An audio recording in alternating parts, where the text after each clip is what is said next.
After receiving an invitation from Jade's Anti-Destruction Alliance, the Astral Express set its course for Himiko's homeland, the world from which the Express set off again after its fall. Plain Arcadia. In this world blessed by the elation, there exists the Phantasmoon Games. Wearing ancient masks of the elation, 8 chosen participants strive to create miracles that moves the hearts and souls of Plain Arcadia's people, hoping to share in the power of the Aeon. Having managed this world for many years, the IPC seeks to profit by controlling this Aeonic game. In response, the Astral Express, too, has decided to enter the fray. Meanwhile, General Yao Guang, the Xianzhou envoy to the Anti-Destruction Alliance, foresaw through divination the great crisis looming over Plain Arcadia. In her reading, the Stellaron hunter Blade, who had arrived for the Phantasmoon Games, would become the source of this impending catastrophe. To uncover the truth behind the coming apocalypse, Yao Guang seized a mask of elation meant for the Stellaron hunters and placed it upon Sunday's face. Thus, due to this unexpected turn of events, Sunday was made a participant in the games. Meanwhile, we journeyed to the school tied to Himiko's family in search of the mask of elation that had once belonged to her. Yet before we could reach it, we were attacked by the streamer Sparksy, a double of Sparkle, who seized the mask for herself. After seeing through the illusion, I encountered a mysterious girl named Evanesia in the school's archive room. With her help, I obtained another mask of her own creation, and thus became a supplicant of the Phantasmoon Games. To defeat supplicant Sparksy, we ventured deep into the Fool's base of operations, the World's End Tavern, and later returned to the school to overcome her. In doing so, we achieved the first miracle of the Phantasmoon Games. The Express hero defeats the villain, spreading the virus. Yet, at the close of the supplicant's first battle, greater mysteries emerged.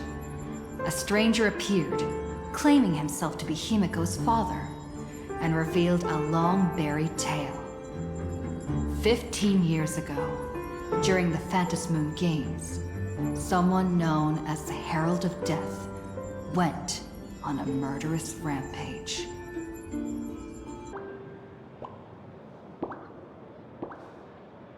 Miss March, please, look straight into my eyes. Just like that. Perfect. Now, I'll need you to repeat these next few lines after me, and do so in the same tone of voice. Okay. The sky is blue, not a dazzling display of sparks. The sky is blue, not a dazzling display of sparks. Though dazzling sparks may light up the night sky, they can never outshine the eternal silence of stars. Are you kidding? That's one sentence? Okay, though dazzling sparks may light up the night sky, they can never outshine the eternal silence of stars? Very good. Very good. The internet is both an umbilical cord and a waste duct for the mind, through which humanity's thirst for elation gave birth to the twisted Sparksy. Whoa there! That's a bit much. Maybe she can be the one to say it?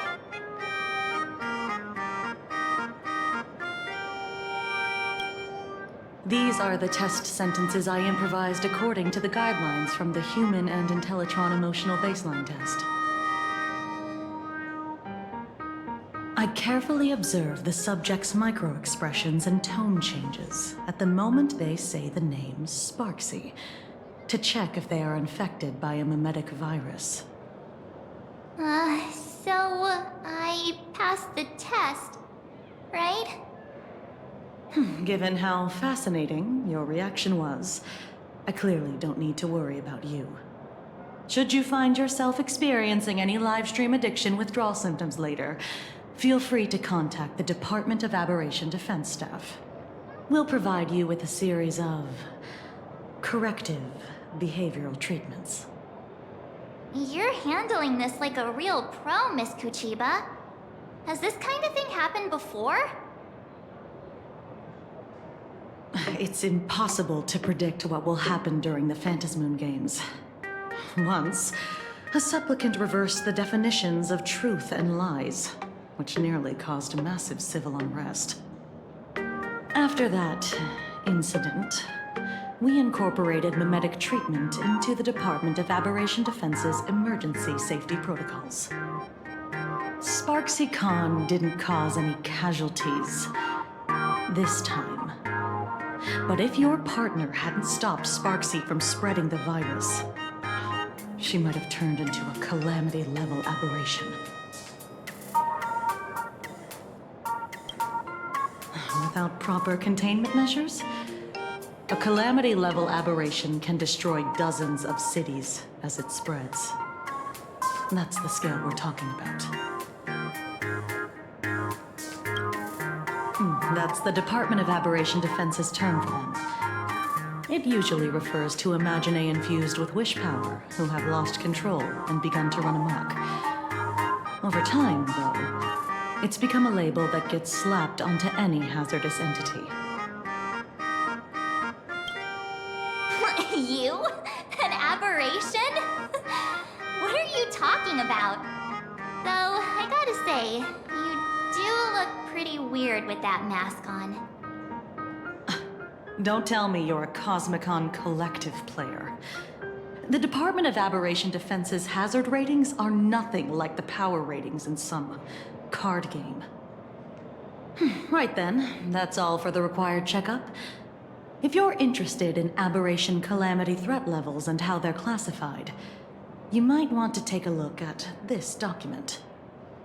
However, do bear in mind that causing damage of the aforementioned scale during the Phantasmoon Games will cause you to be classified as an aberration and dealt with accordingly.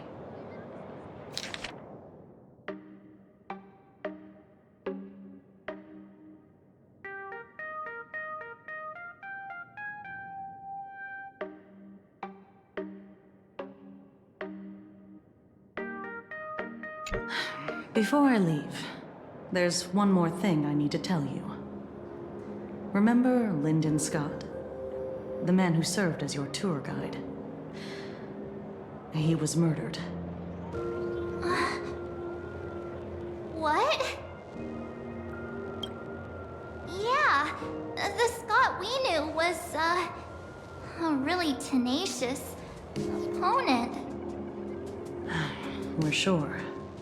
Both the ID and genetic information of the deceased match that of Mr. Scott's. You said he was once your opponent?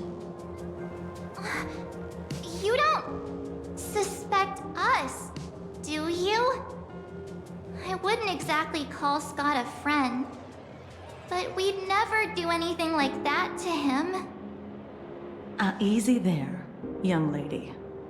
I haven't even started asking questions yet. Of course, there's no way the renowned heroes of the Express would harm some lowly IPC employee simply because they had a problem with him. And more importantly, both of you have solid alibis. The initial results of our investigation suggest his murder might be connected to the Phantasmoon Games. I'm informing you both of this to warn you to be extremely careful. The Phantasmoon Games are far from a simple game intended for passing the time or relaxation. Anyway, I wish you success. Farewell. Scott. Could he actually... I just can't believe it. But It was Miss Kuchiba who told us, so it must be true. So, the Phantas Moon games. Pretty frightening, huh? What's your take? Yeah, I understand what you mean. Scott pops up now and then to give us a bit of trouble. But I'd say he's more of a friend than an enemy, if you know what I mean. If the killer is here for the Phantasm Games, they might become our enemies soon. The Phantas Moon games.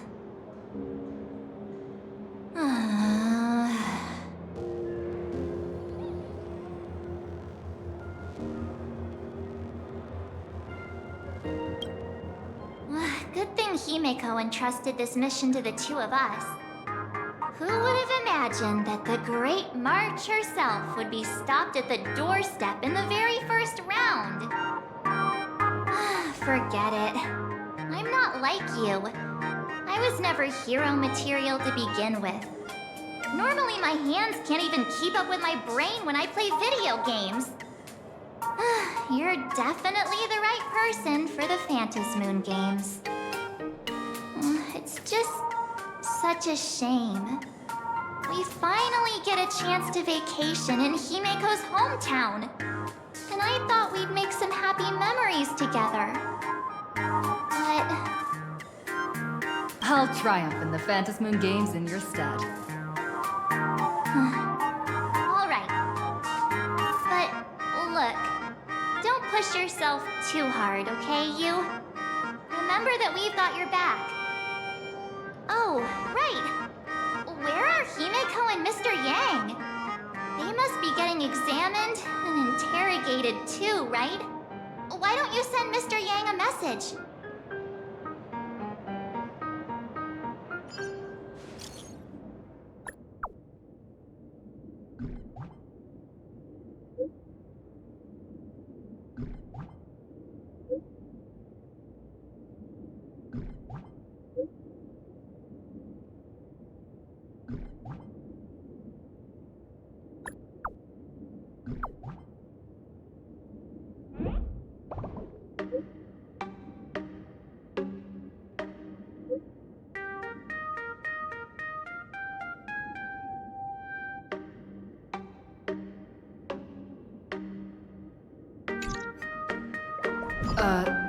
Mr. Yang said he wants to hear what happened between Himeko and her dad. Can't blame him for being curious. I really want to know too.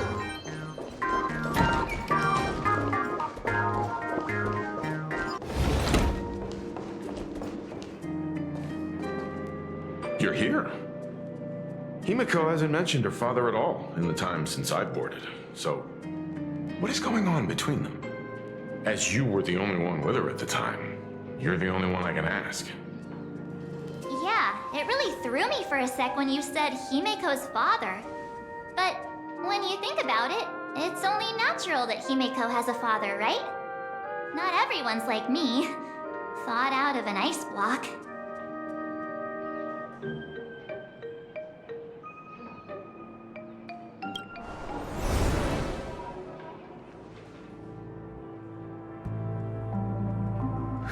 Years ago, the Phantas Moon Games of that year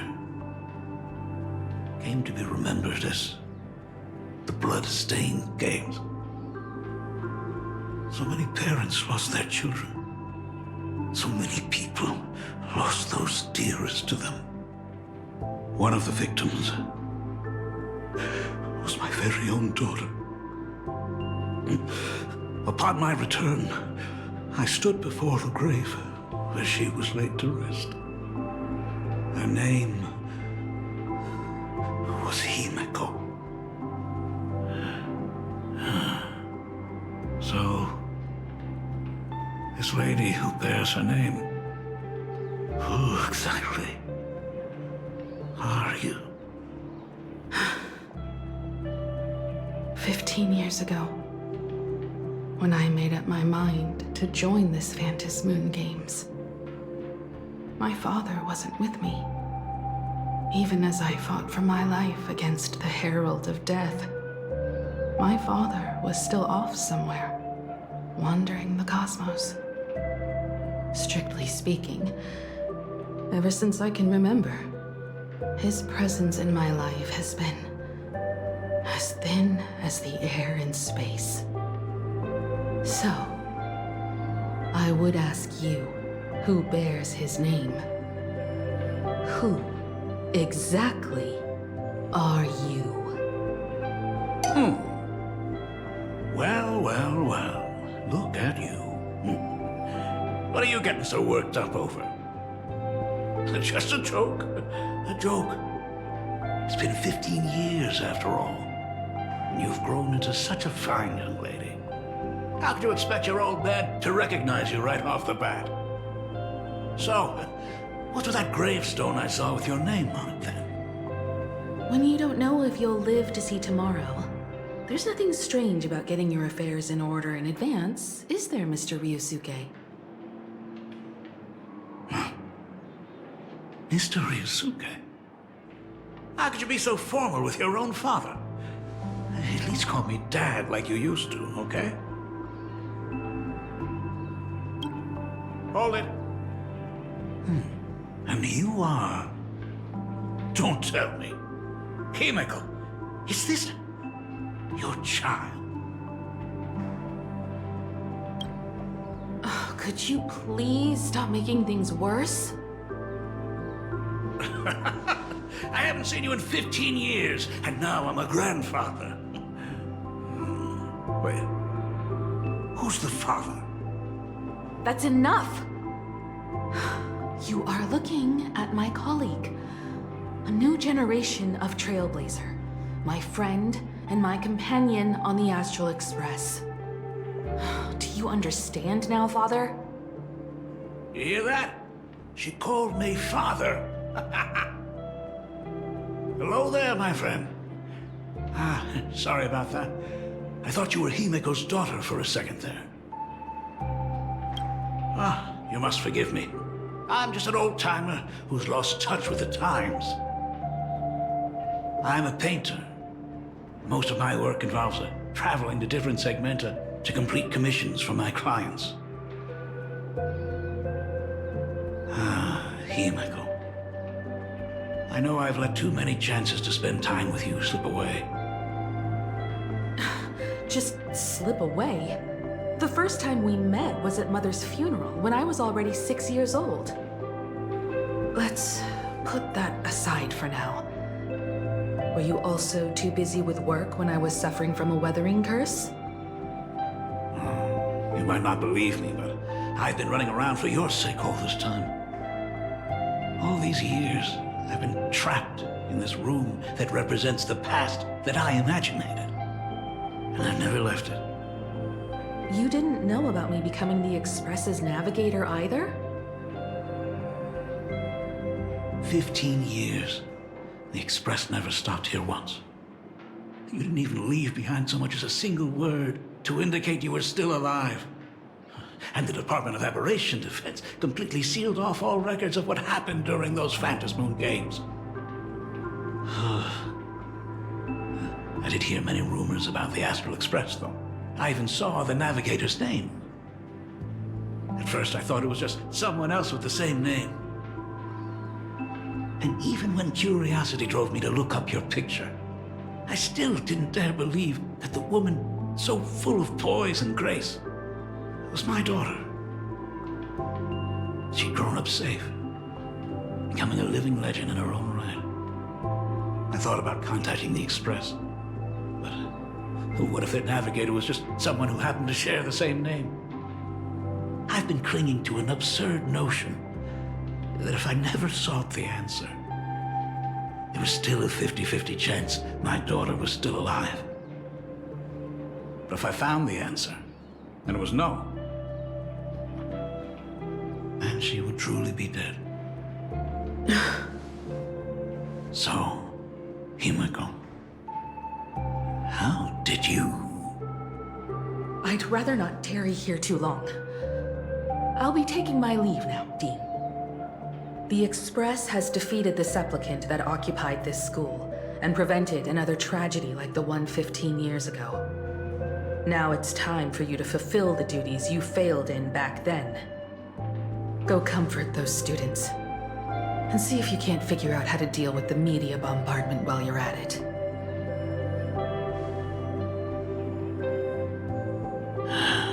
Failed in my duties. So, still mad at me? Can we talk?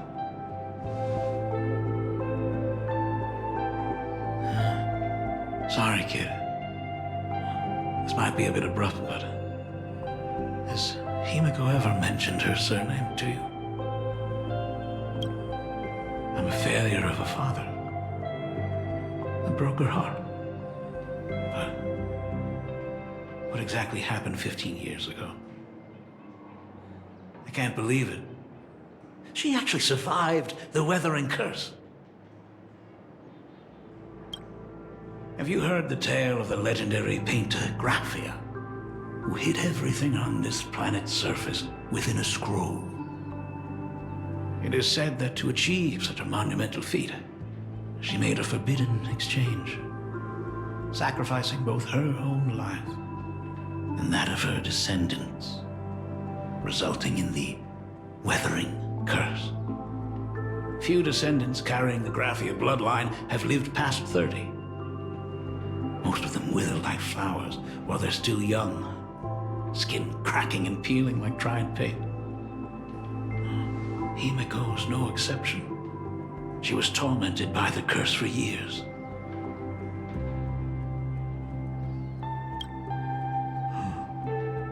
What I did doesn't matter anymore. The Elixir Seekers' folk remedies, the Intelligentsia's guild treatments. I tried them all, but nothing could reverse the curse.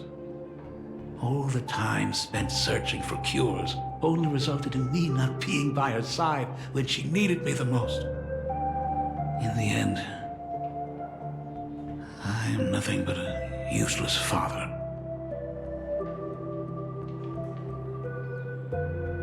I'm just a useless son-in-law who married into the family.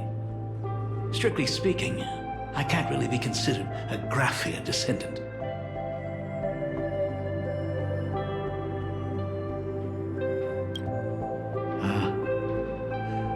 You're right. I just didn't realize it quickly enough. How she got through it, how she survived, none of that's important. What matters is that my daughter is back. That's all I need. If I may ask a small favor, would you mind showing me where my daughter works? I want to make up for all the care I failed to give her all those years. I want to get to know my daughter better.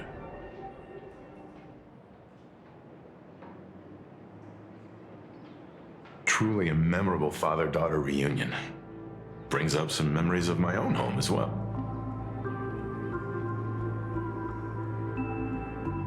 There goes Mr. Yang with that knowing look again. Just what kind of parent-child relationship are we talking about anyway? When I was a child, my parents were also always busy with work and were unable to spare a moment for me. As a child, I couldn't help but feel resentful. It wasn't until I became a father myself that I understood how they felt when they were forced to sacrifice the time we could have spent together. So, did you already promise to give Mr. Ryusuke a tour of the Express? I thought as much. After all, it's Himiko's dad. So, where is he? Ah, everyone's here. Sorry to keep you all waiting. I'm truly grateful to all of you for looking after my daughter. Not at all. She's the one who's been taking care of us. Would you all be so kind as to show me around? So, this is the Astral Express. Really lives up to its reputation. It's even more impressive than I imagined. Huh. As to be expected, of course, huh? It's the place where my daughter works. By the way, what's the pay like for a navigator? Does a position come with insurance and an annual bonus? Talk about parental love. First thing out of his mouth is asking about her salary. Like I'd have a clue. Help! A little backup here?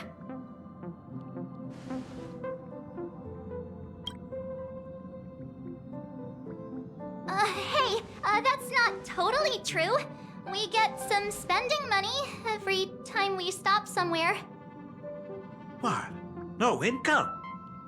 Don't tell me that everyone working for the Astral Express is actually doing volunteer work. I mean, I guess you could say that. But actually, it's more like... I'm butchering the explanation. Anyway, it's nothing like what you're thinking. Mr. Ryosuke, please rest assured. None of the Express crew ever lack for money. We not only receive support from members of the Genius Society, but also from prosperous commercial worlds, such as the Planet of Festivities. Ah, good, good. Hearing you say that is a huge relief, Mr. Yang. Speaking of which, what kind of work does being a navigator generally entail? Don't you underestimate Himeko either. Her daily duties include, charting navigation routes, calibrating warp jumps, and technical maintenance. Not to mention she's always guiding the Nameless on missions. Oh, my daughter is really something else, isn't she? Of course! Every time we return safely from a trailblazing expedition, it's all thanks to Himeko's guidance and protection. She's the backbone of the Astral Express.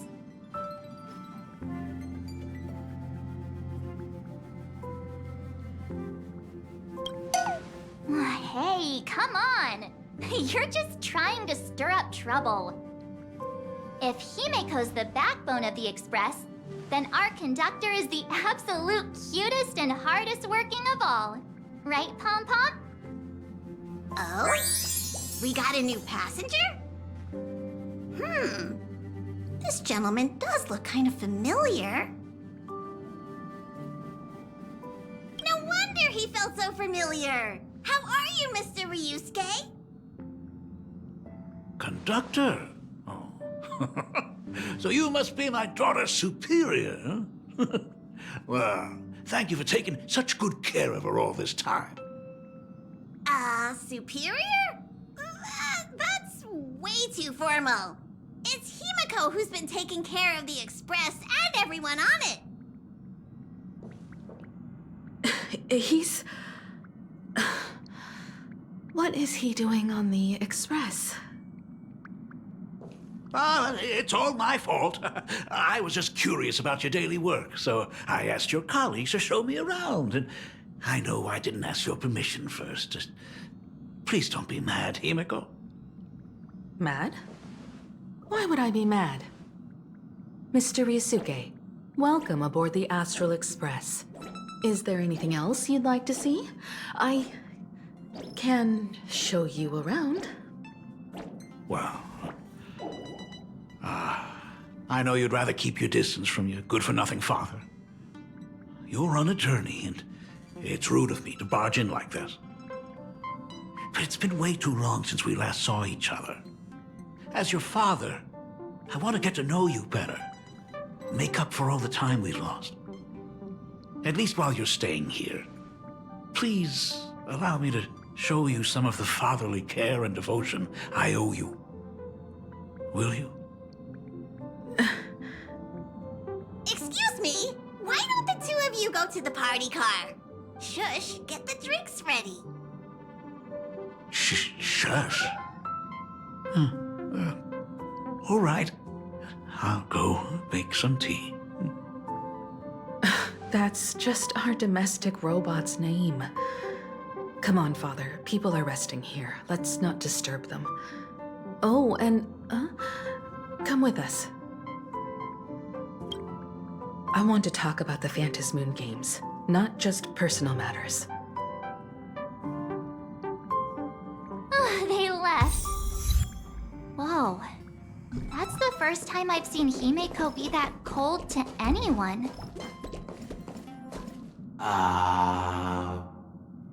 When it comes to breaking the icy silence between a father and daughter, nothing's better than a cup of hot water. The person who drinks it will yelp, "Hot!"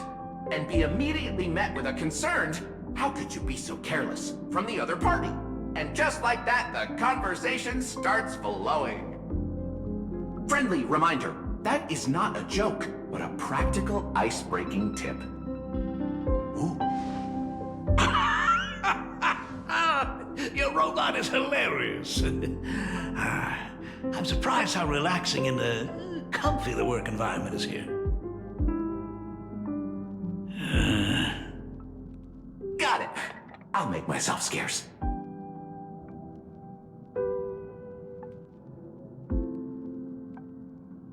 Being a nameless is neither relaxing nor comfy. Most of the time, we are facing down Void Rangers from the Antimatter Legion, bugs left by the Swarm disaster, Borisin, and various organizations that are suspicious of the Express or have malicious intentions for us. That dangerous? Huh.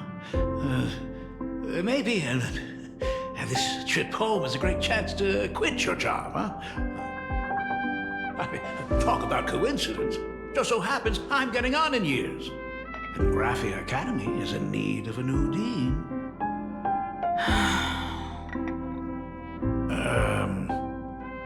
You know that's not what I meant. Once I've set my mind on something, I never look back. Ever since I was 6, when you told me those stories about traveling through the cosmos, I knew that someday I would walk among the stars. Actually, I was just kidding. I'm not completely clueless about what the Express and what you do. Oh, right. Once I knew the Express was coming, I even bought that comic series that's based on your adventures. Please don't tell me it's fluffy across the blue.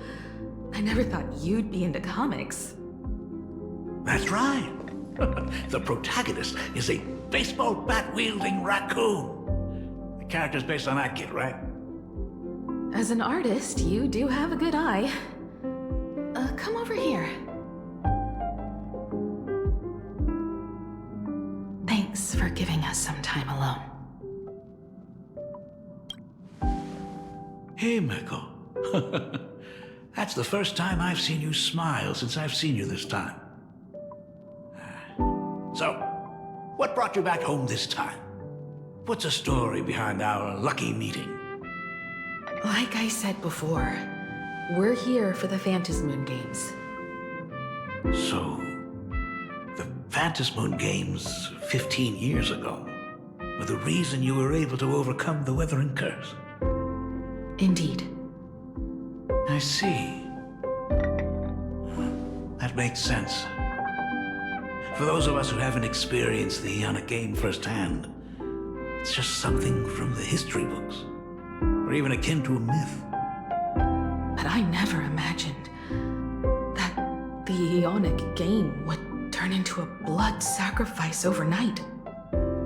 The Herald of Death was a heartless madman. If I hadn't defeated him then, all of Duomension City would have become his slaughterhouse. During the first few years of my journey, I relived that evening every single night in my dreams. The color of that twilight, painted with blood. So much blood, blended with terror and screams. The victims were twisted like clay into grotesque shapes, like paint tubes that had been snapped, one after the other. And that man, he reveled in the colors splattered everywhere and wanted the whole world to be his canvas.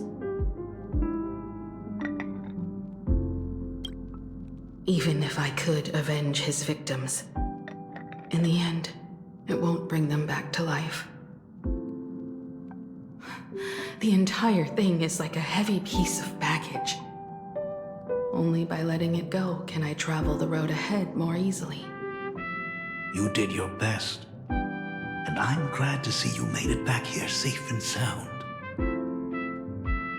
I thought I'd never come back. But the times have changed. The conditions to hold the Phantasmoon Games have been met again. However, to hold 2 games in just 15 years? That in itself is far from normal. Just like 15 years ago, the IPC wants to control everything. However, a game woven by the most fickle of eons is destined to slip through everyone's grasp. I received a report from the Department of Aberration Defense. I'm sure she must also have heard. There's been a brutal incident in Dovebrook District.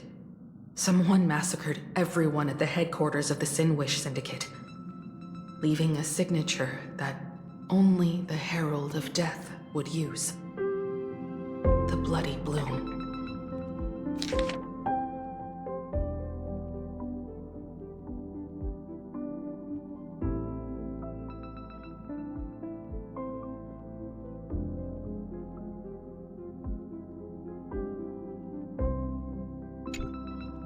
What?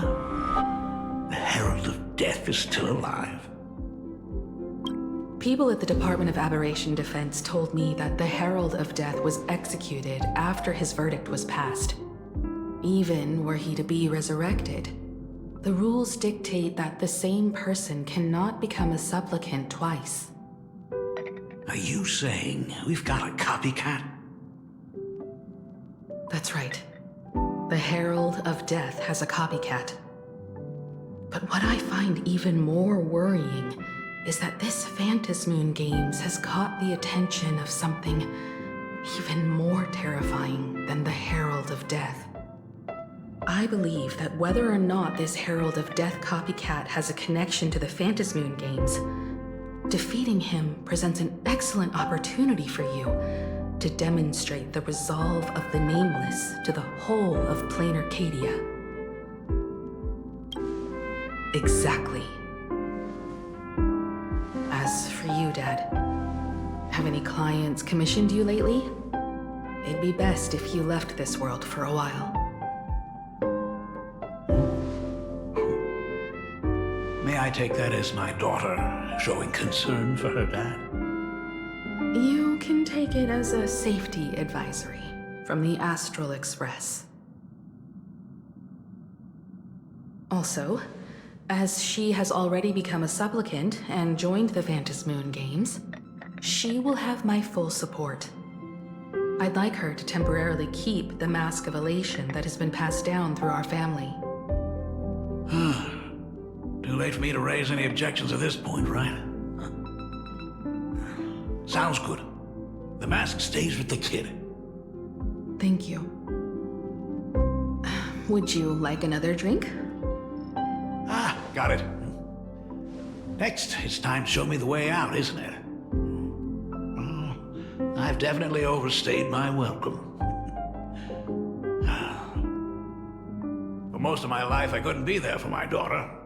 And now that I finally have the chance, she wants me to leave. In that case, I'll be on my way. Himiko. The Graphia family has a number of records about the Phantasmoon Games, passed down through the generations. Come over to the school library later. I'll give them to you. I'll be there, Dad. I apologize. My father's little tour seems to have made things awkward for everyone on the Express. Let's head to the parlor car and check in on Welt and March. Now that my father's gone, we can all relax a bit. Has Mr. Ryosuke left? Yes. I told him to head home for now. After all, what is going on with the Phantasmoon Games has nothing to do with him. I'm really sorry, everyone, for bringing my personal family matters onto the Express. Not at all. Mr. Ryusuke is your family. And that makes him part of our family too. And the most important thing for family is to be together. So he's welcome to drop by anytime. Madame Pearl sent a message to the Express just now, inviting our supplicant to a meeting. She'll have a private car waiting for us. Yes, the meeting won't be held in some stuffy, formal reception room. She would like us to visit and tour the headquarters of a company under her name instead. Himiko, you know about Perlux Corp, right? Of course. It's the biggest entertainment conglomerate in plain Arcadia. Entertainment company? That's right. Perlux Corp is a titan, dominating the entertainment consumer market, including cartoons, comics, games, toys, and the like. They've cornered half the market. Oh, so that's where the Pearl in Perlux comes from. It's a play on her name. Did Pearl mention what she wanted to talk about? She didn't say much, but she specifically mentioned wanting to discuss the developments regarding the Phantom Moon games, and that she could provide us with a bit of help. Helping her opponents in the Ionic game? Looks like she realizes we are all in the same boat. Perhaps she has also realized that the Phantom Moon games cannot be artificially manipulated. We may be able to get a clearer picture of Pearl's intentions after we meet with her.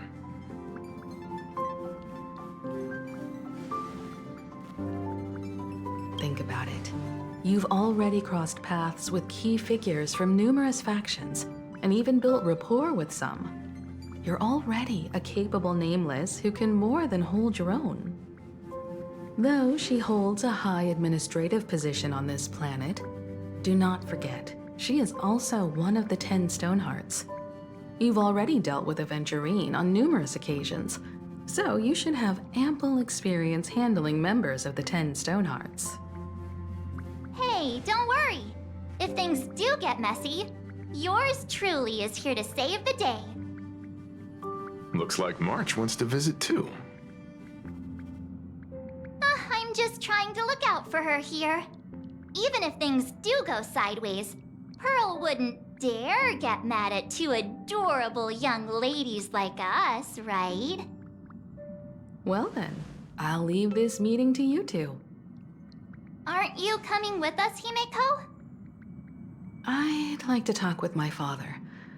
Didn't he say he would hand over the records about the Phantom Moon games from our family history to me? And honestly, isn't this a good chance for you youngsters to handle things independently? I understand. In that case, she, March, and I will be heading out now. Oh, score! A private car! So, where are we getting picked up? You should be familiar with it. It's just under the giant gate next to the At Plaza. Isn't that where we first met Sparksy? Since we're getting chauffeured there, why not just come straight to us? Perfect!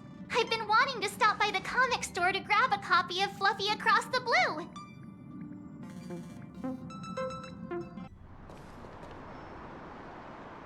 Look! There's a convenience store! Mind if I grab a copy of Fluffy Across the Blue while we're waiting? Is that the comic based on the Express's adventures? The author sure knows how to tap into what's trending. The best part is that the author drew all of us as adorable little animals. Totally fits our personas, don't you think? Right back at ya, baseball raccoon. In fact, it was recently announced that the Fluffy is getting an animated adaptation, and the copyright for it is currently held by Perlux Corp. It's a super memorable comic. No way can I miss getting a copy while I'm here. I promise I won't be long. A couple of minutes, tops. Looks like we got here on the early side. Since coming to this world, I still haven't had a chance to get a street-level view of the city. How about this? We'll meet up under the ad at the plaza gate in a few minutes. All right. Sounds like a plan. Might as well take a look around then. Absolutely insane. Did you see the post I shared? Hey, you hear the news? There was a supplicant battle at Graphia Academy. Yeah, I saw it. The online forums are already blowing up. The supplicant called Sparksy. How terrifying! Actually using live streams to spread mimetic viruses. Eons, that's just evil! I can't believe the Department of Aberration Defense is letting someone that dangerous run loose! I heard her livestream got permabanned. Good thing that Nameless from the Astral Express acted so quickly. I wonder what the next supplicant will do.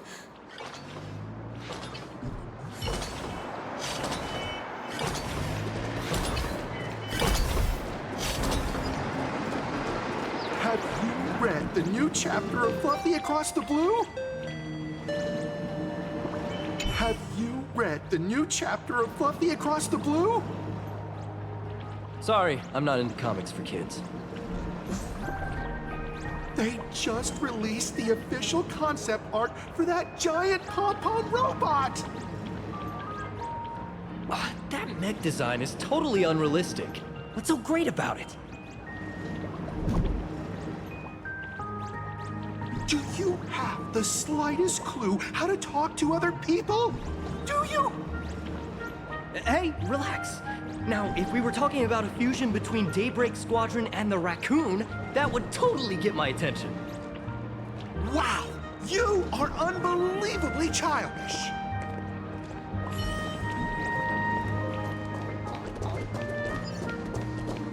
Hello there. Would you like to learn more about the Research Society of Happy... Is the weight of work and stress in your life crushing you? Check out the Research Society of Happy Smiles. So, this free? Rest assured, the only thing joining our Research Society will cost you is a bit of your precious time. We've set up a venue near Duffbrook, where we offer free psychological counseling and living assistance to all visitors. All our services are provided free of charge. I had a friend who passed away, and he mentioned you before. He told me that if I ever ran into trouble, the kind people at the Research Society would help me. Your friend passed away? How terribly sad! But the words he left you have illuminated your path in life. He told me that if I joined the Research Society of Happy Smiles, I could get rid of my suffering forever and be eternally happy. Is that true? Of course it's true. Just look at the society we live in. Everyone's suspicious and dismissive of one another, and willing to take dangerous risks just for a little pleasure, for a thrill. Did you hear about how a streamer took over Graphia Academy and was trying to spread a mimetic virus through the internet? And over in Duffbrook, gang violence erupted and left a pile of corpses in its wake. Oh, may the Master of Elation save us all. The Research Society was founded with the sole purpose of healing humanity's incurable inner pain. Following Aha's creed, we aim to spread laughter across the mortal coil and eliminate all suffering. Exactly what it says. As an eraser wipes away the doodles of a pencil, so too shall the pain be wiped away.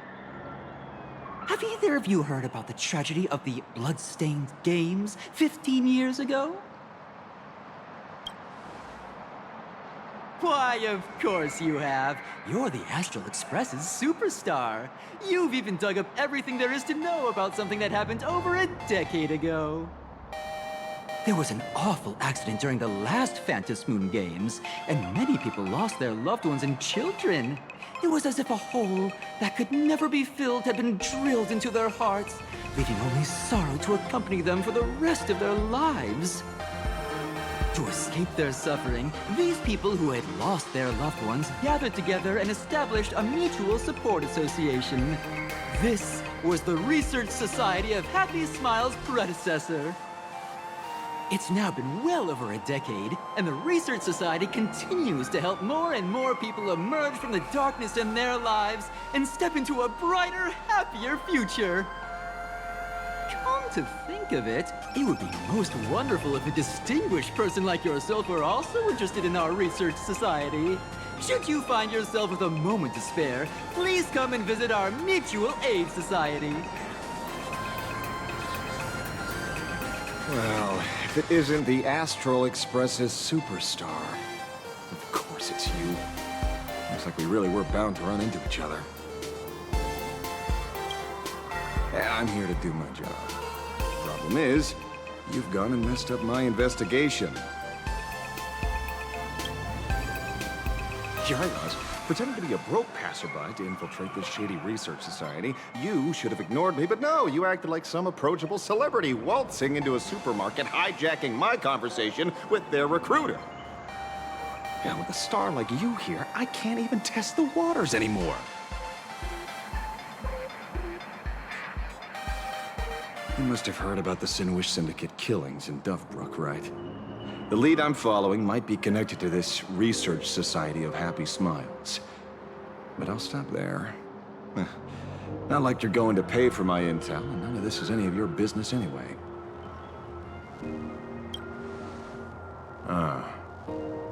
Based on your social circle, you wouldn't be talking about the poor IPC sap who was unlucky enough to be there, huh? Planning to avenge him? Sharp eyes, Missy. Anyone who messes with someone like you is in for a nasty surprise. Be careful. The murderer is the Herald of Death. He's dangerous.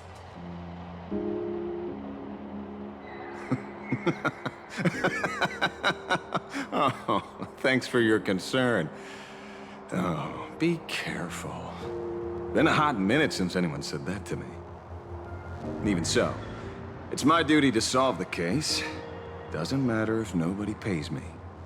I'll still find the killer and exact justice on the spot.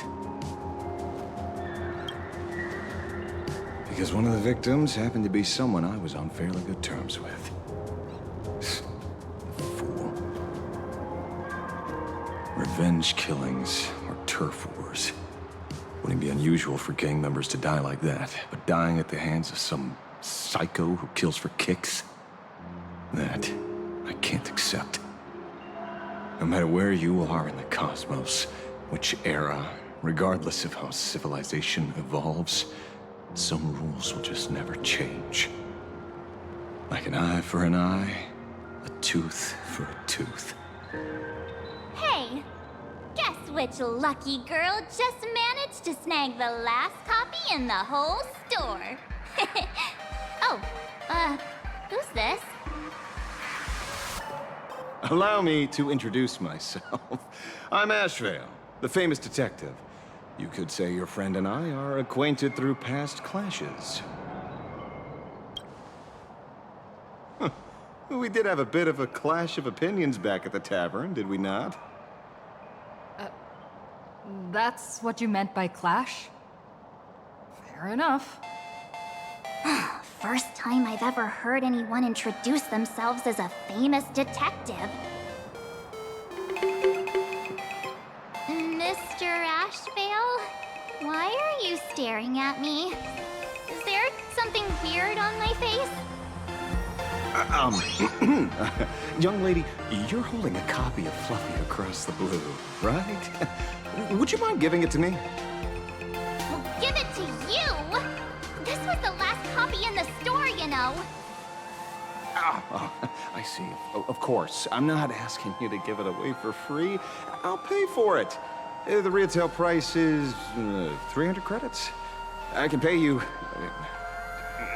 10 times sticker price. 3,000 credits, what do you say? Hey, mister, this isn't about the money. Because it was the last one on the shelves. True, true. The last item in stock is like the final slice of cake on the plate. The last prey animal on the plains. Never fails to stir our urge to seize it before anyone else. So... 30,000 credits. How about that? That's my final offer. I'm not exactly rolling in money here. Truth is, I'm actually buying it for that foolish friend of mine. The one who died. Today is his farewell ceremony. I thought I'd buy him his favorite comic to pay my respects.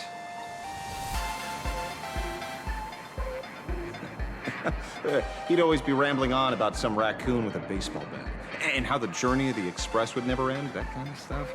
I heard those stories so many times, it felt like my ears were gonna fall off. But, after all that fuss, I completely missed the chance to buy it. Every store around here is sold out. Oh, that's enough. My poor little heart can't handle sob stories like that. Here, Mr. Ashvale, take the comic. Oh, thank you very much for the comic, young lady. Here's the 30,000 credits. Ooh, as promised. Oh, I heard you're the real-life inspirations for the characters. Since you're here, could I perhaps trouble you to sign it? Unbelievable. Aww. Thank you both. If Kostat could see this from where he is now, I'm sure he'd be smiling down on us. As a token of my gratitude, I'd like to give you a friendly word of caution, little girl. I know you plan to target the Herald of Death and cement your heroic image. However, all eyes will be on you during the Phantom Moon Games. On such a public stage, discretion would be wise.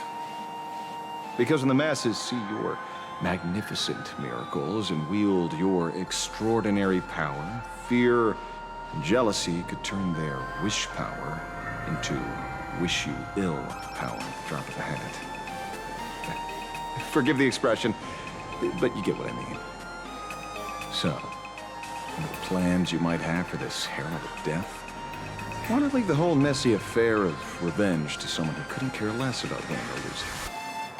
Like me.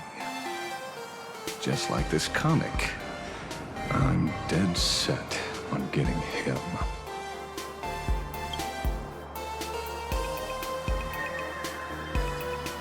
Is he an acquaintance of yours? He's just some weird detective who was passing by. It's nearly time for Perlux Corp to pick us up. We should get going.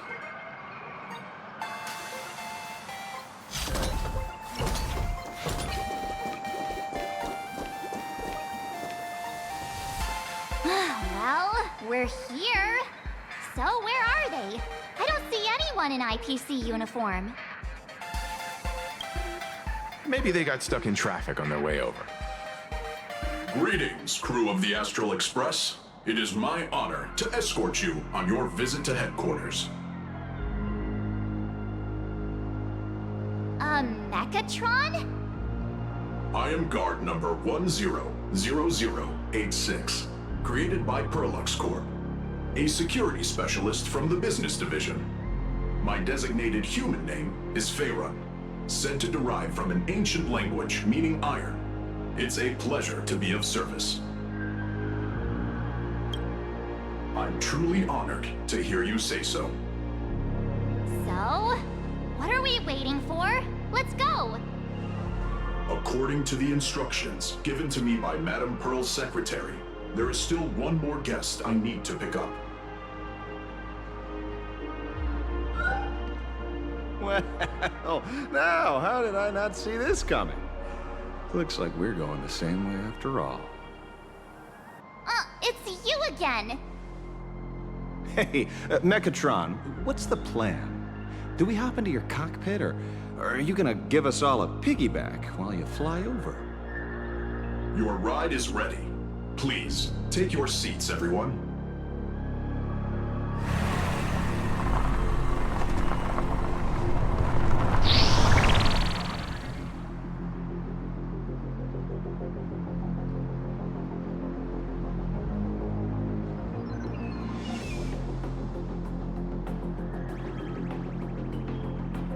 Whoa! Now that's what I call a custom paint job. Your ride isn't your run-of-the-mill business car, but a customized, made-to-order vehicle, used especially for receiving guests. Sorry. This might come across as a bit insensitive, but I have to ask. Can Faerun actually fit in the driver's seat? Of course not. I'll be driving and monitoring this vehicle remotely. Please, take your seats.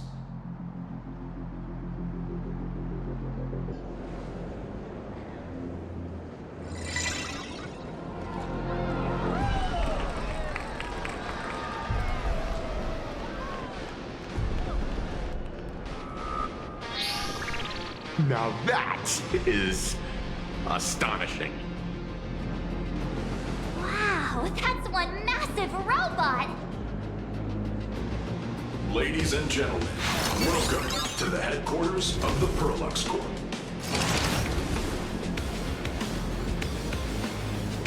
Back when Himeko said this was an entertainment company, I knew their headquarters wouldn't be some ordinary old office building. But this is way too much. That giant robot statue? This place is totally like some supersized mega hangar! Ha! You're absolutely right. In accordance with the vision of our founder, our lobby was intentionally constructed as you see it now. To realize dreams that far exceed what consumers imagine has always been Perlux Corp's core design philosophy, and we have never strayed from it. If any of you are familiar with our company's works, you may recognize this as Mechatron Warrior Series, the Daybreak Squadron's base of operations. Looks like Mr. Yang here is quite a fan of our company's animated works. Now, Madame Pearl would like to invite everyone from the Astral Express to take a tour before your official meeting begins. She has arranged for a member of our staff to accompany you, so please, wait here a moment. I understand, Mr. Faerun. Thank you for escorting us all this way. Well then, I'll take my leave. This way, Detective.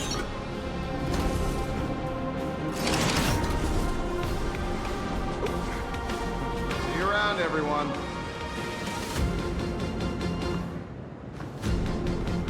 Oh, really? Pearl wants us to look around here before the meeting? That seems kinda weird. Could it be related to her proposed collaboration? Perhaps this is her way of introducing her other identity.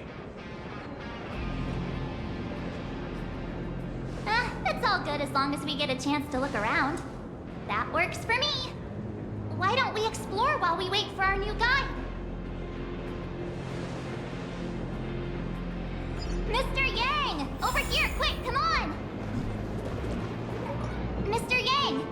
Isn't this your favorite giant robot? I saw it. Please, just keep it down. We're here as their guests. We should be careful about what sort of impression we leave. Looking more closely, it appears many of this Mechatron's components were never installed. Oh, what a shame. I was hoping to see it finished, to see the completed Mechatron. Imagine how it would look in motion. What a glorious sight that would be. Really? Oh, in that case, Mr. Yang, let's hear it. Which one's stronger? This giant robot, or that Arahato you designed back when you were an animator? Seeing as we're on someone else's property, comparing robots from different works would be most disrespectful to the creators themselves.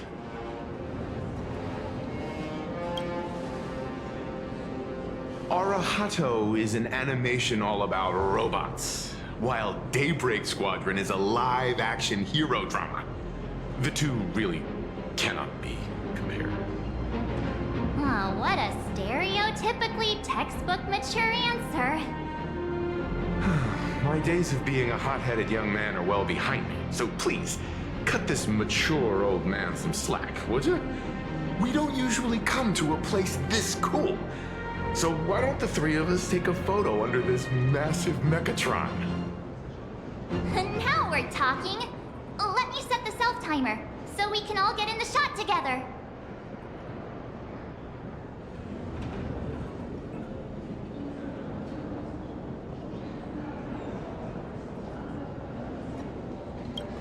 Oh, standing below a huge Mechatron like this is just incredible. Looks like Mr. Yang's still young at heart after all.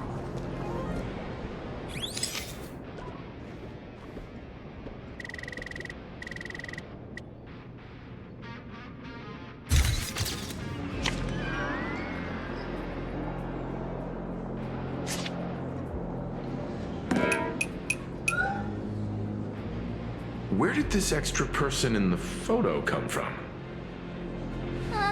Ghost? But it's daytime, and there's way too many people here anyway.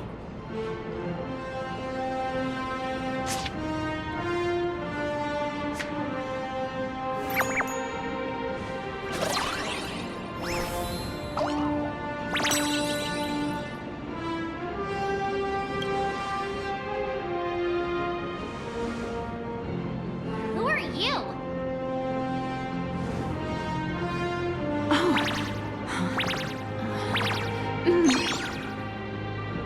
Wow, this truly is a magnificent face.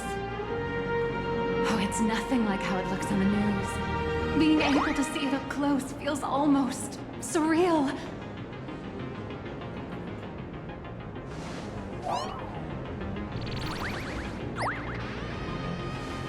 Am I too close? Oh, sorry, my bad. I'm not great with personal space.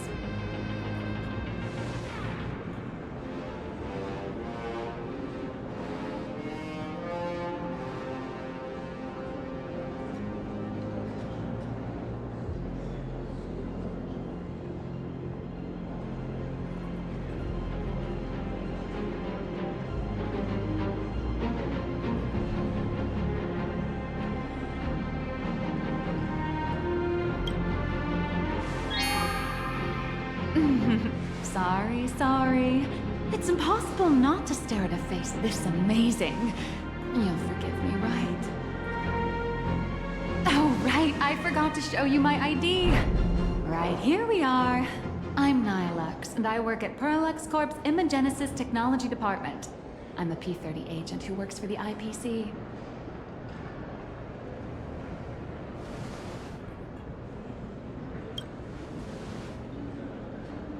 So, what brings you here? Oh, Madam Pearl sent me to the lobby to pick you up. All of you are famous super cosmic level heroes whose faces have been all over the news more times than I can count. So of course I recognized you right away and just couldn't help rushing over here to snap a selfie with you. Hope you don't mind. I see. Well, then, hello, Miss Nihilux. Hello everyone! Starting now, I'll be your tour guide, taking you on a comprehensive and in-depth tour to every single must-visit place in this building. From the Mechatron Imagenesis that managed to pique Mr. Yang's interest, to Miss March's favorite fluffy across the blue merchandise, I'll reveal all the secrets behind our hottest products. Oh, seriously? I can't wait! Of course I'm being serious. If there's anything you want to see, learn about, or even get your hands on along the way, anything at all, just let me know. Why don't we head to the gift shop first? I'll get you all some souvenirs.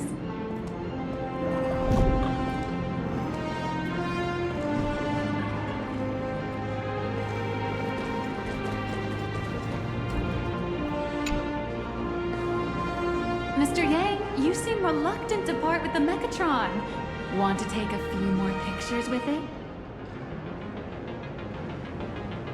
I'm just curious. When will this giant robot be completed? Here's a little spoiler. That's actually part of today's tour. We'd like to invite the heroes of the Astral Express to help complete this Mechatron statue. Will it be able to move like the other Mechatrons in Plain Arcadia once it's done? No, I'm afraid it'll be a bit tricky. You're probably all aware that Mechatrons are imaginae driven by wish power, which means they don't actually have any complex machinery inside them. You know how humans tend to unconsciously imagine inanimate objects as living things that can think and move? It's this empathetic projection that grants wish power to Mechatrons. No, to all imaginae, giving them life.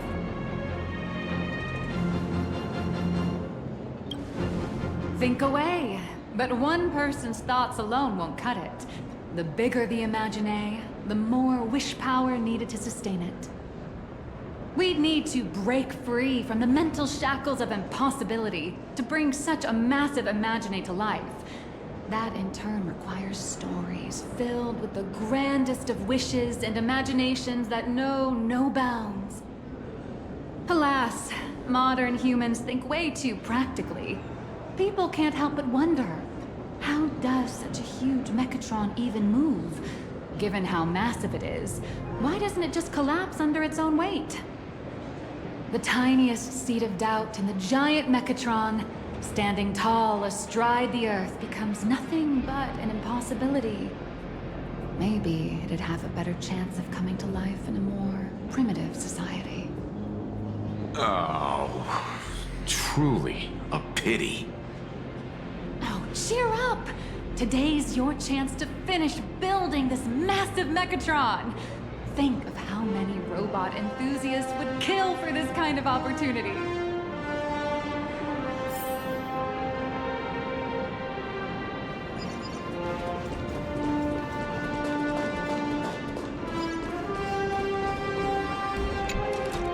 Hey, wait.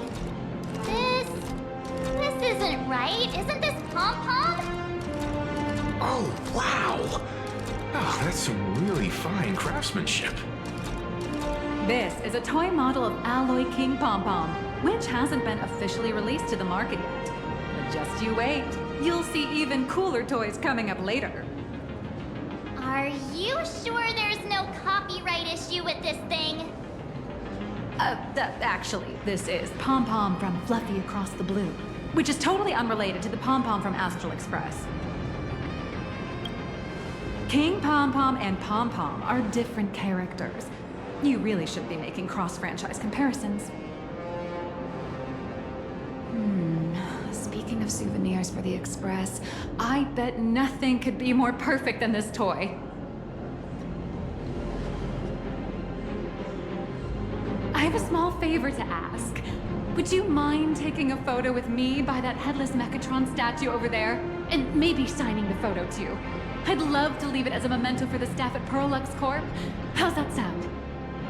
If you're willing, I can pull a few strings and use my access privileges to give you all the gold-plated prototype of the yet-to-be-released King Pom-Pom Alloy Armor 999, the only one in the entire universe.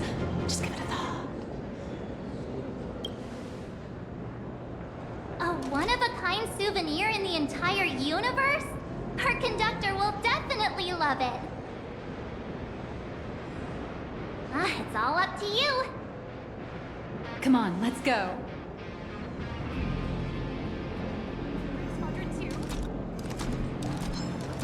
Where steel meets metal.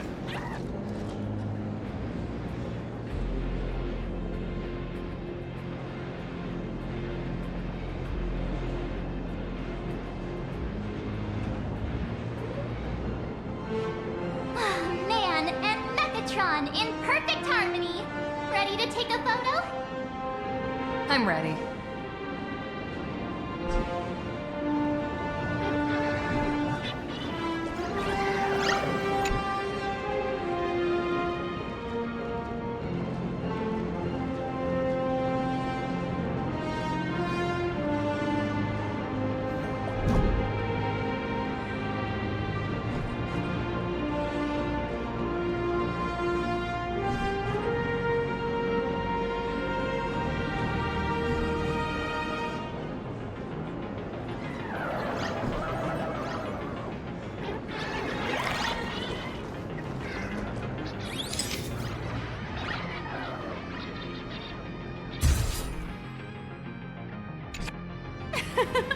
I love this one so much.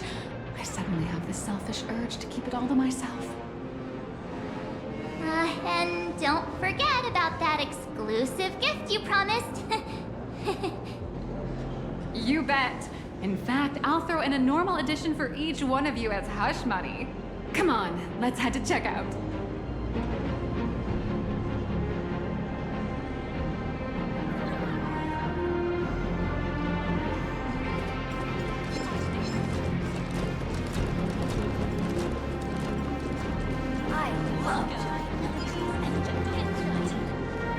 How are you doing? It's my pleasure to serve you. I'd like to present each of our 3 distinguished guests from the Astral Express with an Alloy King pom-pom toy model as a gift. Sure, you got it. For the gift expense record, could you please provide your employee ID? Please charge these expenses to this employee ID. Huh. This is Madame Pearl's ID number.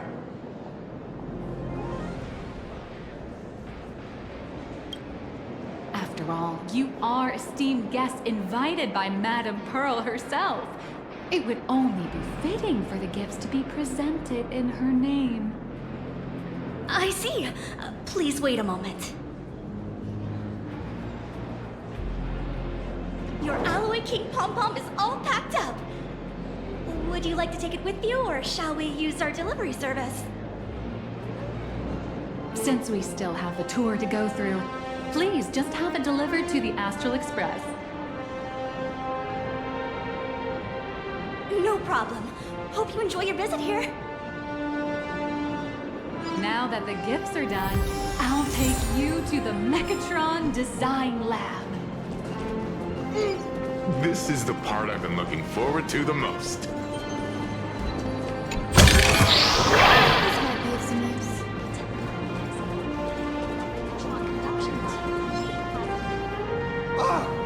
You're the... No way! You're Miss Raccoon! No, that's not right. You're oh, from the Astral Express. Wow! And is Miss March Bunny herself here too? Hi. I actually prefer to be called by my real name, March 7th. This is Mr. Yang. How lucky to meet 3 members of the Express crew at once. I'm a huge fan of you all, especially my senior. I haven't missed a single episode of Fluffy Across the Blue, and I've even bought all the collector's editions. How could this guy say he likes you more than me to my face? Good thing I'm not that petty. Don't worry, March. It's hard to tell if people in this world love the real Express crew or just the cute animal crew from the Fluffy. I don't just follow the Fluffy series. I've been keeping tabs on all your adventures in Bellabog, the Cienjo, Petacone, and Emphorius. Though, it's such a shame there's so little video footage of the Emphorian War online. Oh, right. I just rewatched the scene where the Trailblazer embarked on another trailblazing expedition in Holy Grail Stay Night. Oh, your speech was so inspiring.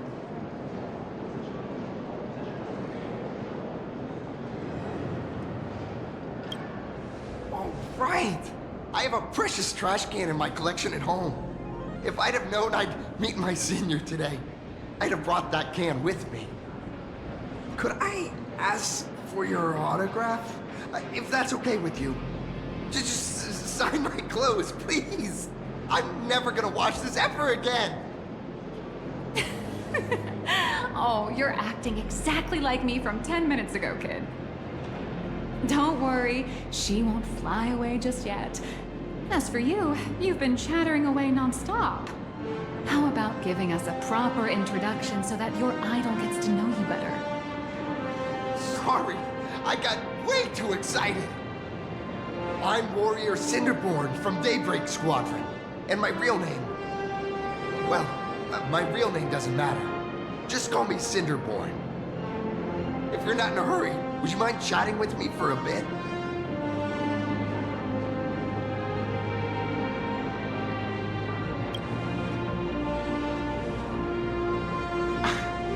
Daybreak Squadron is the most popular superhero drama in Full Wish TV's Mechatron Warrior series, following the story of young heroes fighting alongside Mechatrons against the Shadow Slither to save Plain Arcadia. I never expected Mr. Yang to be so familiar with our story's background. After all, I'm a loyal fan of your show. I'm truly honored. I'm just a small-time actor playing a hero on TV. And like my senior's deeds inspired me, Daybreak Squadron has also motivated people to fight against all challenges in real life. Recently, Full Wish TV got approval from the Department of Aberration Defense. So now, the magical Mechatron Daybreak Warriors from the show can operate in reality. My friends and I are just honored to fight alongside the real Bullet Worm. Sorry. I didn't quite understand that. So, are you still an actor or not? How should I put this? My teammates and I are both actors and real masked heroes. Whenever disaster strikes the city or evil threatens citizens, we show up alongside Mechatron warriors to protect everyone. I'm here today to test a Mechatron's performance and do some advertising shoots while I'm at it. Full Wish TV and Perlex Corp have always been partners. Even the squad's transformation Mechatron is imaginated by Perlex Corp. The more popular Daybreak Squadron's drama becomes, the more wish power flows into the Mechatrons, making the squad shine even brighter in reality. And the more active they are, the better Perlex Corp's model kits sell. It's a perfect, virtuous cycle. Oh, sorry for taking up your precious time with all this chit-chat. If the crew hasn't visited the combat testing area yet, I'd like to volunteer myself as my senior's opponent for the test, if that's all right with you. The hero of the Astral Express gracing us with guidance and leaving some data would surely make the staff here very happy. Oh, what perfect timing! The combat testing area is also part of today's tour. That's the way to fame for ya. Don't let down those kids who look up to you. Honestly, that's my weakness. I can't allow myself to let adorable kids down. First, have everyone take part in the assembly process for the Mechatron in the control room. Then, using this Mechatron as a template, we'll build a smaller unit for her so she can try out the combat test program. So, follow me, everyone.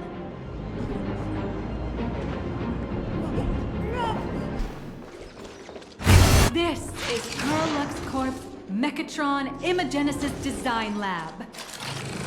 15 years ago, the first Mechatrons of plain Arcadia were born here, and they immediately gained widespread social influence upon their debut.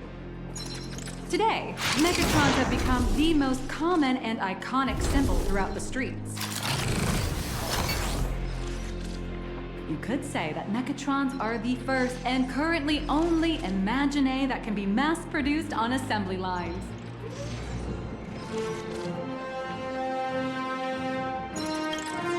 Imagine such as Mechatrons, which can be produced and discontinued at will, are the perfect residents for plain Arcadia, and perhaps the perfect IPC employees too.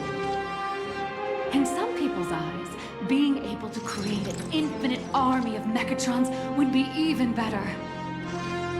Say, dear guests, do you know what the first step is to creating an Imagine in plain Arcadia? As expected of the Nameless, you're quite knowledgeable about the customs and culture of the world you've set foot in. Drawing the physical form means humans using brushes to give shape to fictional beings, which was originally the domain of professional artists. But here, collective creation and standardized Mechatron blueprints have replaced traditional artwork, improving standardized workflow efficiency and reducing wish power resource waste. In short, this is the industrial revolution everyone's been chasing. Oh, to think that even Imagenesis, a skill as magical as this, could be industrialized. I'm suddenly starting to admire the IPC. That's nothing. Our company aims to create 2 billion Mechatrons for social production and public services before Arcadian calendar 2030. And that includes special combat Mechatrons like the Daybreak Squadron. That's a staggering number. But can the wish power of the people here really sustain so many Imagine? That's why Perlux Corp keeps churning out animations and hero shows one after another. In other places, these are just entertainment. But here, they're legit breeding grounds for spiritual energy. All of this shall serve Madame Pearl's grand goals and ideals. All right, back to square one. First step, let's go print the Mechatron structure blueprint.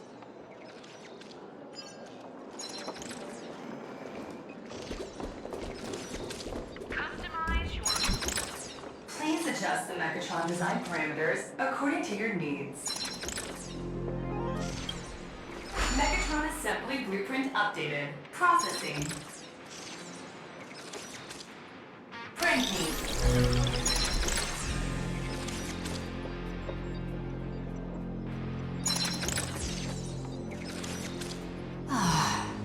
Could it be that no matter how much I adjust it, the final printout always comes out exactly the same? Your suspicion makes sense. But please answer my question first. Which do you prefer? The sense of achievement that comes from hard work, or the convenience of getting things done easily? You got that right. The fully automated Imagenesis blueprint design system perfectly matches your needs. You can meticulously adjust every parameter, or just hit one button to skip it all, and the automated system will always produce results that meet the standards. Amazing, right? Just like how the inventors on planet Scrollum used to ask themselves, if all their inventions were already pre-recorded in the Supreme Punch Tape, what's the point of inventing in the first place? Printing complete. Please retrieve your blueprint. What you just said is the answer. It's not about the results of creation, but the elation we experience in the process.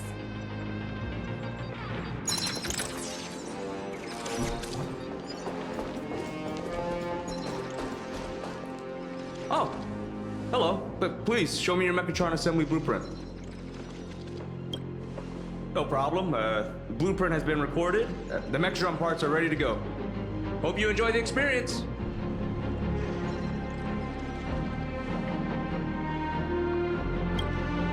No. March and I will just watch you play from the side. Now then, Please follow my guidance to complete the Mechatron assembly.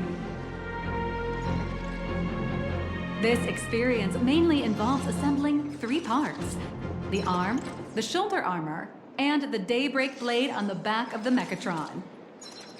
Go for it, little raccoon! Assemble the Magico Mechatron, Daybreak warriors, and save our city! All right, everyone, I'm heading out.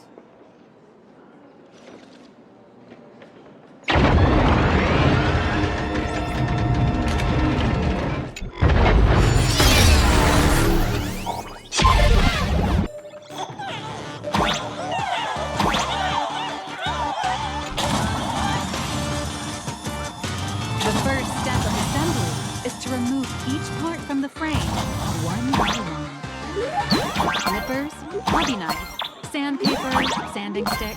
Perlux doesn't provide any of these. But don't worry, the explosive device will solve all your problems. Just step on it bravely.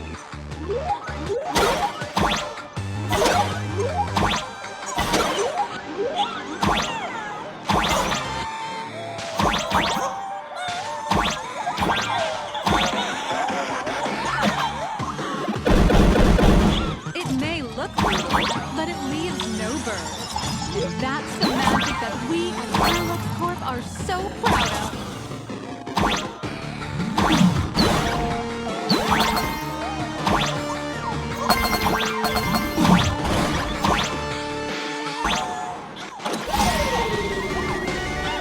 Next, please activate the mechanical maintenance arm and align it with the shoulder joint base to connect the arm.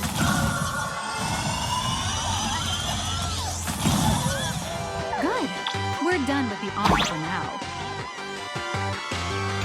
Next, activate the mobile maintenance rack and adjust the mech armor to the shoulder armor panel position.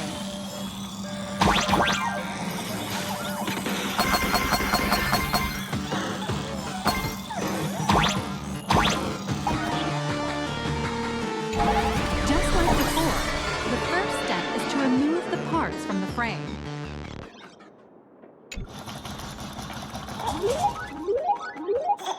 Artificial gravity field adjusting. Please exercise caution.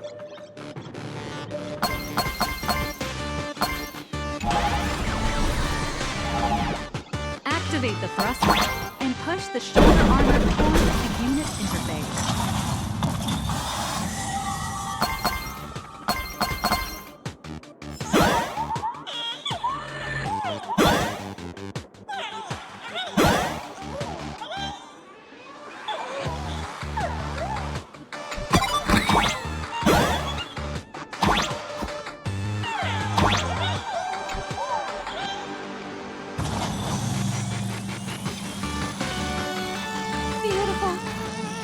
Beautiful.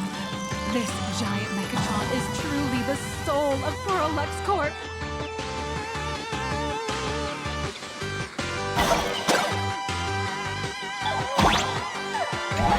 Now for the final part. Please install the Daybreak blade on its back.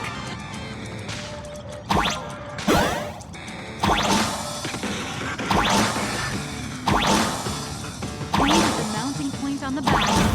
And fire! Awaken! Daybreak blade! Mission accomplished! The colossal Mechatron you built with your own hands will now stand proudly in the center of this hall. The great hero of the Astral Express has graced this place, left behind a blueprint, and even contributed their own inspiration. A new hero is born right here. Step forth, this little raccoon, and become the guardian of Plain Arcadia.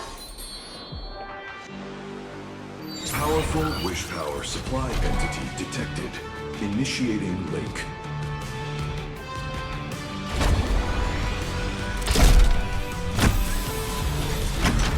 Mechatron synchronization rate 15%. Assembly complete. Could the next step be? That's right. With the completion of the Mechatron assembly, it's time for some heart-pounding combat! Mechatron synchronization rate, 39%. 42%. Your little fanboy, Cinderborn, is eagerly awaiting some pointers from you. While we can't power up this big guy, I've printed a small unit. Now it's time to show you how a Mechatron fights.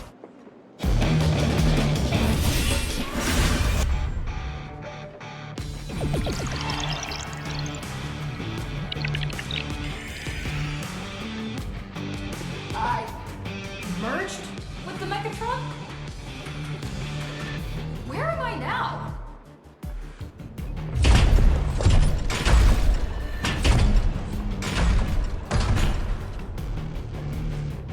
Why, of course. It's the combat testing sandbox. Look, those dazzling colors are like an express train bursting through the stars. Full body armor, a steadfast shield, a powerful strength. That's our hero, the rescue. Our hero. City, what are you doing? No choice left. Not to defeat your hero. Just focus on dealing with the city's crisis and let Madame Pearl worry about the compensation.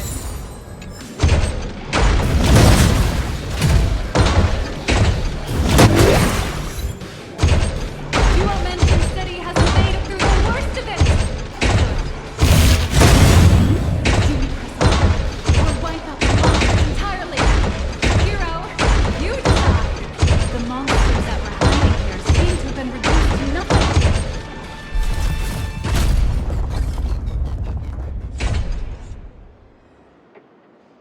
Could it be the one and only trailblazer of the Astral Express walking towards us?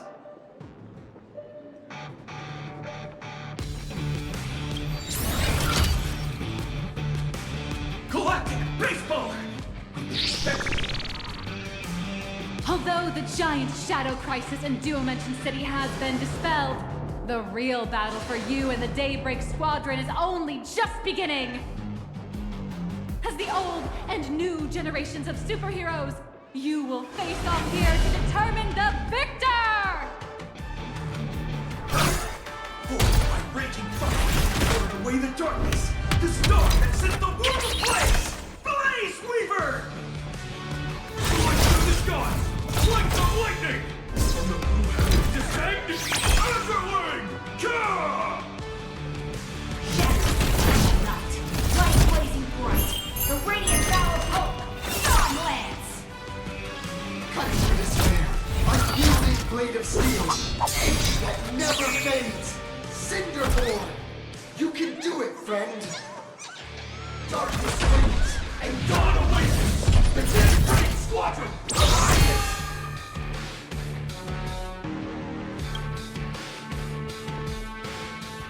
This is an official challenge from the Daybreak Squadron, great hero of the Astral Express.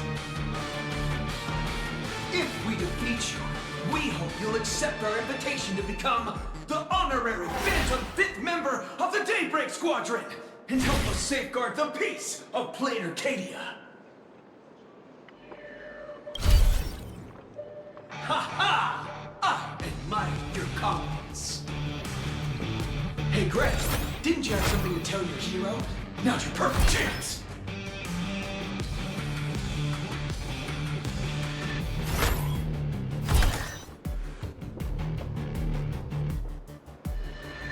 My friend, you know what? Every time I transform into a Mechatron, I imagine I'm you. I think about what you would do when facing danger. It is your adventure stories that give me strength. So I'll give it my all from now on. Please don't hold back.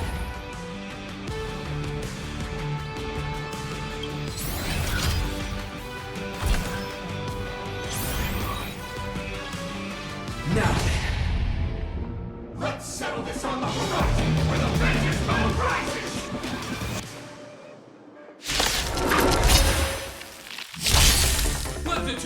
see what you're made of. Come on! One and only Trailblazer!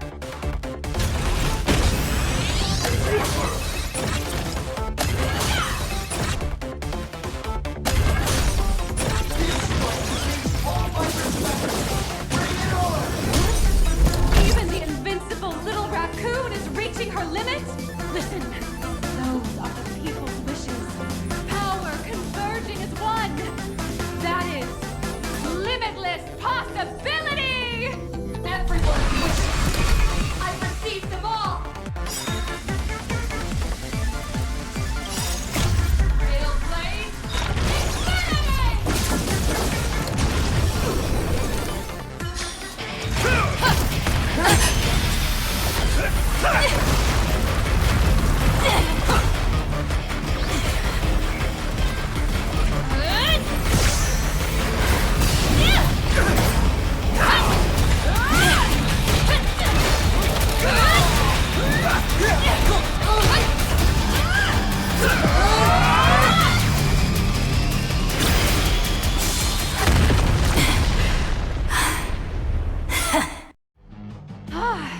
You really got into character.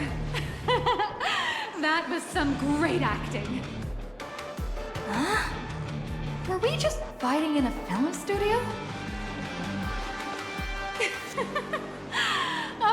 Don't tell me you actually thought you were fighting them in a real city. That ain't gonna happen. Madame Pearl's insurance fund would collapse. It doesn't matter if it was a real fight or a fake one. What matters is your experience. Did you have fun?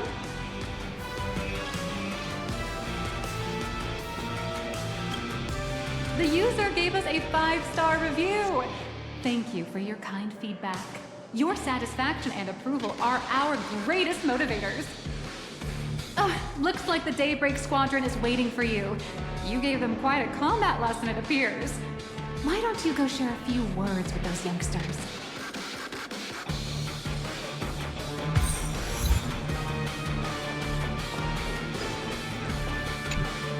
As expected of my senior, that was awesome! My life is now complete. Before joining Daybreak Squadron, Gray had always been your fan. That kid knows every story about the Astral Express like the back of his hand. And he's always looked up to you as his role model. Even as his leader, I'm nowhere near as important to him as you are. Huh, what an amazing battle! Well, more than beating you, we were hoping Gray would leave a lasting impression on you.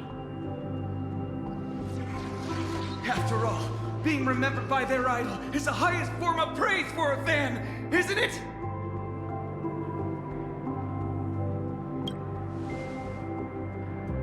Oh, you bet. Besides my senior, my teammates in the Daybreak Squadron are the ones I trust the most. It's a shame, though. If she really could become the 5th member of our team, her recognition would rise even further. After all, many people still think we're just playing hero. That's only because we haven't done anything truly heroic yet. Don't worry. Given the state of Dual-Mention City, a mind-blowing crisis is bound to happen sooner or later. And that's when we'll get our chance to shine! Ha-ha! Yeah, just yesterday, I rescued 5 people from a gas explosion. Hope they recover soon. And spread the word about how awesome Daybreak Squadron is! There you go again, casually saying the strangest things. Like the Astral Express. We don't need to act to prove something so long as we stay true to our own path. Sooner or later, Daybreak Squadron will be recognized by everyone. Silly you. Is the Astral Express all you ever think about? Why don't you just go join the Express as one of the Nameless? Come on. Don't make fun of me. I'm still just a rookie. How could I possibly be worthy of boarding the Express and fighting alongside seasoned veterans? Anyone who perseveres in their own life is a hero indeed. Thanks for your guidance, Trailblazer. And lastly, I wonder if you could take a picture with the rest of us. Trailblazer, please, take a photo together with us! Whoa! My senior's so close to me that my heart's beating like crazy. 3, 2, 1. Darkness wanes and dawn awakens! The Daybreak Squadron arises!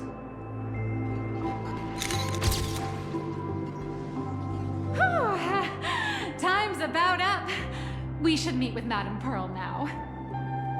Oh, right. Want to say goodbye to your big fan before we go? Blue, yellow! You guys were amazing back there! If we record this for promo material, we'll definitely get a ton of new followers! If only we could have beaten the Nameless! We were actually so close during that Mechatron fight! What are you talking about? There's no way we could have beaten the Trailblazer. Well, it's not entirely impossible, I'd say. Ever since I converted, I feel like both my mind and body have become so much lighter. Gray, you really should join us and do the same. Haha, Gray.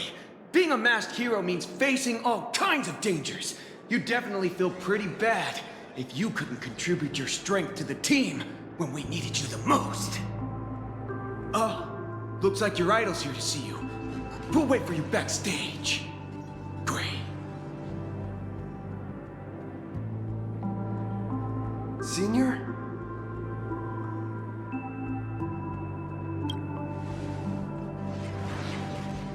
Me? I'm fine. Totally fine. It was no surprise that you took us down without breaking a sweat. It's me. I'm just too weak. I'm always hesitant, whether in combat or dealing with life. Even though I know I can never become an amazing hero like you, I've always been trying my best to get closer to being like you. It's a bit embarrassing to admit, but no one ever taught me the principles of how to live and behave growing up. I dropped out of high school pretty early and started hanging out with street gangs. Every time I threw a punch to intimidate someone, I thought I was being a hero. But when I saw how scared those people were, I had this nagging feeling that maybe I was doing something wrong. Later, when I read about the Astral Express story online and learned about your legendary deeds, I finally understood what it meant to be a true hero. Looking back at how immature and awful I was, I made up my mind to leave my own organization. Now I too have a chance to become a hero like you. Together, with my brothers and sisters in the Daybreak Squadron, I can bring happy smiles to the residents of Plain Arcadia and protect them whenever danger appears. But I'm just too weak. I don't have the immense strength like the Express Nameless. I don't even have any special talents.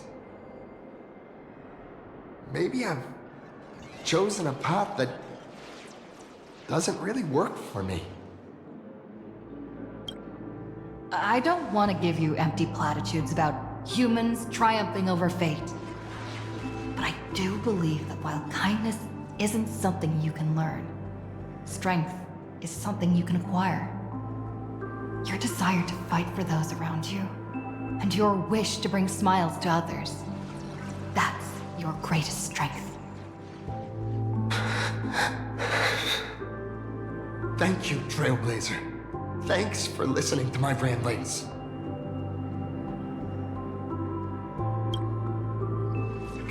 Could you please sign that famous line?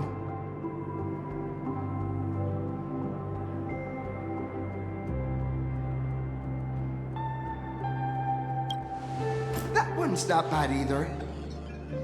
Yeah, it was the stars that first set the Nameless on their journey. And now, I can see that same starlight in your eyes. I'll remember today for the rest of my life. Goodbye, Trailblazer. I hope by the next time we meet, I'll be a true hero just like you.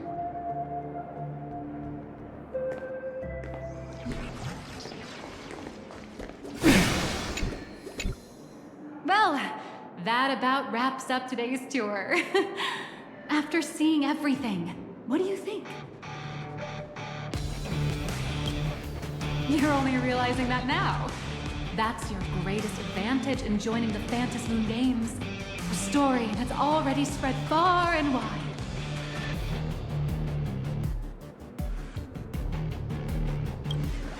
Indeed, rather than the power to rule this world directly, that individual draws even greater strength from Perlux. The stories and dreams spun by this enterprise are capable of steering the future of Plain Arcadia and of serving as the cradle for new imaginae.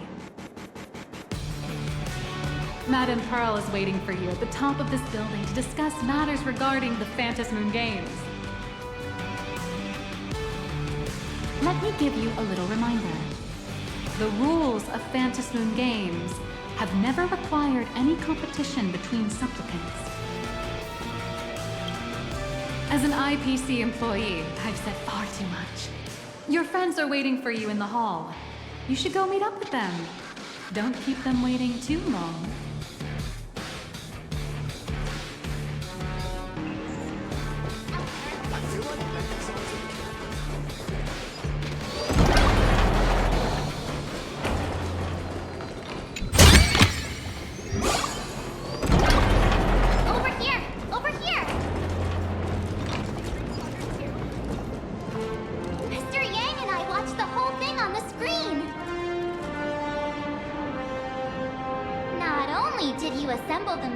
And give autographs to your fan, but you also got to live out your superhero fantasy. Did you have fun? Mr. Yang's looking at you with such loving eyes, like a parent watching a kid riding on a carousel at an amusement park. Indeed. Seeing her so happy reminds me of my younger self. Those were the days. What are you talking about? Mr. Yang, you're still as young as ever. Oh, right. We've been wandering around here for ages and seen everything there is to see. What's this Madame Pearl really up to? I understand everything she wanted to show us. There are just a few questions I'd like to confirm with Miss Nihilux. Miss Nihilux? Wait, where did she go? Ah, there you are. We've been looking everywhere for you. The Secretary's office sent Agent Feld here to keep you company while you wait, but he said he couldn't find any of you.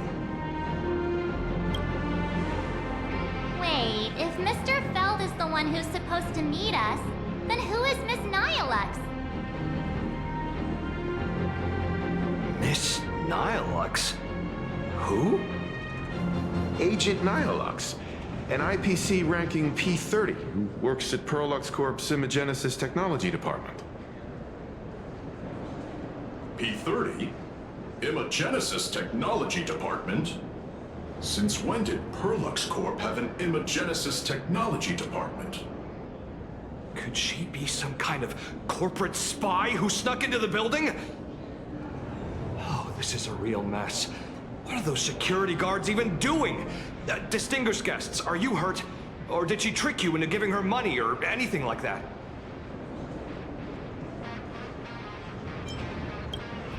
This lady seemed totally legit. She smoothly guided us around the place like a pro. I thought she was one of your people. I need to report this to security right away. She can't have gone far. Let's catch her in the act.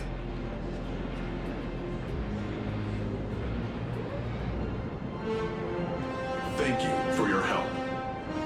Astral Express crew, Madame Pearl has been waiting for quite some time. If it's convenient, shall we head out now? I'll show you the way. Please inform Madame Pearl that the 3 guests from the Express will arrive shortly.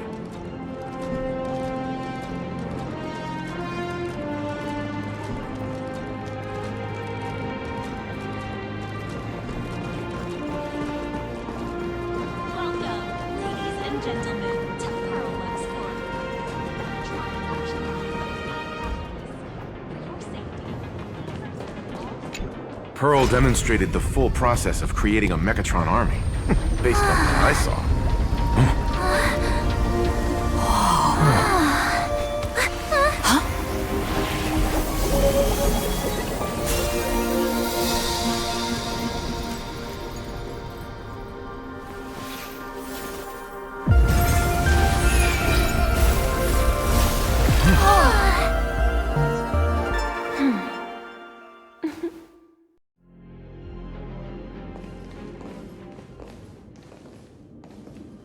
Hello, guests from the Astral Express.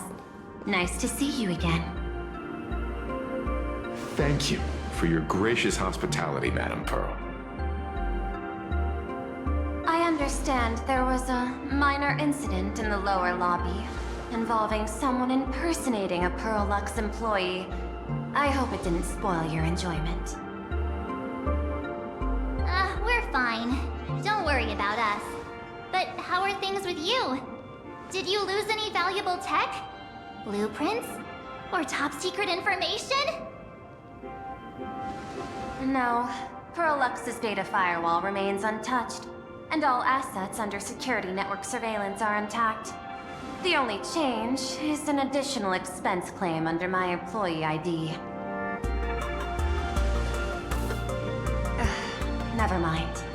I can make a preliminary assessment that this was the result of someone's momentary impulse.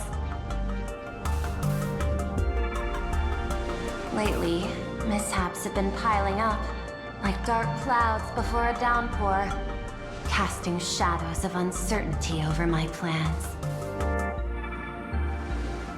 Could you be referring to the Herald of Death? 33 citizens were found dead in the Dovebrook district. In addition, an IPC specialist assigned to negotiate the purchase of a Mask of Elation died in an unexpected incident. This party has made overt threats to public order and is clearly challenging the IPC. My intuition tells me this is only the beginning. Managing capital and managing a corporation share one thing in common. That is, an aversion to risk and a pursuit of stability. And I bear both responsibilities. As the executive officer of Plain Arcadia, I bear an inescapable responsibility for the safety of this world. As one of the 10 Stonehearts, I hope to bring the Phantasmoon Games to a swift and safe conclusion. Rather than staging another dangerous battle, like what happened at Graphia Academy, I hope the supplicants can show the people of this world miracles of joy and happiness, instead of sorrow and rage during the Phantasmoon Games. Therefore, I'd like to hear the Express's request. Trailblazer, please. Tell me, what's your ultimate goal for joining the Phantasmoon Games?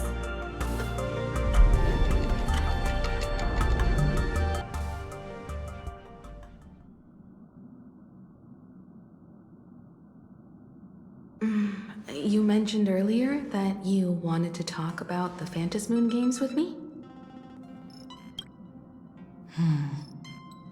I'd like to talk about our ultimate goal for participating in the Phantasmoon Games. Got something in mind?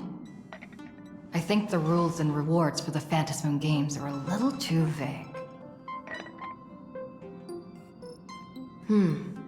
That's exactly what I thought when I joined the games 15 years ago.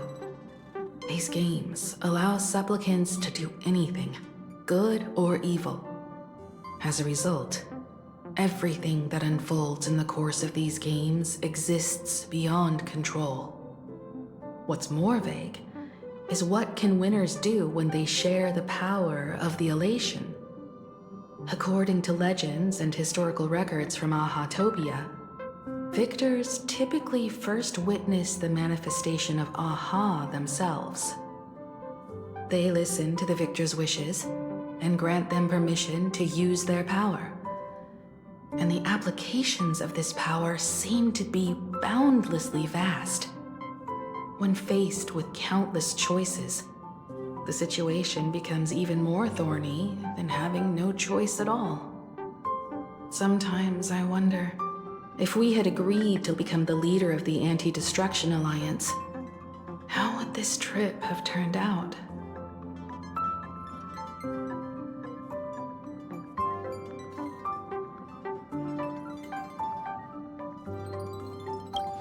If I win, I'll give up sharing Aha's power and ask them to be the leader of the Anti-Destruction Alliance.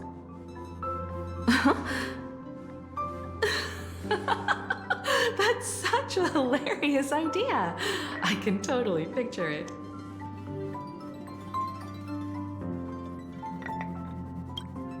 I get it.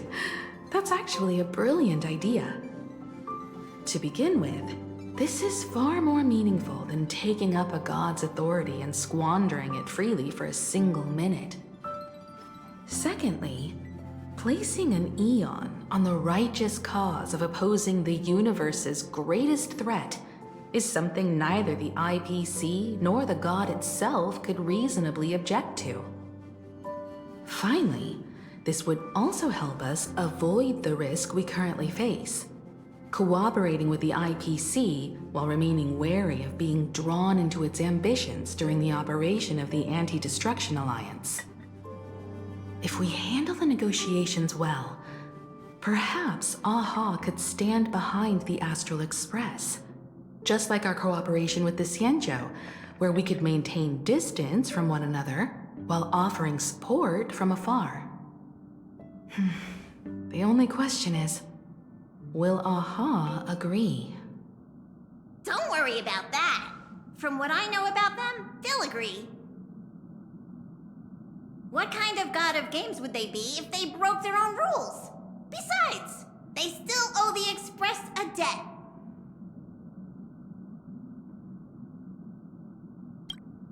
This is their IOU for the Express debt from when they were traveling with Akavilli, complete with their signature and seal.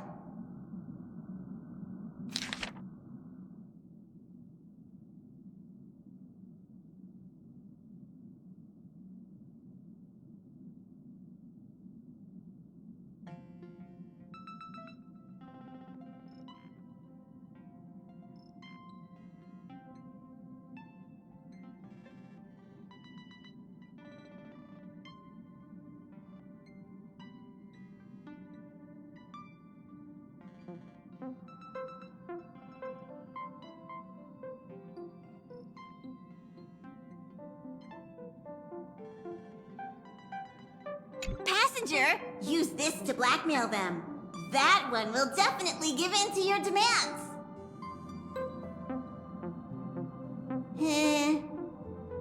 Probably. So, you're saying you want Aha to take on the leadership of the Anti-Destruction Alliance?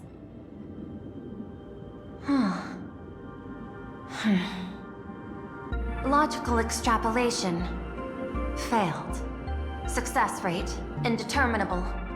This peculiar proposal nearly brought my thought process to a halt.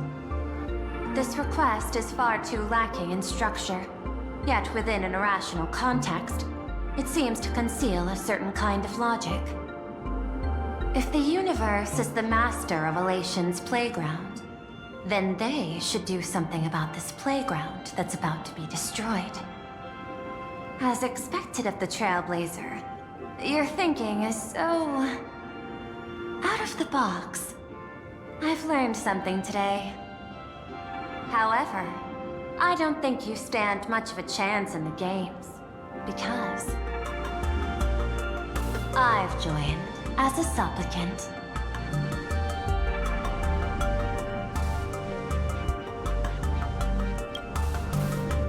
Not single rule in the Phantasmoon games requires supplicants to engage in combat, so there's no need for hostility between us. Plain Arcadia's administrator is a supplicant?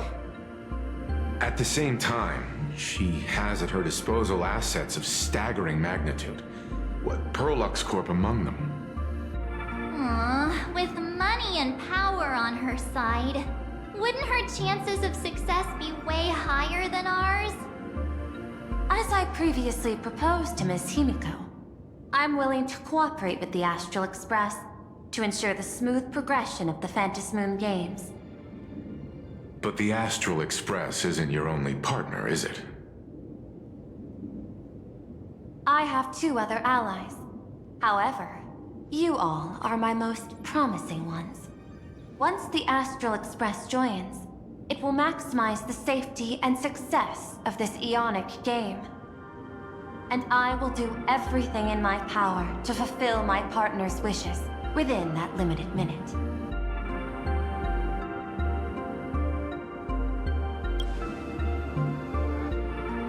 As we told you before, our strategy is to become a sail, advance and retreat together.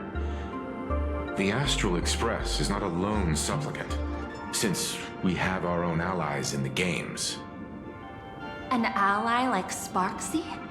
It's true that you defeated her and took her mask. But given her typical decision-making style, Sparksy isn't exactly what you'd call a reliable ally.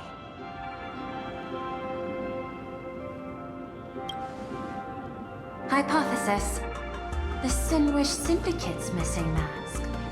I thought it fell into the Xianzhou's hands. Don't tell me. Yao Guang gave it to you guys? That's right. 3 against 3. We're tied at the moment. With this new variable in play, I'll have to adjust my extrapolations.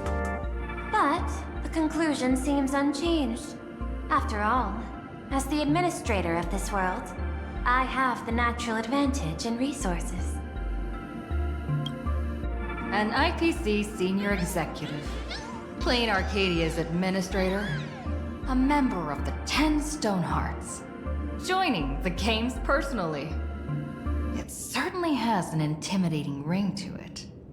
But when you think about it, isn't this identity precisely the greatest burden Madame Pearl has to overcome? She's right. Your identity is far too sensitive. You want to control these games and end it safely and quickly. But Plain Arcadia's citizens might not see it this way. All they see is the all-powerful IPC and an influential executive pulling all the strings. Your every action will be scrutinized twice over.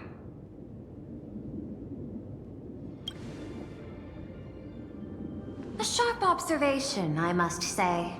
Quite impressive. But I do not believe you yourself would overlook this. Madame Pearl, what is it that you seek to obtain from the Phantasmoon games at any cost? What I seek is a treasure lost to this world's history. I want to recreate Graphia's divine art of imagenesis. Does that have something to do with painting? Hard to believe, no? My birth originated from the theme assigned by the celestial differentiator of planet Scrulum. Art. At first, I was nothing more than a machine that imitated human paintings. For an Intellitron, generating works of art is no great challenge. Day after day, I studied. Day after day, I exhausted every possibility. I could instantly analyze the proportional structure and pigment composition of any painting. I could precisely reproduce every pixel of Graphia's masterpieces. Yet I could not create as she did. Graphia's ultimate creation was establishing the world in canvas at the end of the Phantasmoon games. I want to understand her thoughts at that moment and touch the essence of creation. Is this your personal pursuit? Or the IPC's demands on this world? Both. The IPC's point of view is far more pragmatic. The world in canvas is a dimension that can shield us from the Antimatter Legion's warfare. And they've always been eager to master this technology. Unfortunately, it seems we can't convince each other to back out for now. Then, I have another proposal.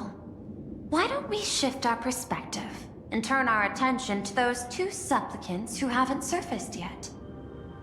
These two individuals' objectives are unclear, and their abilities remain a mystery. If left unchecked, we might see a repeat of the Herald of Death tragedy. I have a cooperation proposal that could help us gather intelligence on them, and I'm willing to share this piece of information with you all. That is correct. But all you need to do is sacrifice a tiny sliver of your reputation. Before we move on to the details of our cooperation, would you like to take a short break and have some tea to wet your whistles? Or shall we continue? I was thinking of having Perlux Corp host an expo for the Astral Express. As for the name, how about Star Rail Fest? Star Rail Fest? You mean hosting a Fluffy Across the Blue convention? Correct, but not entirely. The Fluffy is well known in this world, so it's a good collaboration element. But what I want is an unprecedented Astral Express exhibition, with the Fluffy being just a small part of it. The real stars of this grand event will be you, the Express crew. You'll be there in person to meet the people of this world. Are you trying to use this exhibition to lure those two unidentified supplicants out of hiding? Huh? What if they're up to no good? Won't that just make us walking targets? What could be more inspiring to the people of a world than standing face to face with heroes of the cosmos? That's an enormous amount of wish power, and the Astral Express is the very source from which this wish power originates. Together, we can create a miracle for all to witness in Arcadia devoted to the legends of heroes. I'll also get Full Wish TV and other mainstream media outlets involved for promotional cooperation. And in return, wish power will flow to you. Of this, I have no doubt. A wise choice. Before the Star Rail Fest officially begins, I have one more favor to ask of you all. I'd like the Express crew to pay a visit to Blurry QR Colt, the original author of Fluffy Across the Blue. Doesn't Perlux own the rights to the Fluffy? Since their debut, this author has remained anonymous, never revealing their true identity in public. But if the real-life inspiration behind the story were to pay them a personal visit, it would surely be a great honor, and likely persuade them to attend a signing, stoking the excitement even further. Now that we've reached an agreement, I'll leave it in your capable hands. My secretary will be in touch to keep all parties apprised. By the way, before you leave, please accept this small gift as a memento of our first collaboration.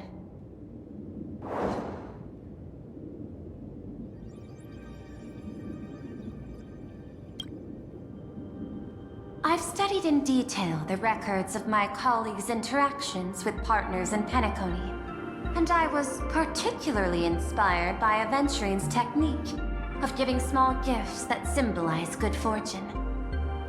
So please, keep this chip with you as a symbol of good fortune for our future cooperation. Take care, everyone.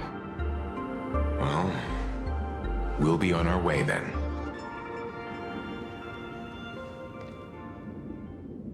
As your private detective, I must warn you that a grand exhibition of unprecedented scale would make for a perfect opportunity to reenact the blood-stained games. I understand. That's why I have a mission for you. Protect the Nameless at Star Rail Fest. You actually think they would need my protection with their strength? Don't tell me your extrapolations predict even bigger trouble ahead. Hidden beneath each extrapolation, tiny signals of unease keep bubbling up to my thought interface. I must be thoroughly prepared for whatever may come. Now that you've taken up the mask, let's talk about payment. What do you want? The same as always? Money? Before we talk about payment, let's discuss the Herald of Death. Although the Department of Aberration Defense sealed and destroyed all records of the bloodstained games, I still managed to uncover some unusual leads. After the Herald of Death incident, the victims' families collectively received compensation so massive it could fill any gaping wound. So, I figured, maybe we could find some leads by looking into official Plain Arcadia expenditures. But here's the interesting part. This item was nowhere to be found in that year's public financial report. Care to guess whose books this money went through? It was you, the omnipresent IPC. To be precise, it was the IPC's technology department that paid this astronomical compensation.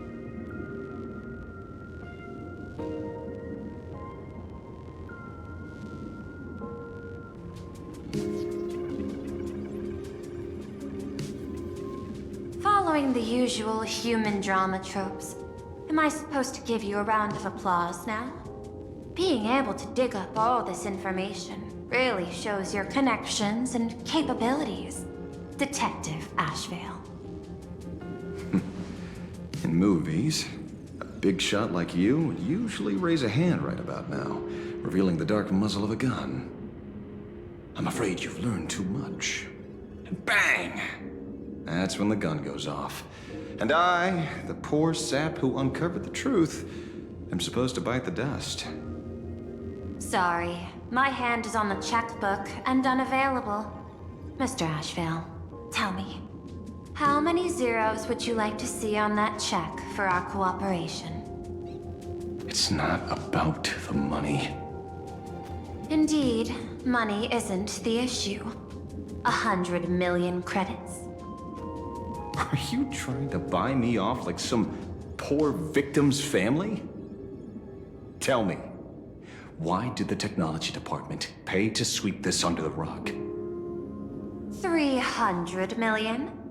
I know you've always needed money.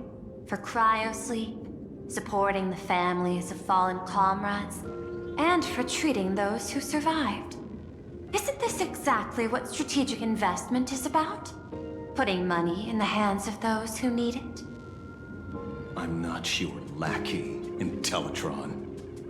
Tell me the answer. 500 million? I could pretend there's a glitch in my calculation process and make it a cool billion for you. Money or answer? Your call. I want the answer. Oh, an unexpected choice. It defies my usual understanding of your decision tree. Note, I say this without sarcasm or ridicule. The answer is, I don't know much. Hard to believe, perhaps. But as CEO, my power isn't unlimited. Besides, the Herald of Death affair lies 15 years in the past. This world is like an unfinished game of chess that's been dragging on for years. The hidden moves laid by the previous player keep becoming my challenges. Even today. But since you've invited me to finish this game together, sharing intel is a must. Reasonable. I'll share what I know about the answer. Marcus Antali, the Herald of Death. Last member of the Intelligentsia Guild, School of Evolutionary Perfection. 5 years ago, his identity was confirmed, and he was executed. Note, executed in every sense of the word. Miss Yabali, head of the technology department, took possession of his belongings, and even I don't have the clearance to access those records.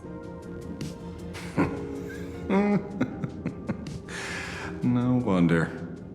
So, that guy was practically IPC personnel, give or take.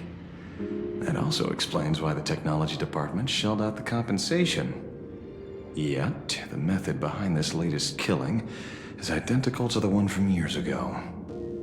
If the Herald of Death is truly dead... A serial killer coming back from the dead is the least of our worries. Even if a serial killer does come back to life, he's still just a serial killer who's been shut out of the Ionic game. What's more concerning is this. Someone wants to exploit the legacy of the Herald of Death. Miss Yabali took away everything that man left behind, except for the fear he instilled in the people of this world. And during the Phantasmoon Games, not only can miracles trigger wish power, but fear too. Based on my extrapolations, the appearance of this new Herald of Death might mark the beginning of the festival spiraling out of control. No wonder you're in such a hurry to end the games. Mr. Ashvale, I've always respected you. But right now, I need to rely on your strength even more.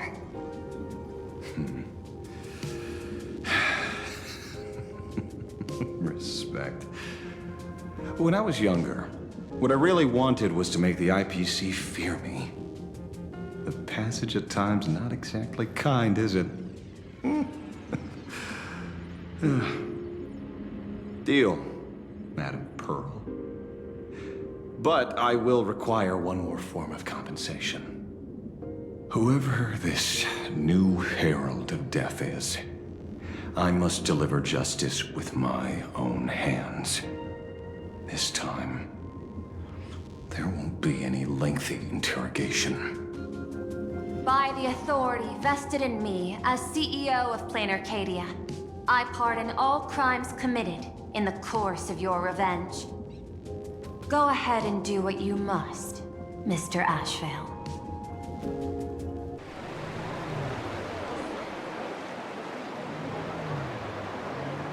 My friend, I don't blame you, but I'm done being a breathing dead weight. So do me a favor and pay me back for that drink with this bullet. Just do it, you coward! Let me die as a Galaxy Ranger before I turn into a monster of abundance! But, shoot me. I beg you. Nice skybow above. May you have a pleasant dream. Not knowing who you are, not knowing why you exist here, that isn't life.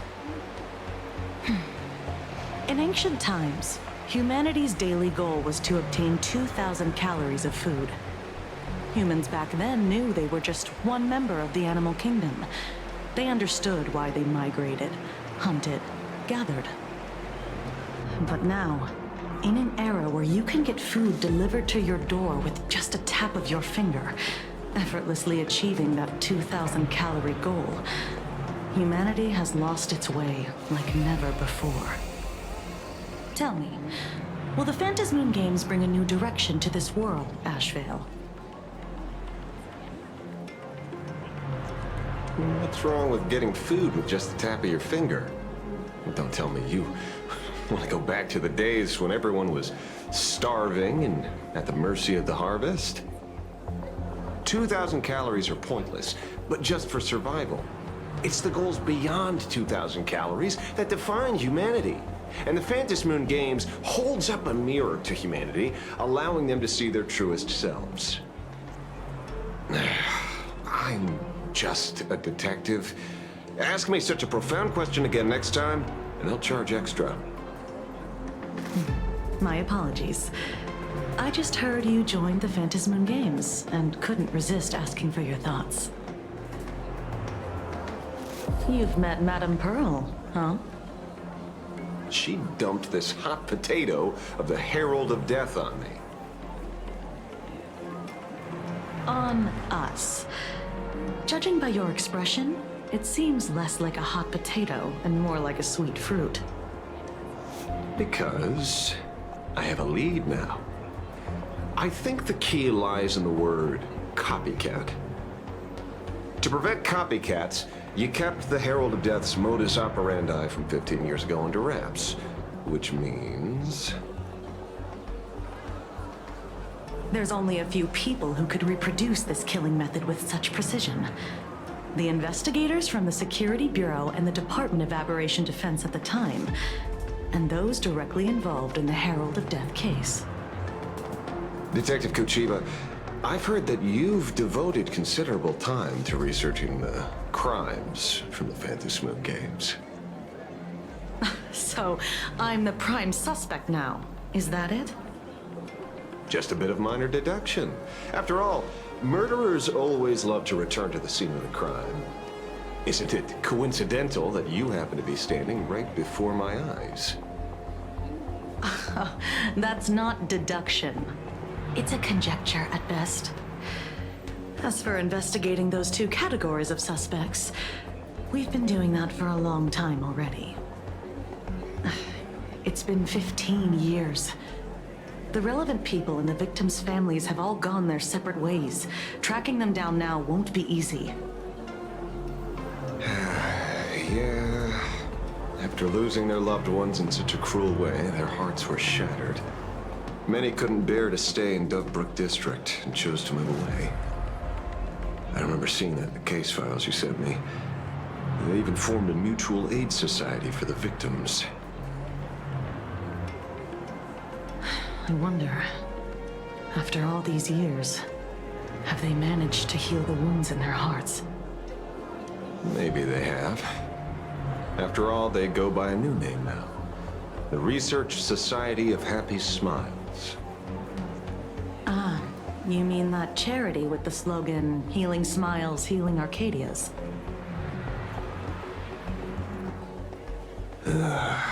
Before he died, Kostad mentioned that group to me. He said quite a few young people in the gang left without looking back, just to join them. So I thought, maybe we should start by looking into their rivals. The Research Society of Happy Smiles, huh? A charity that helps people escape their pain and find happiness, offering free counseling, medical care, all of that good stuff. Sounds like they've turned over a new leaf. How could you call them rivals to the underworld? I dug a little deeper into them, and found something interesting. You mean your monkey dug up something interesting, right? Okay. Mr. N dug up something interesting. Have you heard the name of the sponsor behind the Research Society? Her name's Full Wish. That name rings a bell. Wait, isn't she the boss of Full Wish TV? I think she was one of the survivors of Graphia Academy too. This is getting a little too coincidental. Just like every case you've accidentally cracked before. Mr. Ashvale, should I compliment your keen instincts or your incredible luck? Luck's a part of a detective's toolkit too. Anyway, whether Full Wish is guilty or not, we won't know until we look into her. That's why I asked you here.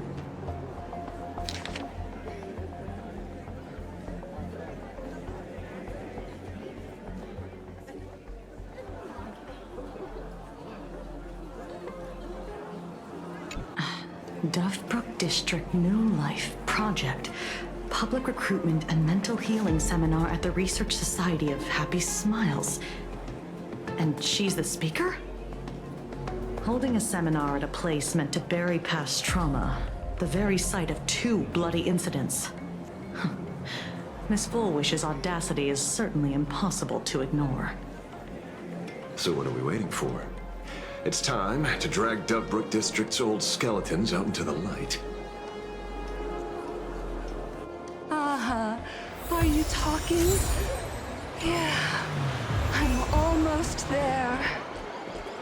I want more happiness.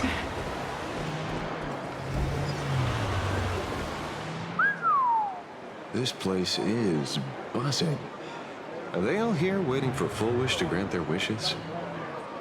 A rich person like Fullwish can make most people's wildest dreams come true with the snap of her fingers. I'm less curious about who she'll help than what she wants for herself.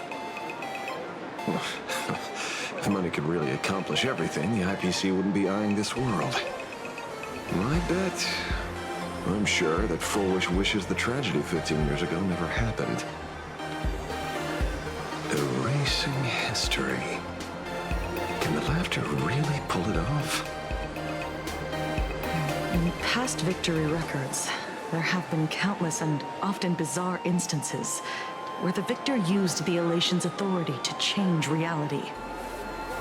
You have to understand, the Phantasmoon Games isn't just some wish-granting lamp. What makes it irresistible is that it turns the one who wishes into the genie.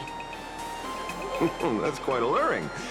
Have you heard about the noblest worm Aha made godlike? It became the happiest creature in existence. Happy enough to burst apart, leaving no intact body behind. Your knowledge of these unofficial records is enough to rival ours. Since you see things so clearly, Mr. Ashvale, why sign up for the games? Miss Kochiba, is that a rhetorical question? Or are you fishing for a confession? Fishing? Don't be afraid. Now that you're a supplicant, public officials like me no longer have any authority over you. I'm guessing what you want goes beyond a straightforward act of revenge, beyond a vigilante execution carried out in public. If you were only out to avenge friends, with or without the Phantasmoon Games, someone like you would toss laws and decorum aside and do what needs to be done. So tell me, Mr. Ashvale, what do you actually hope to get from the games? Consider it a mystery. If I make it to the end, you'll know the answer before Aha does. Well then, I'd be honored. Just don't let your wish ruin our lives here. Daily life here fits like a tailored prison uniform. Wear it too long and you forget what your bones should feel like. Ugh. It's time to break free. Look at these prisoners of routine before us. Fullwish hasn't shown up yet. Let's talk with the members of the Research Society. Maybe we can coax something useful out of them. I got called into another chat with the boss today. Never thought he'd care about me this much. Everyone is smiling at me. The office feels downright cheerful. These days, I go home, change my baby boy's diaper, help my daughter with her homework, prepare tomorrow's lunch, and clean up the house. It's hard to describe how satisfying that feels. When Emma left me, she must have left the kids to me for my own happiness. When I look back, I realize I was someone who had it good, and I never understood how lucky I was. Right? All thanks to Miss Fullwish. Yesterday, during my tumor removal, the anesthesia wore off halfway through. I squinted and watched the doctors pull all kinds of things out of my stomach. There was this lump still twitching when they cut it out. I used to be too weak to even get out of bed. But after the Society's treatment, I am almost ready to walk out of the hospital. Isn't that amazing? Oh, I kinda wanna see someone slice me open too. It should be fun. Hey, did you two hear about the Sinwish Syndicate? You've come to the right person. My neighbor got a visit from their debt collectors. You should have heard the racket. I saw the news too. Those parasites who ruined the peace, who kept people from being happy. Gone! Wiped clean! Oh, praise Aha! Wait, they extorted you too? Something like that. Still owed their underboss tens of thousands of credits. So your debt's wiped clean. Oh, must feel pretty great, huh?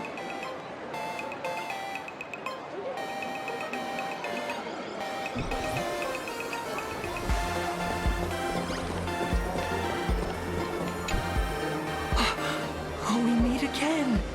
Hey, Lady Megatron. How have you been? Good. Since I joined the Research Society, I've made so many new friends. In the past, I struggled with mobility. I always had to work 3 or 4 times harder than the other Mechatrons, just to keep up. A lot of Imaginae think factory-made types like me don't count as their own. And humans look at us and see soulless machines. If every sentient being has a home, then even the scrapyard is close to me. I'm not even considered recyclable waste. But here, in the society, no one cares what I am or what I can do. They just see me as a normal person. Congrats. You found your home. Aha said the same. They and everyone here are my family. Aha talks to you. Of course! You mean you can't hear them? Guess you're not happy enough yet. Don't worry. Once you join the society, you will. No pain, no tears, just pure joy. The society makes everyone happy.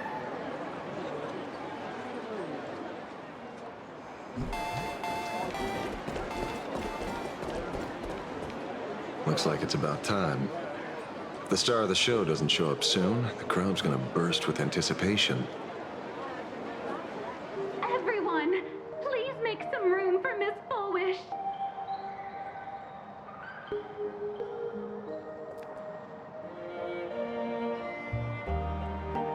By the Master of Elation, may they bless all souls and grant them smiles. Are you all happy today? Very happy! Thank you for your smiles. They're like lamps in the dark. So precious. But before we celebrate the elation, let me share a memory drenched in tears. It once dragged me into the abyss. Yet, it also taught me what the elation really means. As you all know, 15 years ago, during the Phantasmoon Games, the shadow cast by the Herald of Death swallowed this place whole.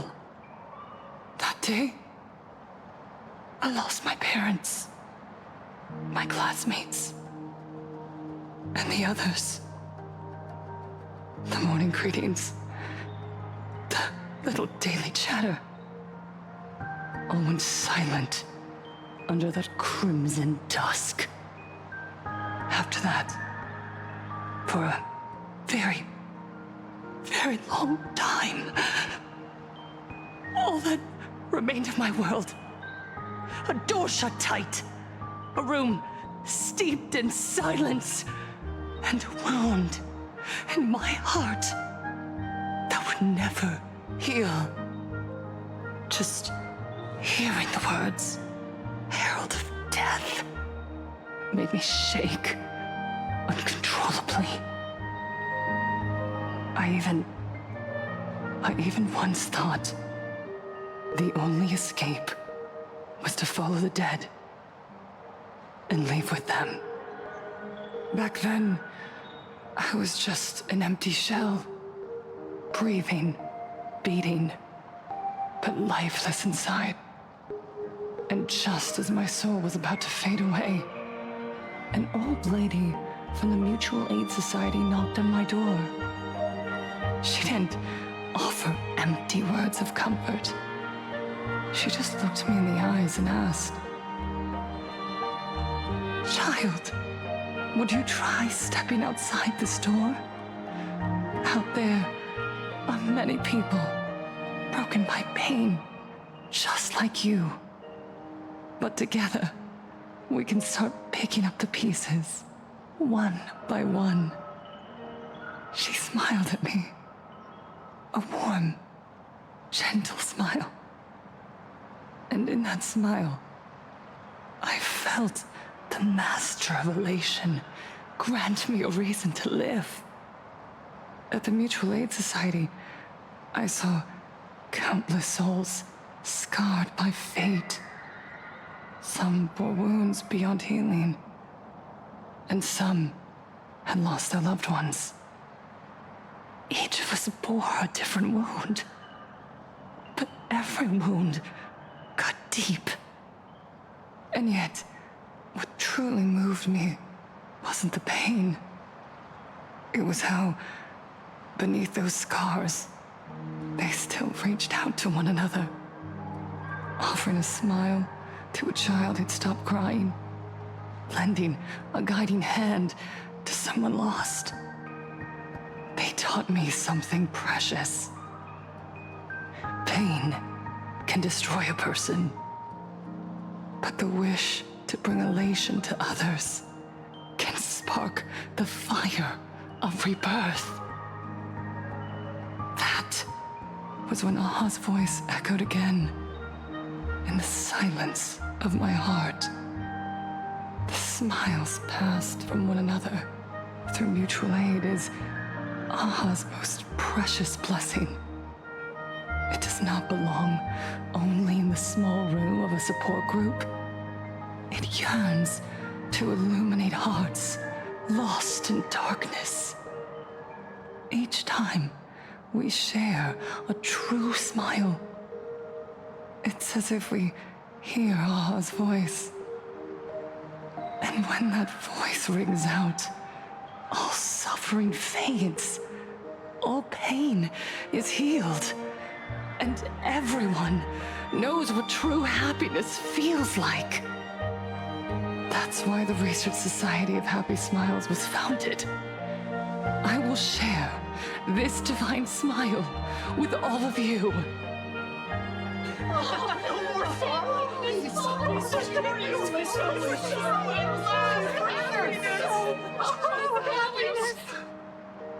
Everyone, I have questions for you.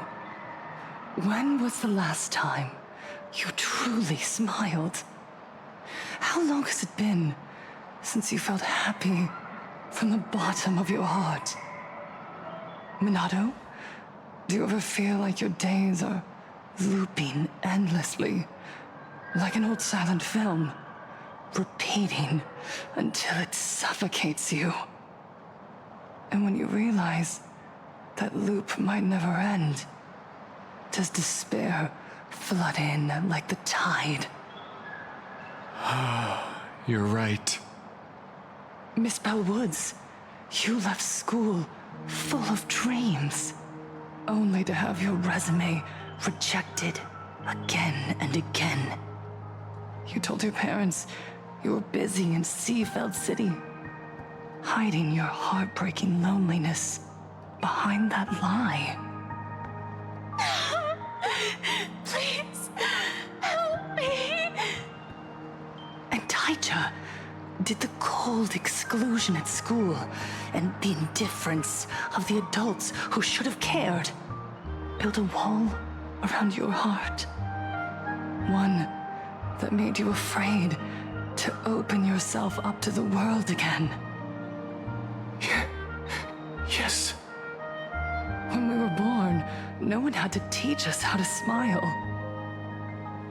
But who would have thought that one day, even smiling would become so hard?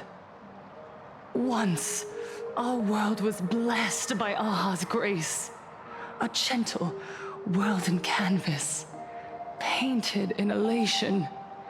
For centuries, humans and Imaginaes lived freely together in that eternal haven. Until the Inter-Astral Peace Corporation violently tore us away from that sanctuary. They brought us their so-called inter-astral civilization, imposed their so-called standards of happiness, and told us that life's ultimate joy lies in self-focus, self-indulgence, and self-satisfaction. They flooded us with dazzling material desires, blinding our hearts. They fed arrogance and prejudice into our minds through the network, making us chase pleasure for ourselves and forget that true elation is found when we smile together. Wish power has turned into fuel. Credits jingle where heartfelt laughter used to ring. We drown in anxiety, competition, and an endless sense of not being enough. And in all that noise, we can no longer hear Aha's gentle voice. Elation, the truest light of life itself, is being eaten away and replaced by the external. You said it. I work myself to death for scraps, and my boss doesn't even notice. And those useless loudmouths online. They do nothing with their lives, yet constantly judge everyone else. The IPC is nothing but a nest of vampires! They're feeding off of us! Miss Flowish, please tell us how to be happy! Look around you. This land was once blessed by the master of elation. And yet now, it's overflowing with misery. Everyone's chasing their own happiness, but in doing so, they wound others without even noticing. Do you remember the moment I found happiness again? It was when someone who was suffering just as I was, smiled at me. Even through their pain, they gave me that smile. A smile filled with blessings. That smile saved my life. So listen well. Only by opening your heart and sharing your smile with another can you truly grasp what happiness means. It isn't just giving a smile. It's embracing the power that Aha bestowed upon us to smile. Join the Research Society of Happy Smiles. I'll help you rediscover the smile buried within yourself, and Aha will grant your life a transformation. Our mission doesn't end with finding our own smiles. We must bring them to the world and spread true happiness across all existence. While others pray to the eons for their own desires, we, the true followers of Aha, carry a higher calling to fulfill their wish. To fulfill Aha's wish? Yes. To still every cry of sorrow. To wipe away every bitter tear. We will build, no, rebuild. A world where smiles never fade, and elation never dies.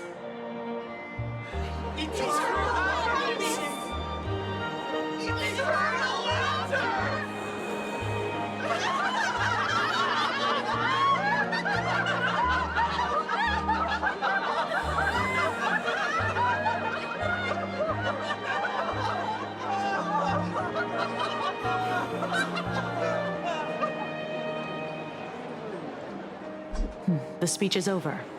What's your take, Detective? She's so far gone, it's hard to make sense of it. Then let's not overthink it.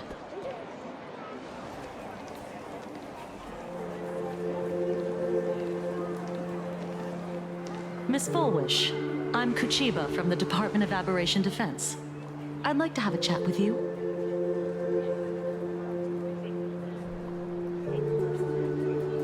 I see. You're here about the Sinwish Syndicate case, aren't you? So, you were expecting us.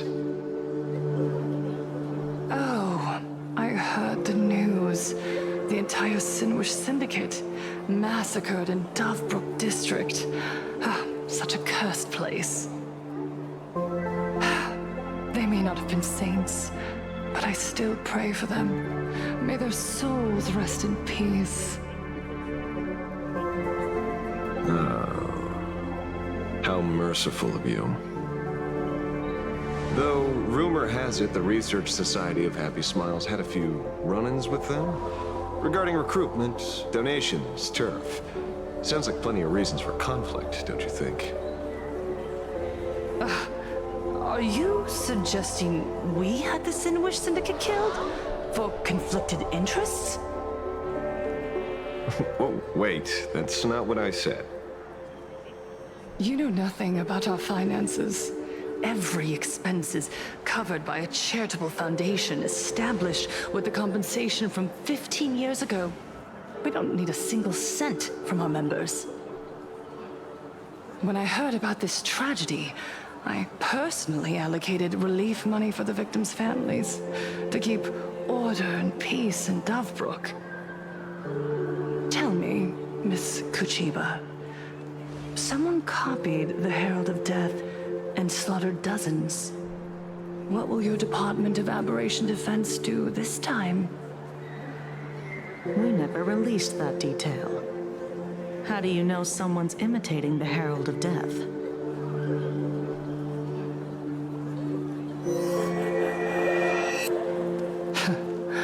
Isn't that what you've been waiting for? For the killer to slip up so you can swoop in and tie everything up nicely? 15 years have passed. You don't seriously believe we're still living in an age where information can be sealed off at will, do you? From the very day the murders occurred, the news has long since spread online. The Sinwish Syndicate paid a fortune for some ancient mask, and the next thing you know, they're all dead. The scene painted red with traces of the bloody bloom. Please pay no attention to baseless rumors. Rumors? And yet you're here. That alone proves one thing. The rumors are true. And the new Herald of Death really does exist. Otherwise, why do you suspect me? Only someone who knows the original case could recreate it so perfectly, right? Everyone! You heard our conversation, didn't you? The Herald of Death has returned. He's here, in Dovebrook. He's slain the entire Sinwish Syndicate. He's back to relive the carnage of the Phantom Moon Games. The Herald of Death? Didn't the officials declare him executed? How has he appeared again? He's immortal? A demon? He's on everyone. What? Don't! Aren't gang members the very people who steal smiles from others? And isn't the best way to make bad people happy to erase them from the world? Wouldn't that be doing something good? Yeah, Sister Mechatron is right. Those thugs deserved it. Back from the dead? Lies! The IPC kept him alive to wield him as their weapon. You useless officials! 15 years ago, you failed and let him get away! And that's why he's back again now!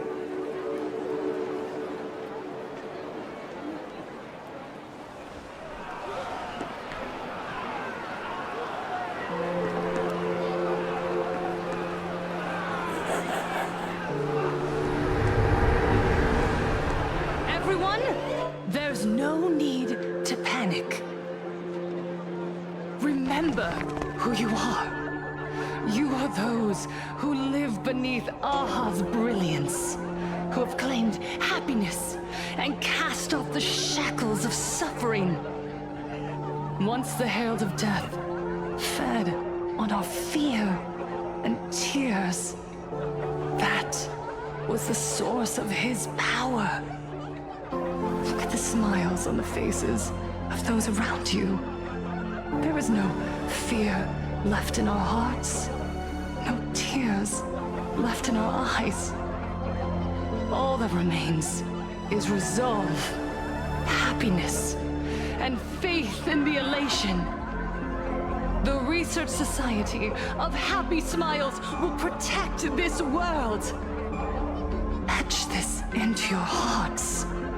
The happy do not die, for even death cannot touch a heart filled with happiness.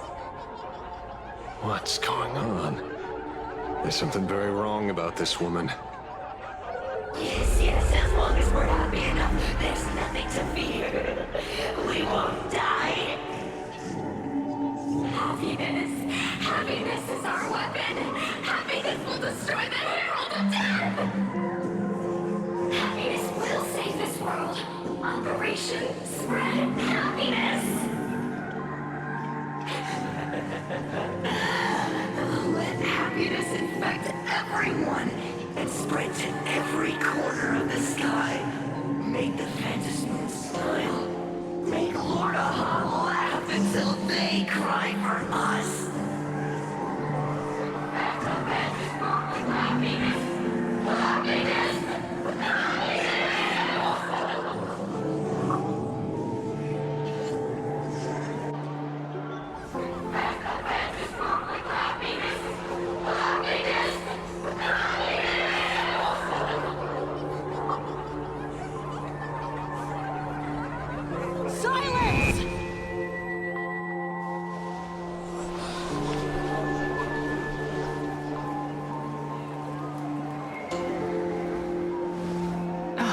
My apologies, officers. I can't provide anything useful for now, but rest assured, I'll cooperate with any investigation from the Department of Aberration Defense or the Security Bureau. And of course, I'll fulfill my civic duty. Whether it's the newly emerged Herald of Death or the various upheavals surrounding the Phantasmoon Games, the Research Society of Happy Smiles will handle them appropriately. What we protect is the future and the smiles of plain Arcadia. Or perhaps, after all this, you too have felt that yearning within your hearts. Would you like to join us to embrace eternal happiness? I'll pass. But I've got a feeling we'll meet again.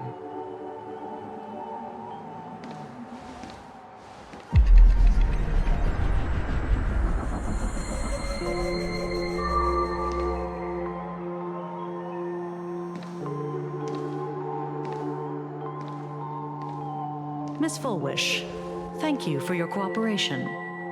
Hopefully, next time we meet, it won't be like this.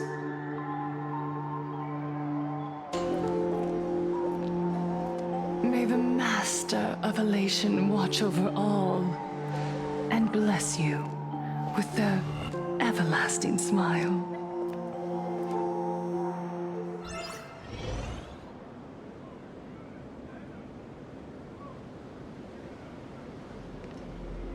Let go of your obsession. Let go of the shadow in your arms.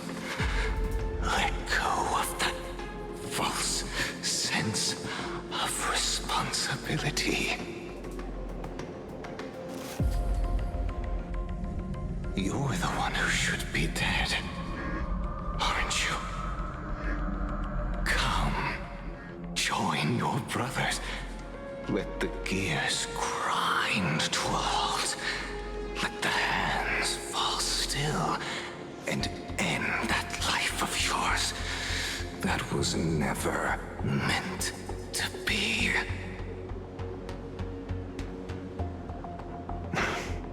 Sorry. That day will come. But for now, there are more important things I must do. What did you say?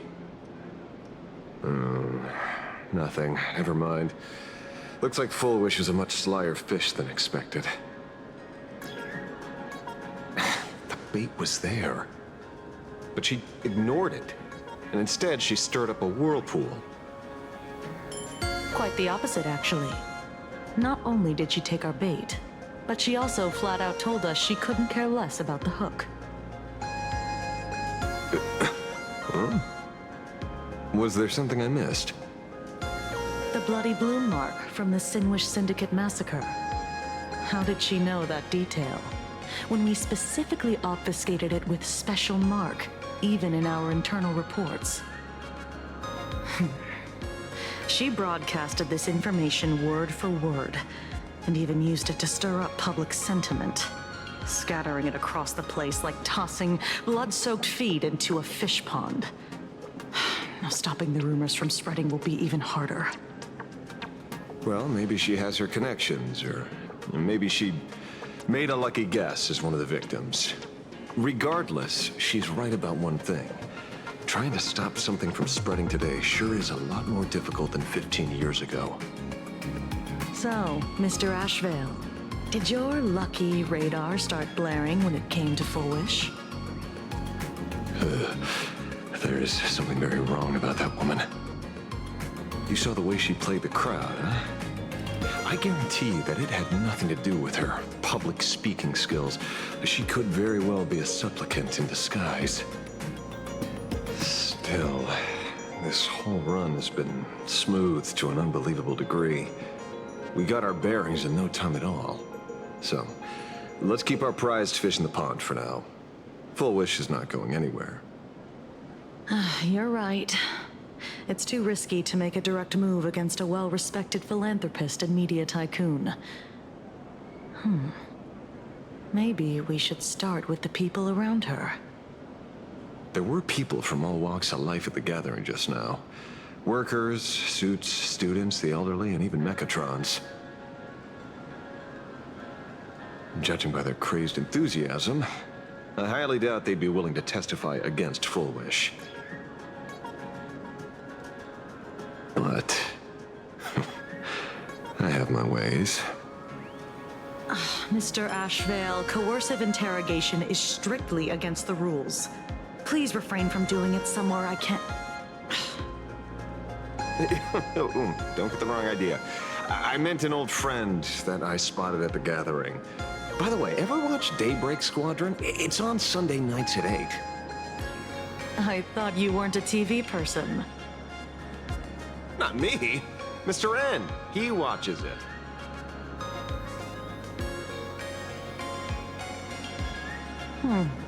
Your monkey is quite the child at heart. Anyway, come on. Let's go get an autograph from our heroic film star.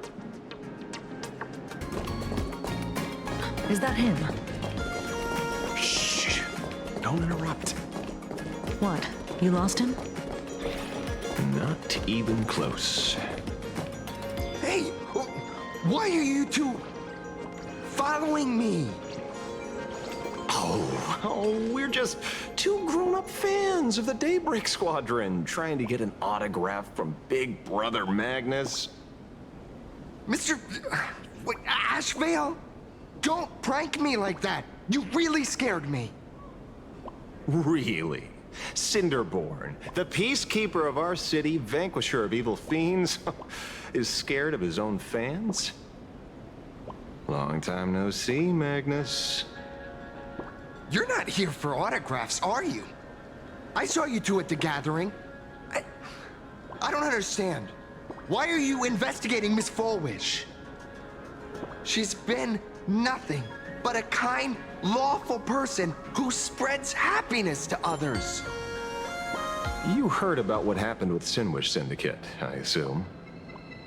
Then, was Miss Fulwish telling the truth? The perpetrator left the same signature as the Herald of Death did 15 years ago. So, did that monster really kill Mr. Polwave and Costide? 15 years and he's back? This demon? How many more lives must he take? Mr. Magnus, you're one of the survivors of the incident, right? Yes. That monster took my parents that day. But what's the Sinwish Syndicate case got to do with Miss Fulwish? Because that Herald of Death was executed 15 years ago. That's for certain. The Sinwish Syndicate case, on the other hand, has copycat written all over it. And Fulwish is a suspect. So, just because we're survivors, we automatically become suspects?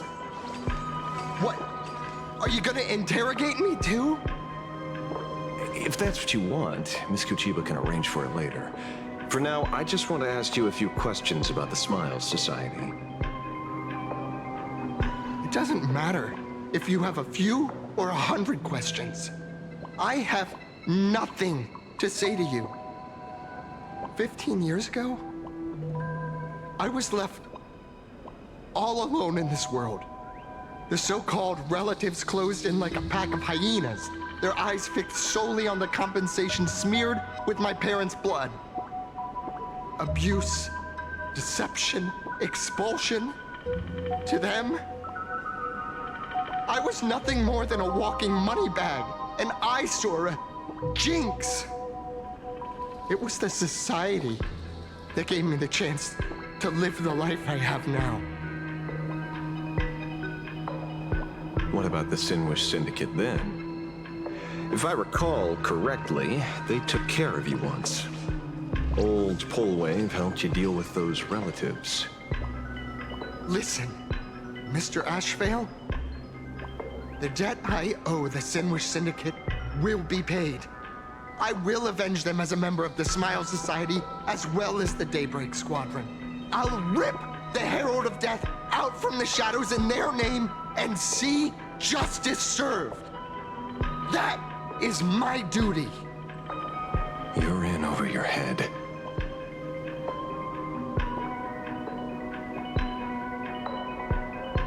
The new Herald of Death is very dangerous. I doubt a handful of actors like you can achieve anything substantial. You think we're just a couple of kids playing superheroes with masks, right? Well, you're wrong. My squad mates and I aren't the easy pushovers we used to be, Mr. Ashvale. I haven't had my transformation surgery yet, but I can already power a Mechatron warrior in battle. We are real heroes here. Boys, let's stay on topic, shall we? I just wanted to have a few words about the society. I have nothing to say to you either, Miss Kuchiba. Neither of you are getting a word out of me on this. Well, done, Magnus. Your loyalty to the Smile Society warms our hearts. You're following me? Not by choice. These IPC dogs made it clear that they intend to frame Miss Foolish. Oh, we're not going to just let this slide. Would you look at that? The hunters become the hunted. What does it matter? If someone's looking for a beating, we'll gladly give it to them. You have 5 minutes for questioning. So make it count, Mr. Asheville. They're all yours.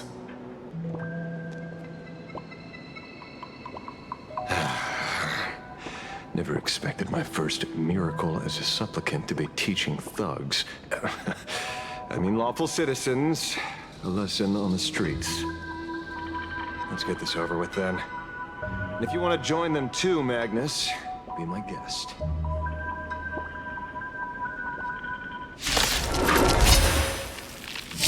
Fair warning.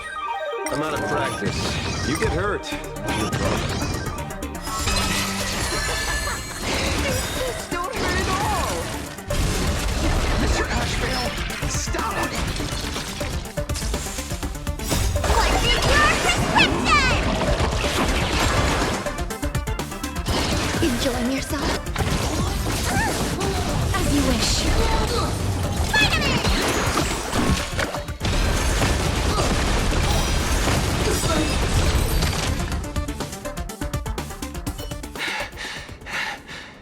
It hurts a little, but I'm happy. There's something seriously wrong with you all. Enough! Are you really going to kill them? What's the matter, defender of the city? Are you scared? This is the real Phantasmoon Games, Magnus. This is the bloody truth under the mask of the Elations game. 15 years ago, at dusk in this city, the Herald of Death tore people apart, one by one. Did he ever stop to ask even once, is it enough? I know you want to make something out of yourself, like the trailblazer of the Astral Express, and I know you want to catch the new Herald of Death and crush him like a bug, using the same methods he used against the Sinwish Syndicate. But here's the deal. It's not your duty. And the Eonic game sure isn't a TV show where you get to play the hero and save the day. You mentioned a conversion surgery earlier. Are you saying that all society members underwent some kind of unknown modification? That figures. I was wondering why these people looked like they felt no pain at all. Humming along merrily even as they bled. Does this have anything to do with the surgery? What? Nothing to say? Fine by me. 3 minutes left. That's long enough for me to question them. Time to hurry and get some answers from these people while they're still on the ground.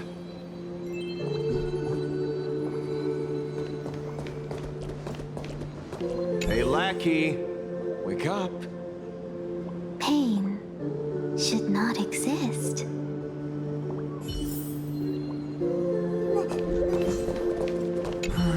Smile. Please, smile. The laughter. Don't let it stop.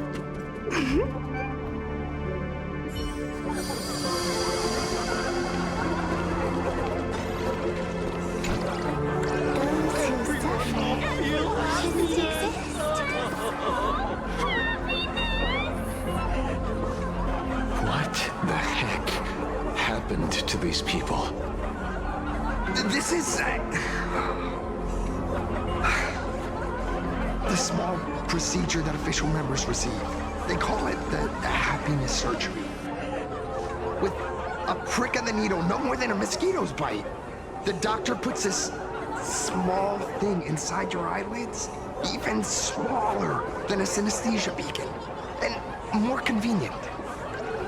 People who have had the surgery say that it soothes all your pain and suffering, past or present. Even your body becomes stronger, and your mind clearer and more focused. A state where you can truly receive happiness. So, you haven't had this happiness surgery yet, right? I'm not ready yet. I've been thinking it over. But the rest of the squadron had it, and they've all become happier. They say it's the necessary step to becoming a true superhero that safeguards everyone else's happiness. If I don't do it, then do I still deserve the name Cinderborn? Mr. Ashvale? What should I do? The surgery won't make you stronger, nor will it help you get your revenge. These guys on the floor are proof enough. Remember the hesitation and fear you feel in this moment, Magnus. If people simply erase their perception of fear and pain instead of overcoming them, then those people will never find true strength. Go now. I have some cleaning up to do.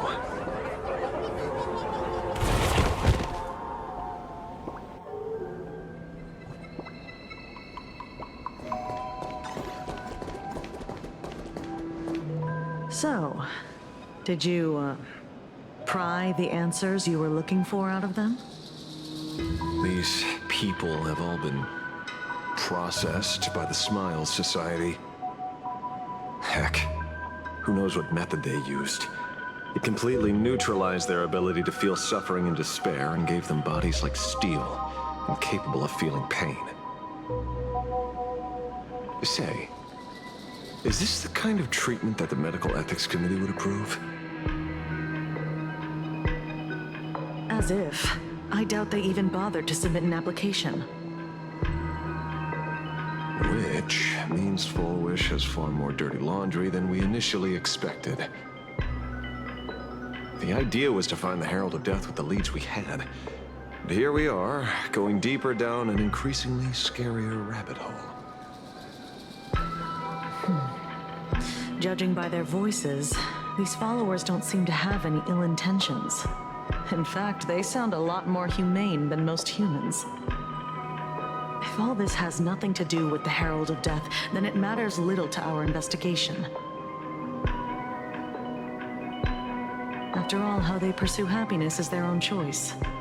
Wouldn't you agree?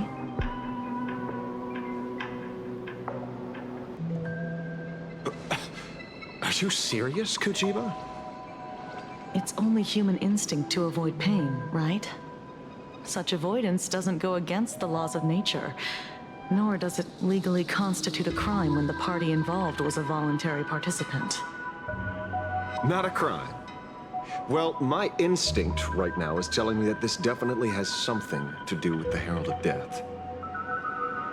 Unfortunately, Mr. Ashvale, we need evidence to solve a case. I'm here to follow my senses and dig up whatever's at the bottom of this. As for evidence, that's your headache. Besides, I don't think we need to turn over every stone to figure it out. If the new Herald of Death and Fullwish are connected, we'll be seeing another move soon enough. If I were her, I'd choose the brightest stage possible so this weapon could spread maximum panic. You mean the Star Rail Fest? Madame Pearl promised that top-level security would be deployed during the fest, as well as a contingency plan, robust enough to quell any crisis. And you are staring right at him.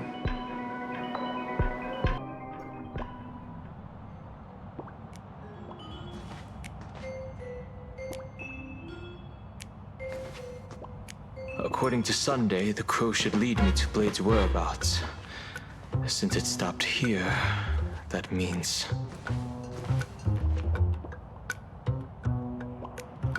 I wasn't even looking for you. Yet here you are, throwing yourself into the fray. Consider me surprised. We haven't even settled the score over the mask you stole from the Sinwish Syndicate. And now you're skulking around and following us? What's your deal? What do you, or should I say, all of you, want? General Yao Guang of Yu Chui has come to this world and is looking for you. Dragons clash in the wilderness, their ichor dark and yellow. In her divination, you will become a slave to your own violence, bringing a catastrophic end to all. I am in that future as well. The only violence within you that comes to my mind is Shuhu.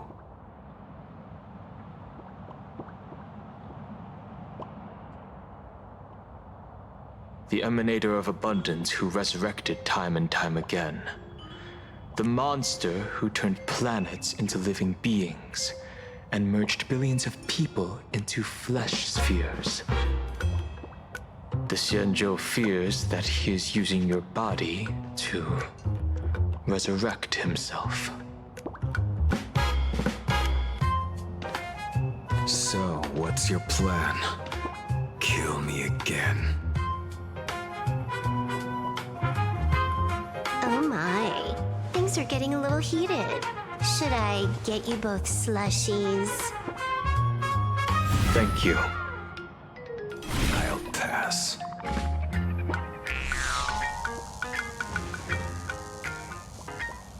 While General Yao Guang's divination may foretell a death battle between us, that doesn't necessarily mean it's the only interpretation. My experiences on the Express have shown me time and time again that even fates set in stone aren't entirely immovable.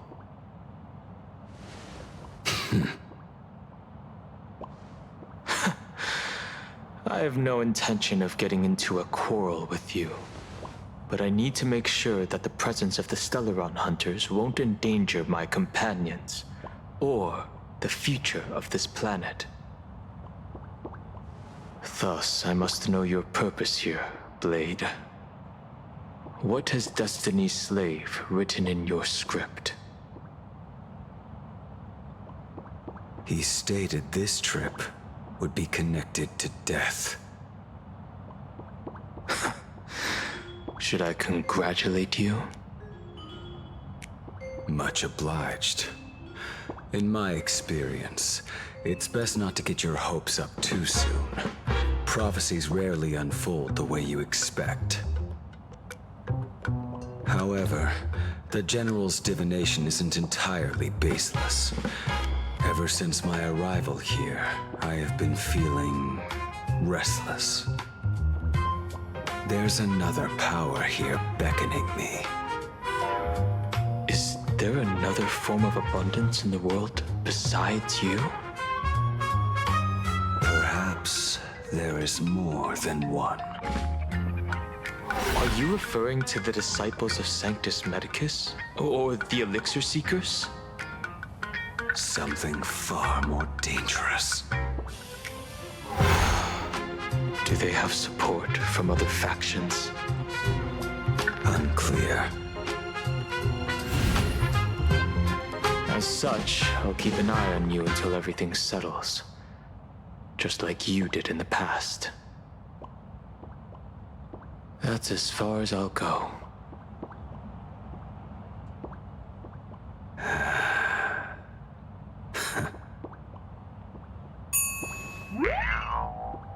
Did you two just agree to some weird collaboration before me? I'll leave that matter in your hands, Silver Wolf. I don't get it. That good-for-nothing detective didn't even blink an eye before selling us out to Pearl. And you still plan on working with him? There are things only he can get done.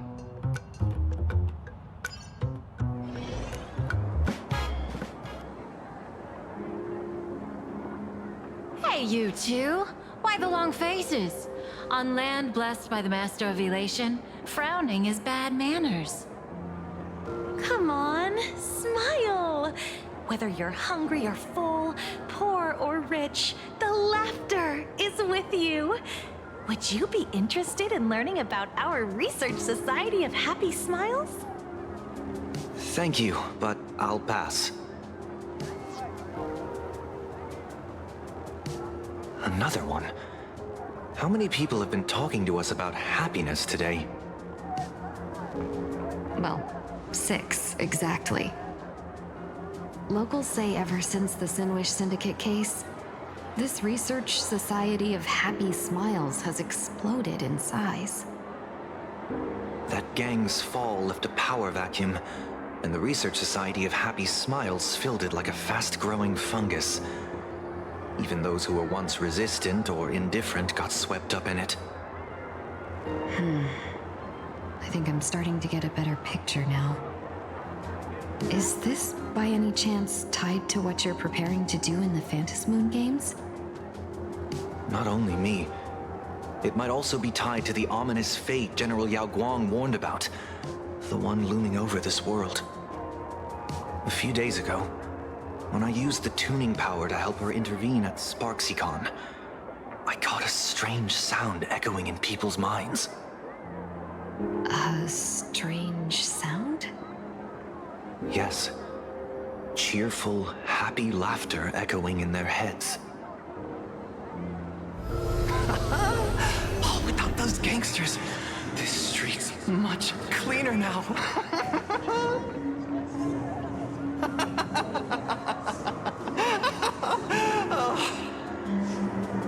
The so-called voice of Aha those society recruiters claim to hear? Could the Joy Seeker truly be so passionate about universal redemption? Whatever that is, it's not Aha's laughter. From the moment I set foot on this street, I've been using my tuning ability to sense the residents' minds. Miss Tingyun, allow me to correct you. Those connected to the Research Society of Happy Smiles number not 6, but 42. Each of them carries the same sound. Identical laughter, looping endlessly like a broken record. Mind control? Or something worse? Are you trying to say that this is tied to the harmony? My apologies. I dare not make such wild assumptions. No, this isn't the work of any tuner. It feels like a barrier, born from the human mind itself, to numb the unbearable pain it cannot endure. Like a worn-out tape recorder hidden deep in the subconscious, repeating the same thing over and over. I am happy. I am happy. So, whose divine handiwork is this supposed to be now? Wherever this laughter comes from, causing so many people to self-deceive in perfect unison while enduring pain is well beyond the capabilities of a mere charitable group. Beneath these calm waters, the undercurrents are far more turbulent than anyone imagines. The bad news just keeps coming. Dan Heng's gone off on his own, and Madame Yao's completely vanished. Can you still sense her? The bird I entrusted to General Yao Guang has seemingly gone silent. I can't share its vision anymore. I can't even feel her thoughts through it. But I know it hasn't faded. That means she's still in this world somewhere.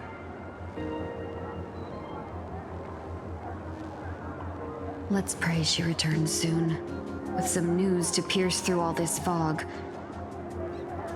Otherwise, this Arcadia built on happiness will crumble fast and fall into the abyss.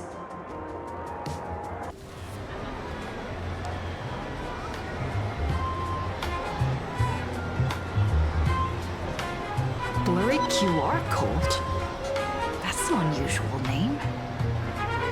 Why would the author of Fluffy Across the Blue have such a pen name?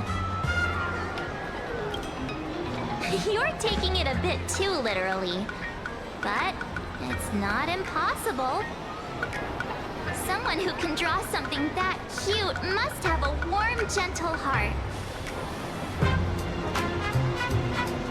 I heard the Fluffy's been running for half a year in a magazine. At first, it wasn't very popular in Plain Arcadia. But after that Memory Bubble movie, a Holy Grail Stay Night, Old Odie produced, became a massive hit. The Astral Express's adventure stories spread far and wide, and the Fluffy started gaining popularity. Now the latest chapter, The Sacred Flames Return, Amphorius's creation, is sold out everywhere. This cult sure knows a lot about our journey. Must be a galactic fan of the Express crew. Aw, come on. Whatever happened to trust? According to the address the Perlux employee gave us, it looks like we've arrived at a familiar place.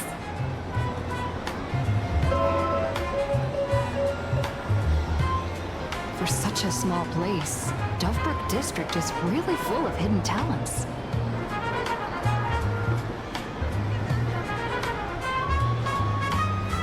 Turn left at the first intersection, then turn right, go straight for 200 meters.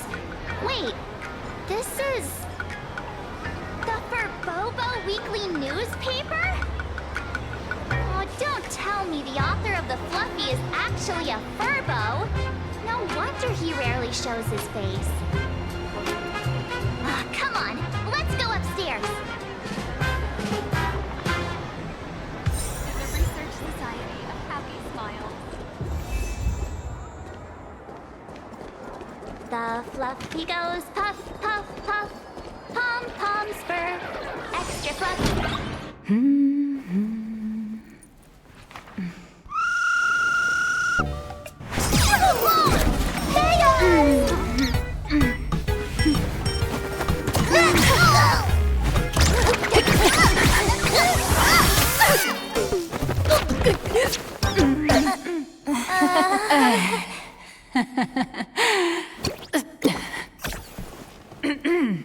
Please come in. Let me guess. Your next line is... Why are you here? What's the problem? I'm the magazine's founder, its president, and its editor-in-chief. It's only logical that I'd be sitting here. $1 million? President Nihilux has already been behind on behind on everyone's wages for months. If it weren't for the money, they'll risk their necks being a tabloid journalist, sneaking photos of the bigwigs on the Astral Express.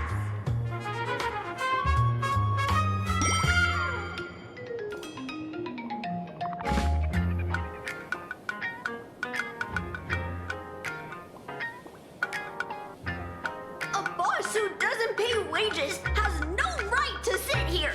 They belong in the underworld. Idiots. Without me, you'd all have been locked up in some Department of Aberration Defense painting prison long ago. And you still have the gall to demand wages from your savior. Have you ever heard of the sensational serial thief case, Phantom Furbomorph? It happened in the year 1996 of the Arcadian calendar. I'm sorry. I was wrong. I shouldn't have talked back. I'm sorry for being born a Virgo. Beep boop. Even if you've got dirt on us, making us work for free is way too ridiculous. We've had enough. We've overthrown the boss. We've got a new president now. Please, stand up for us! Welcome, traveler. Furbo Hot Pot requires a reservation. Rumors are 10,000 credits apiece, and if you're looking to hire a hitman, just head right down the hall to the storeroom. Oh, or maybe... You came to meet the brilliant, charming, and universally adored blurry QR cult. Well then, truth be told, that person is actually...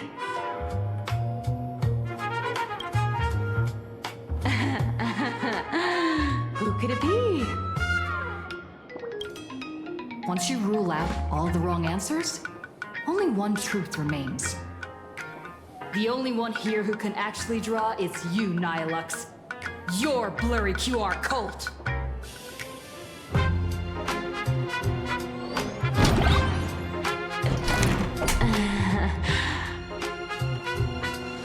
You saw right through me. As a reward for seeing through my disguise, how about an autograph or a photo? Allow me to reintroduce myself. I'm Nihilux. You can also call me by my pen name, Blurry QR Cult.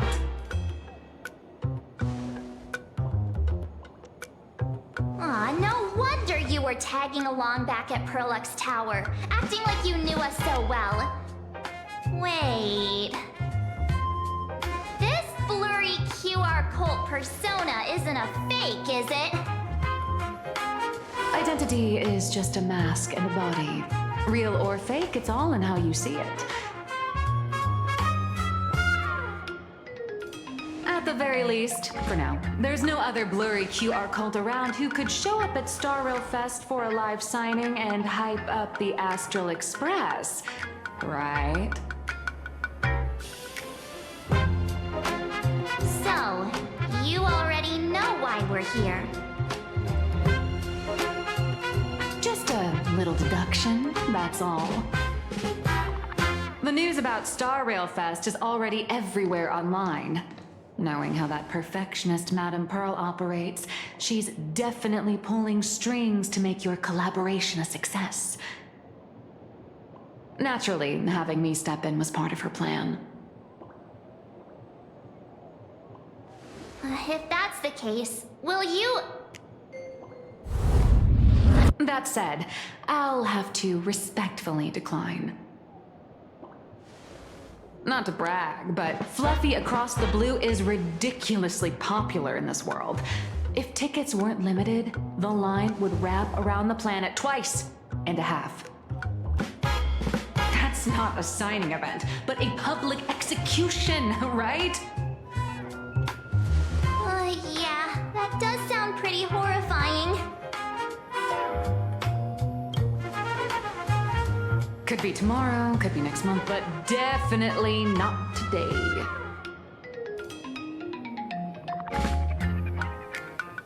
So tell me, Miss Nihilux, do you really have the right to refuse us? You've used the crew's likenesses and adventure experiences without permission. Surely you owe us some form of compensation. Why are we talking about this all of a sudden? Today, on behalf of the entire Astral Express crew, for your violation of our publicity rights, emotional damages, and lost wages, I hereby demand 1.6 billion credits! How did you work that out?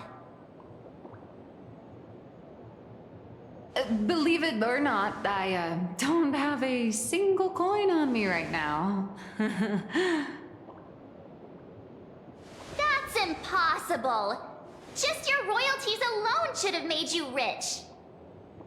Due to, unknown circumstances, my luck with money hasn't been great.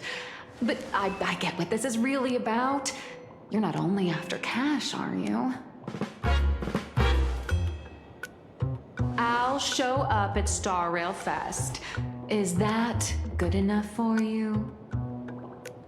Then it's settled. Thank you, Colt.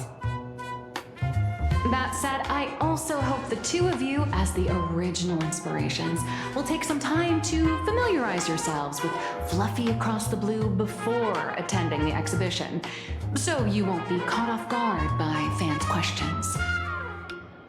Time to attend Miss Nilux's class. Please follow me.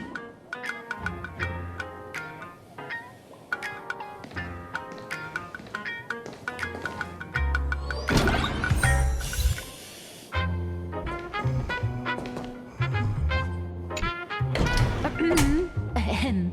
Miss Nilux's mini class is officially in session.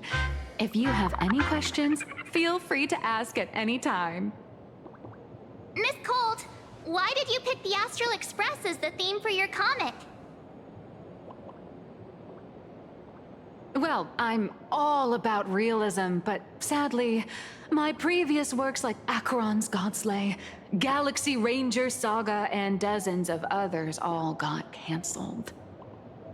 If you hadn't beaten Iron Tomb and boosted its popularity, this one would have been cancelled too. Let's not ask sad questions, all right? Sorry. All right, pay attention. The cute little critter in the center of the image is Baseball Raccoon, the main character of Fluffy Across the Blue. Just recently, March Bunny and Woof Woof Dawn found her in a trash can. At that moment, a terrifying monster is causing havoc on the space station. It tries to spit fire at Baseball Raccoon, but the flames don't burn through the trash can. Instead, it sets the trash on fire, and the stench knocks the monster out. Miss Colt, why is she the protagonist? Readers today value immersion, and a character who has no memory of their past is, of course, the best choice. I don't know anything about my past either, so why didn't you pick me? Even though Little Raccoon joined the Express the latest, she's left behind so many stories across different worlds that there are even rumors in the Lafu's prison about her beating up alien life forms. With material this crazy, not making it the main character? I might disagree, but Aha absolutely wouldn't. Stick to being the Baseball Raccoon, okay? I don't need special treatment. March, the Fluffy is just a comic. Outside of this, the author and the readers, every character in this world, aren't we all the protagonists of our own lives? That sounds so passionate, Miss Colt. I totally get it now. And so, the unruly Baseball Raccoon, the quiet Woof Woof Dawn, and the lively March Bunny formed a trio everyone loves. Actually, I have a question too.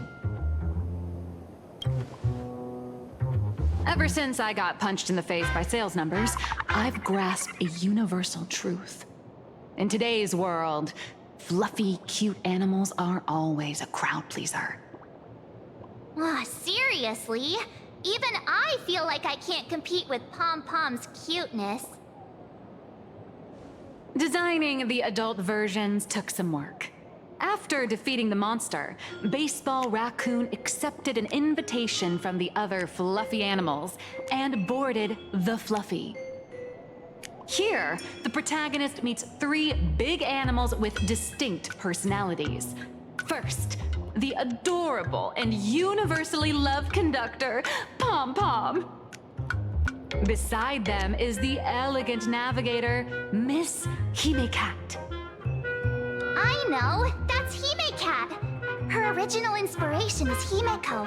Oh, please don't tell her! And the big brown dog on the other side, see? His name will shock you. That's right, he's... Mr. Yang! Just Mr. Yang. Your taste in naming is indeed extraordinary. Anyway, the six fluffy little creatures boarded the Fluffy Express and set off on their journey. As for the plot, it's pretty much the same as what you've all experienced, just with a bit of artistic tweaking to suit Plain Arcadia's audience. A tiny bit. In the comic world, which is even more cutthroat than the Phantasmoon games, if you don't cater to the reader's tastes, it's nearly impossible to survive. Once upon a time, great comic artists had the luxury of 100 chapters to build things up. Now, if you don't hook readers within 100 pages, you're done.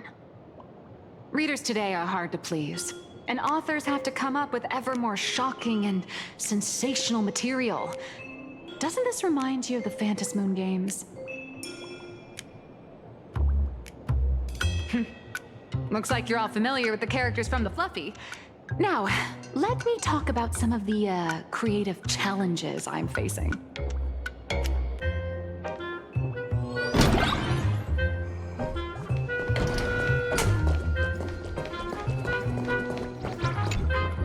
So, what do you see on the Fluffy stands?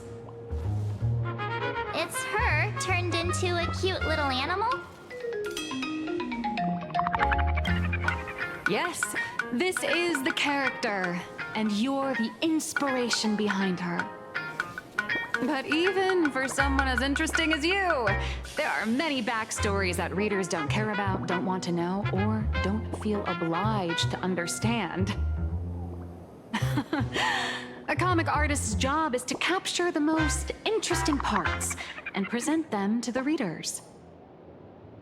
The cute and clever one is March Bunny. The unruly but reliable one is Baseball Raccoon. This is what we call a concrete archetype paired with an abstract character. And the abstract side of a character will only be further simplified in the eyes of the readers. So, how do you think the readers across the universe view you nameless?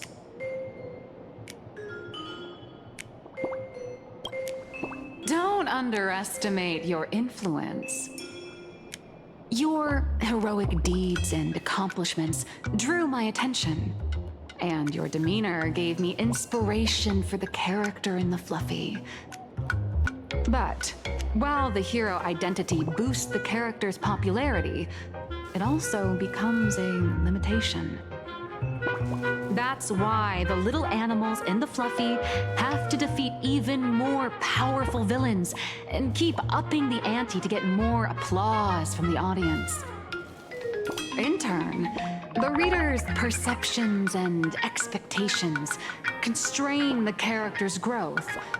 If she acts out of line, the popularity will crash. If she can't come up with new ideas or grow stronger, the audience will soon lose interest in the comic. Unfortunately, the creation of Fluffy Across the Blue is now stuck at this very awkward bottleneck. Honestly, after drawing comics for so long, I've pretty much run out of ideas. Hundreds of amber eras ago, people would laugh out loud just from seeing a cat do a backflip. Now, to get the same kind of enthusiastic reaction, you'd probably need to have that cat fight a Mechatron in a one-on-one showdown in Perlux Tower. Although the Fluffy specials are selling like crazy, doing side stories without progressing the main plot isn't a long-term solution. Ever since all the gossip memo keepers I hired got wiped out in Amphorius, my source of intel's been drying up fast. But if someone from the Astral Express could quietly feed me a few juicy insider secrets from the Phantom Moon games, imagine the reader's reaction when the next chapter drops. Whoa! Does Blurry QR Cult have a time machine or what? Oh, that'd totally save the Fluffy's future sales. After all, my little Furbo crew already works for you. Just have them slip me a copy of the Phantom Moon game's press release. Let's call it buying your exclusive adaptation rights. We'll do a 50-50 split.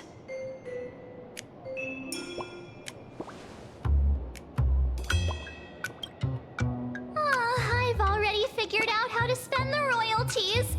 First, I'll buy Pom Pom 10 new outfits, then get Himeko a brand new coffee machine, And after that... All right, since we've got the profit split sorted, looks like my creative block won't last much longer. Just wait for my appearance at Star Rail Fest.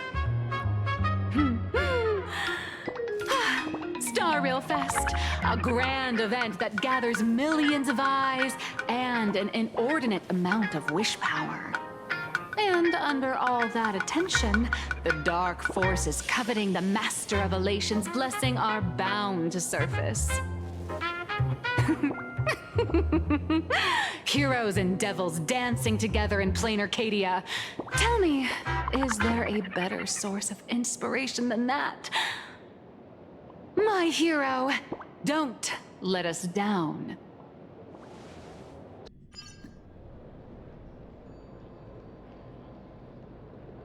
A supplicant is the master of wish power, but wish power can also become the shackles that bind the supplicant, forcing them to fulfill its desires.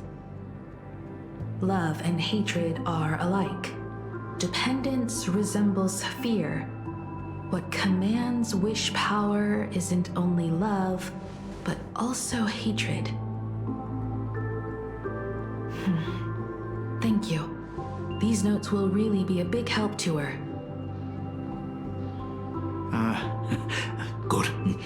I'm so glad to be of help. For generations, many members of our family have attempted to enter the Phantasmoon Games, hoping to rely on the Aeon's immense power to lift the curse afflicting the Graphia bloodline. Some came close to the mask, but could only watch as history passed them by. Others wore it, only to fail in the end. That was until 400 years ago, when your great-great-grandfather Hero won the Phantasmoon Games and successfully gained an audience with Aha. But the family's curse was not broken. In his notes, he wrote, "Just as the god of destruction cannot cradle a bouquet, so too is the god of elation powerless against a curse. Such is the cycle of cause and effect." Father, are you wondering what it was that healed me? I know you're keeping something from me. But I don't care what cured you 15 years ago. As long as you're alive, I can wait until the day you're ready to tell me. Still, as a father, there are things I must say, even if you don't want to hear them. As an artist, I'm fascinated by fleeting lives. How they struggle, they suffer, and in doing so, reveal a brilliance worthy of time's memory. But as a father, I can't stand by and watch my daughter walk into tragedy. I bless you to be a hero, to welcome the same end as Akivili. Those are words I could never speak. The road ahead is shrouded by uncertainty, and that's why someone must take the first step, to trailblaze a path others can follow.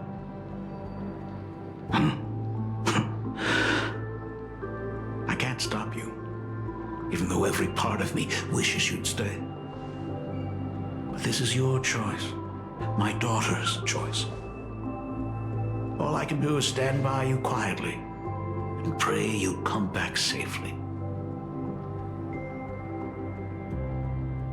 Do you still remember the bedtime story I used to tell? They say there was once a princess in the sky. Day and night she painted in her celestial garden, untouched by the joys and sorrows of the mortal world. One night, a thunderous sound echoed from her painting. Curious, she stepped inside. Through seas of flowers, across mountains, until she reached the world's edge. There stood an ancient tower, so tall it pierced the heavens, so vast it seemed to hold the universe itself. Climbing the endless staircase, the princess reached the summit. And from there, she saw the world beyond her garden. In the distance, she heard cries, the voices of people burning in raging fire. From that tower of infinity descended the world painter to walk the mortal realm. With a single stroke of her brush, she brought forth 1,000 imaginae, turning the tide against destruction. To go where there are cries, to go where there are flames. That is the meaning of Murata. But beyond the family name, my interpretation of our ancestor's name, Graphia, is also the hope I place in you. Himiko, whatever choice you make, if this is truly what you want, then go. Use those steps blazed upon trails to paint the world as you see it. Thank you, Dad.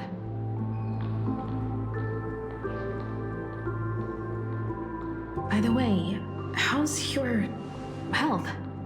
You haven't picked up any bad habits like smoking or drinking while I was away, have you? As the Dean of Graphia Academy, I still have to set a good example for my students. It's just, my tendinitis keeps acting up. My herniated disc is getting worse. Himeko, how long will you be staying? At least until the lunar cycle shifts. I'll stay here in plain Arcadia until then. I see. If only the Phantom Moon could stay full forever. Himeko, safe travels on the trails ahead.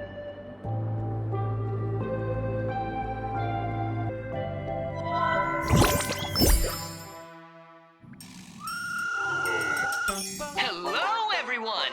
Welcome to Foolish TV's special news segment, Arcadian Morning Report. I'm your host, Goofy.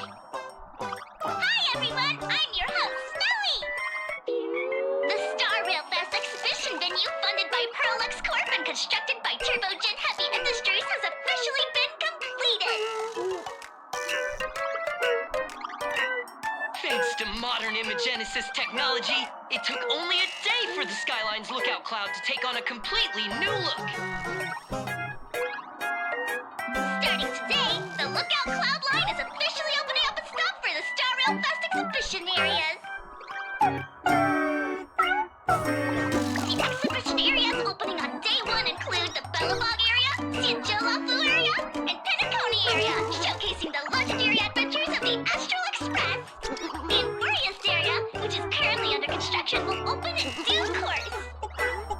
For this event, Perlux cordially invites several crew members of the Astral Express to visit and be interviewed, including the Trailblazer, who recently joined the Phantom Moon Games as a supplicant. That is certainly something to look forward to. I heard Perlux has also invited Blurry QR Code, the author of Fluffy Across the Floor, for a signing session. It'll be the first time the author reveals their true face in public. An exhibition to gather wish power. Now that's an interesting scheme. Leave it to Pearl to come up with such a bizarre idea. Perlux excels at creating dreams for both children and adults. And the Astral Express is exactly the kind of otherworldly dream that fascinates the people of this world. Sometimes I wonder if Jade invited us here with the intention of giving her colleagues a winning edge in the Phantom Moon games. For Pearl, this Ionic game is probably also a good opportunity to observe and study the way we operate. Though, compared to our usual opponents, this Intellitron executive is a surprisingly rational decision maker. Her proposal for cooperation seems more trustworthy than most. It's not rationality that concerns me. It's the irrational factors. Exactly. News of the Dovebrook bloodbath has already blown up online. The Department of Aberration Defense tried to clamp down on the rumors, but plenty of people are still linking it to the Herald of Death from 15 years ago. With such a large crowd gathering there, this exhibition could very well become a target for the new Herald of Death. Pearl must have contingency plans for situations like this, right? Whatever Pearl has planned, we must consider the possibility that the Herald of Death might attack the venue. We won't just be there to showcase the Astral Express to the people of this world. We'll also need to stay on high alert for any suspicious activity. It's about time. You should get going. Someone's got to stay behind on the express to keep the conductor company and be ready for any emergencies that pop up. You guys have fun out there, but stay safe. Contact me right away if anything comes up. They're both out on a mission with General Yao Guang. Dan Heng is tracking Blade's whereabouts, while Sunday is working with Miss Ting Yun. Both of them are tied up. Looks like they won't be able to make it to the exhibition this time. Looks like the heavy burden of documenting our travels falls on yours truly once again. I'll make sure to snap tons of pics so I can tell you guys all about the exhibition when we get back. Star Rail Fest, here we come! My head hurts whenever Passengers heading to Star Rail Fest, please prepare to board. Oh, if it isn't the heroes of the Astral Express! Oh, the trains have been placing bets on who will get to escort the Nameless to Star Rail Fest on opening day. It's such a super-duper Arcadian honor. And can you believe it? Turns out I'm the lucky one. Oh, I could already feel everyone's enthusiasm turning into waves of wish power along the way. No wonder everyone's running around with such high spirits.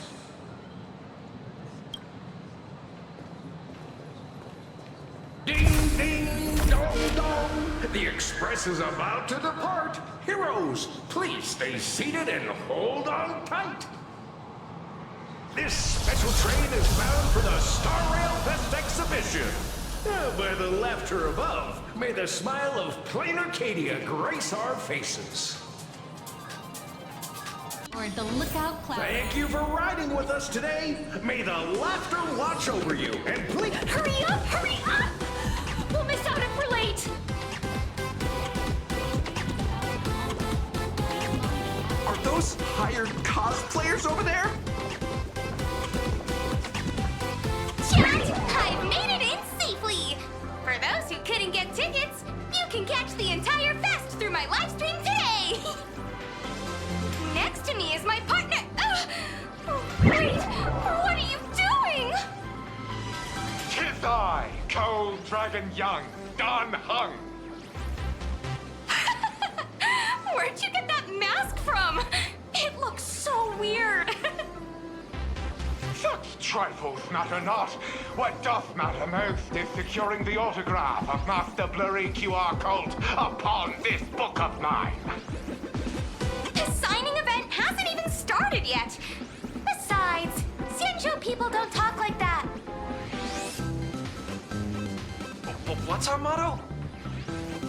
Stars we soar! The Express is our home!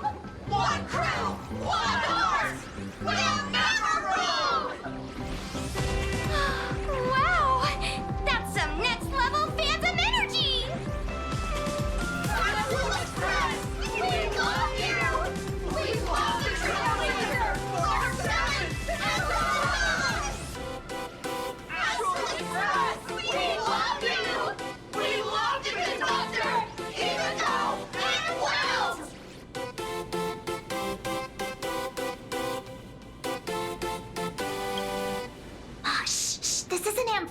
this, you know.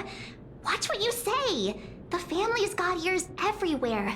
It's best if we keep quiet about Mr. Sunday while we're out in public. Want to take a photo together, Himiko? No, thanks. I'd take tense negotiations with Pearl over getting mobbed by my own fans any day. Who'd have thought there'd be social situations that even Himiko's afraid of? If Don Hung and Mr. Yang were here, I can't even imagine the looks on their faces. What a sight. Truly. I'm pretty sure Don Hung wouldn't want to experience this. So many fans out there. Even more than the crowd that came to welcome us at the station when we landed. It's kinda going to my head. Oh, hold on. That's not good. We need to be on high alert. Who knows if that supplicant is hiding in the crowd, plotting something against us and our fans. So, I'm gonna brave the danger and check things out myself. You talk too much. Don't wander off too far, though. We still have official business later. Speeches and other activities that we need to show up for. Got it. We'll just hang around here.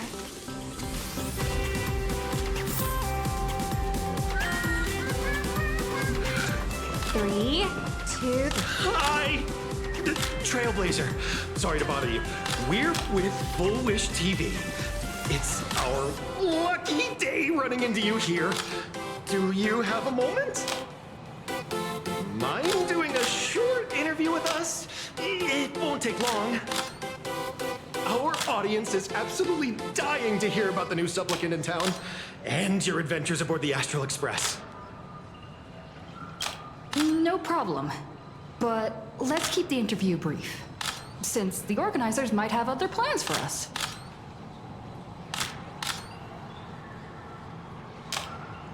First question. Seeing as Plain Arcadia was the starting point of the Express's new voyage, how would you describe your impressions of this place?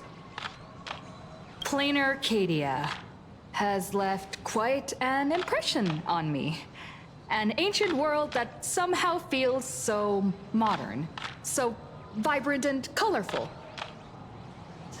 Everyone's chasing the latest trends, looking for fun. I'd say this place is more like a never-ending carnival. Interesting! Throughout the history of the Phantasmoon games, it's been extremely rare to have such a renowned cosmic figure as yourself participating. As the Astral Express's supplicant, what kind of changes do you hope to bring to this world in these games? I'm just a passerby. Who am I to change this world? But if I can, I hope to show everyone the spiritual strength of what the Trailblaze represents.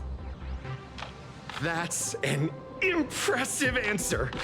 Speaking of which, after joining the games, you immediately went to defeat Miss Sparksy, who represented the Masked Fools. What are your thoughts on potentially facing native supplicants in the future? Sparksy gets her kicks through chaos and madness. That kind of out-of-control elation is way too dangerous. As for the other native supplicants, as long as they don't make the games dangerous, I'd rather cooperate with them than defeat them through violence.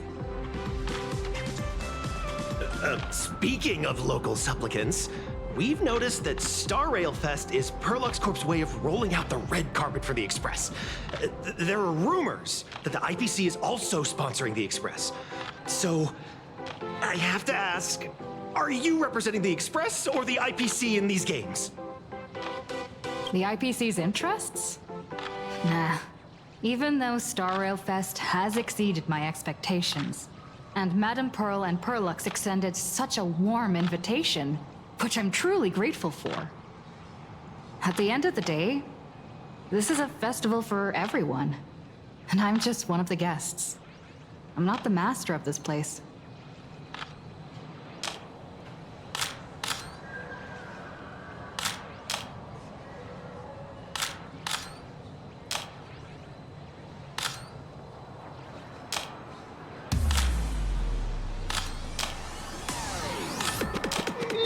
Thank you for your valuable time. We won't keep you from your plans for the exhibition any longer. What a pretend. No worries. This material will do just fine. Okay, tell you who sits next to me. Wow. With that outfit, you must be cosplaying as March Bunny. Am I right? The accuracy is just insane. Yeah, just like the original. Since we're all fans here, let's skip the sales pitch.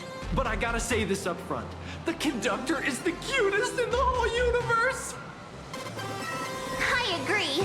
The conductor is the cutest in the whole universe. But wait a minute. Some of your stuff looks familiar to me. Sharp eye! You're definitely a hardcore fan.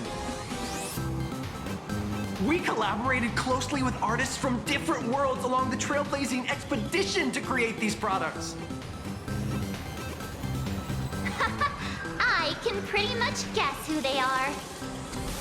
I may not be that talented or have the artistic skills of a master, but I've written some articles and gained a bit of popularity in the fan community, so while I'm here at the booth, I thought I might as well do some self-promotion.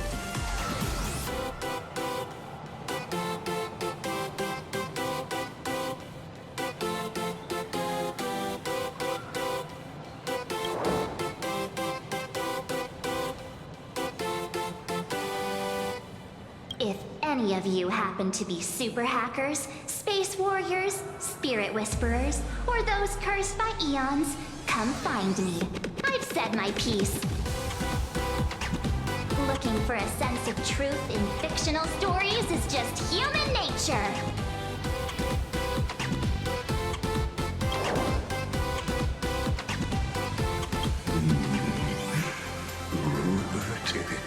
Places you, my king. We shall storm the throne. Among the countless stars are whispered this.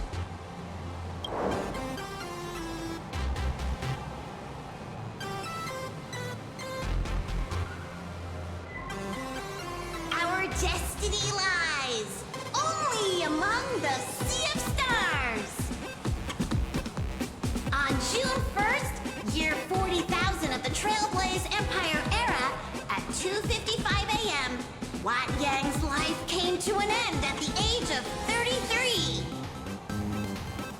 3 minutes later, he sat up again.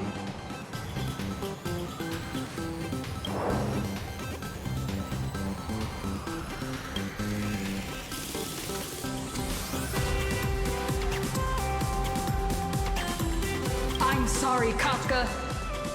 You can survive without me. But if I leave Mr. Yang, he won't make it. Well, what about Silverwolf? Are you planning to release her back into the wild? The folks here seriously don't hold back. Nothing's off limits to them. Buy one item, get a free novel. It's a venue exclusive deal. First come, first served. Better act fast or you might regret it forever. When the fluffy figurines hit the shelves the other day, this mysterious old guy snatched them all up, saying something about using them as art references for students. He loaded up a whole cart like he was stocking inventory. Even the scalpers were no match for him, I'd say. Not long after he left, a girl with bunny ears came to buy figurines too. She was clearly a collector, buying complete sets of everything. Then she discovered that in every collection she wanted, there was one Hemacat missing. That old man bought all the Hemacats. Oh, that's horrifying. I can't let this happen to make the best use of my wallet while things are still in stock. You know that feeling when you see some weird little gadgets and you just can't help but buy them? And before you know it, your whole room is full of stuff, so you have to secretly hide them under your best friend's big bed. Aw, this is not good. My wallet is trembling. My pocket money is crying out in pain. I need to battle against my own instincts for a bit. Go look around without me for a while. I'll come find you once I'm done with this battle. Just don't wander too far, okay?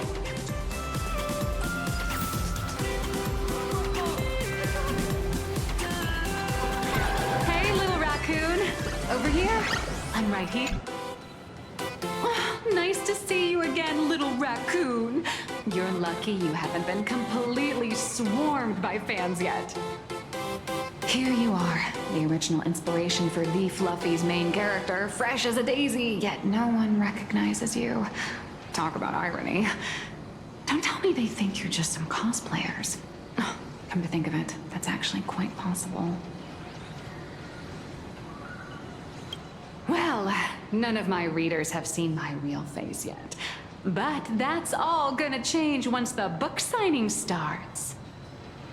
It's honestly heartbreaking that the organizers only gave me this dinky little booth. I was hoping for something more prominent, like a spot on the main stage or something.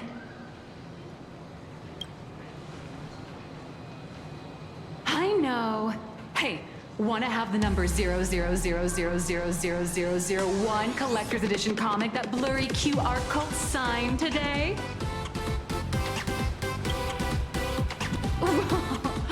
Since when did we get all polite? Of course it's free.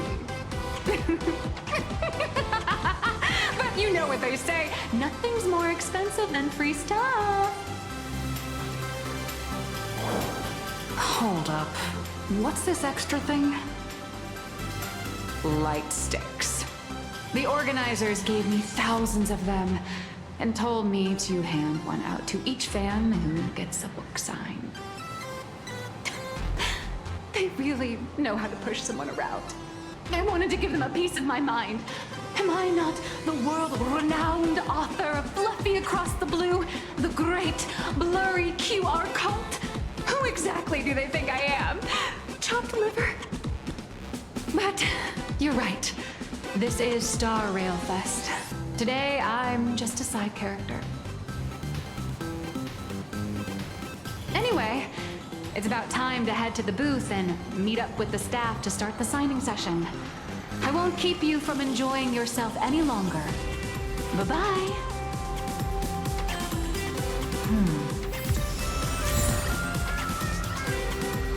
Venesia. What is she doing here?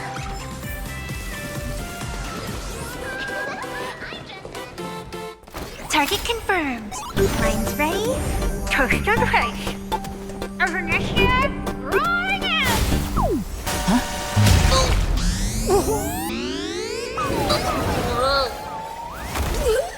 Did that guy just pass out?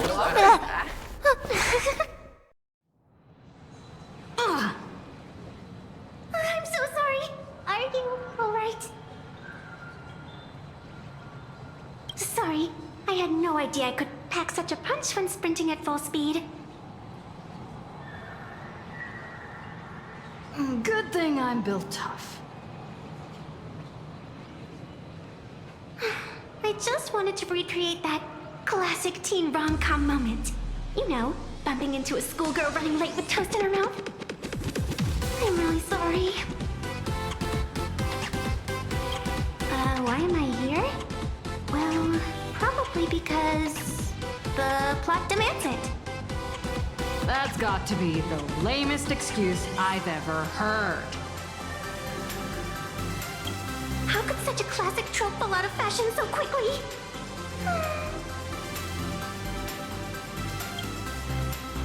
Hey, I helped you out during the Phantasmoon Games, didn't I? Is it really fair to glare at me like I'm some kind of villain?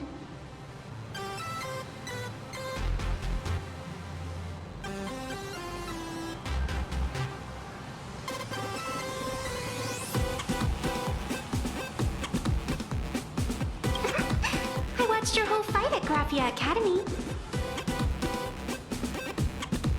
I'm more than happy to befriend those who are destined to be part of these games, as long as they can show me their wish.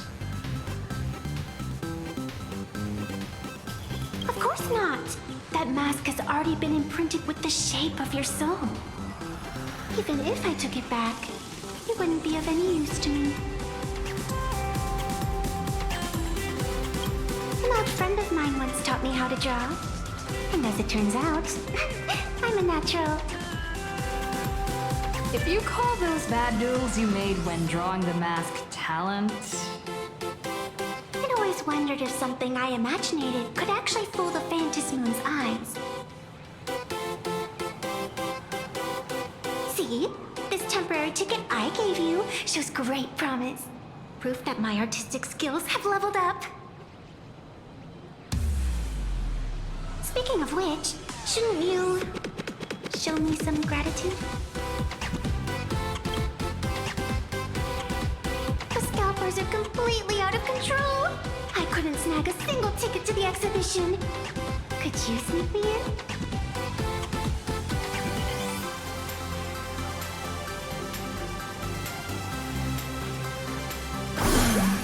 She did help us out before, but as a dignified nameless, how could I do something as unethical as helping someone sneak in without a ticket? After all she's done for us, you're gonna be stingy about a tiny favor? Besides, since when were we such paragons of virtue? I sure don't remember any of that. Huh? Didn't expect you to be so principled. Guess I'll have to use this trick.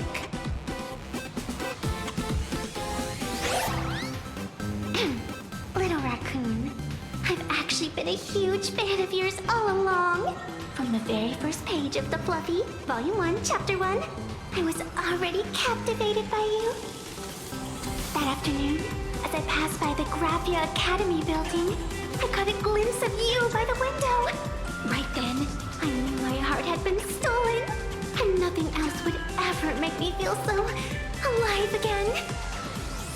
Getting to share a few happy moments with you at this exhibition, that's all I could ever ask for in this lifetime. All right, I'll do it! Stop nagging already. Just as I thought. No one's immune to some good old-fashioned glazing. Let's go. We've wasted enough time. I need to meet up with my friends first. What should I get next? A baseball raccoon, March Bunny, or Wolf of Dawn plushie? Or maybe I should get an autograph from Blurry.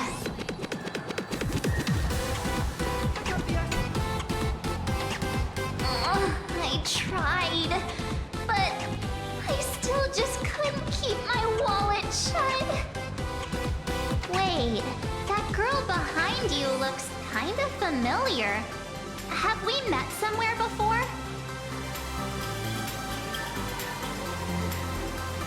What are you talking about?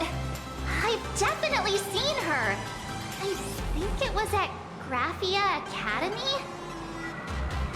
Whatever, it's not important. Wait a sec. Isn't this March Bunny from the Fluffy? Oh, the attention to detail is insane! Especially those ears! I'm a fox. A fox. Let me introduce myself. I'm Evanesia. Just a normal fan of the Fluffy. You must be the inspiration for March Bunny. You're way prettier in person than in the news. March Bunny, I've actually been a huge fan of yours all along. From the very first page of Volume 1, Chapter 1, I was already captivated by you. Getting to share a few happy moments with you at this exhibition, that's all I could ever ask for in this lifetime. But I can't even get a single ticket, so I can only stand here, gazing up at that world from afar.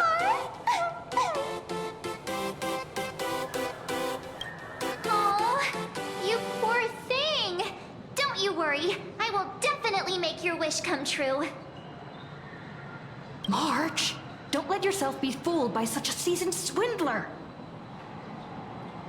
Such an adorable little fox girl could never have any bad intentions.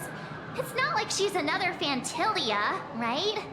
Besides, this place doesn't even have any Stellaron or Ambrosial Arbor. Don't worry, Nessia. Just leave it to me.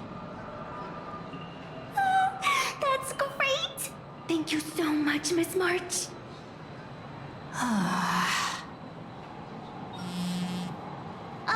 Himeko just messaged me. It's about time to head in now.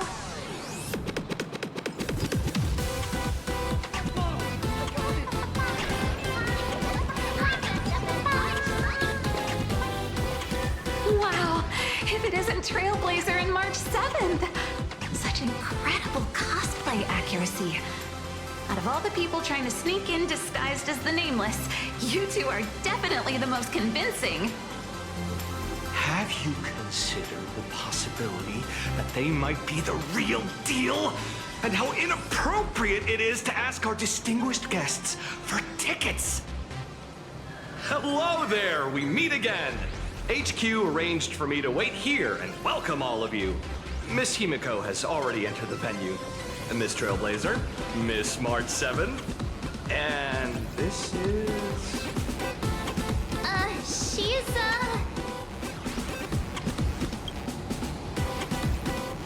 Hi, I'm Evanesia, her good friend.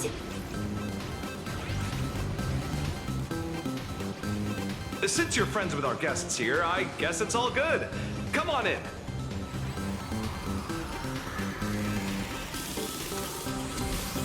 Ladies and gentlemen, the guests from the Astral Express are about to make their entrance! Get ready to make some noise!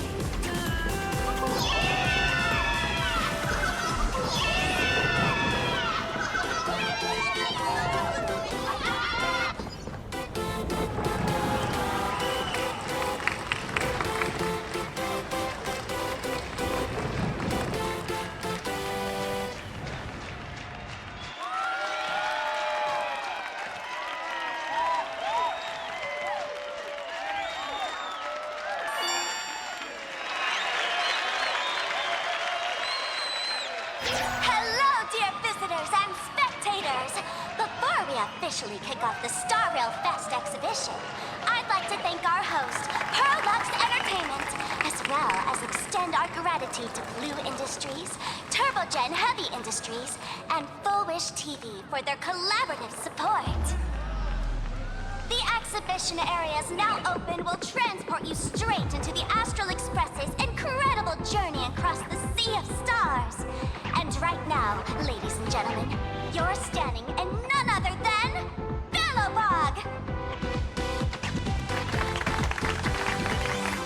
Now, let me hear you call out the name of our hero from the ice and snow!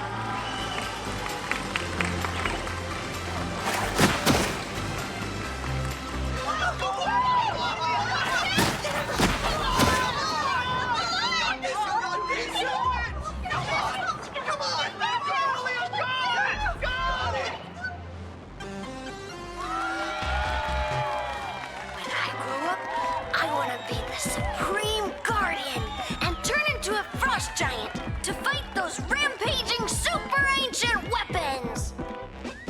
In my next life, I want to be the Supreme Guardian and turn into a magical girl to protect Plain Arcadia.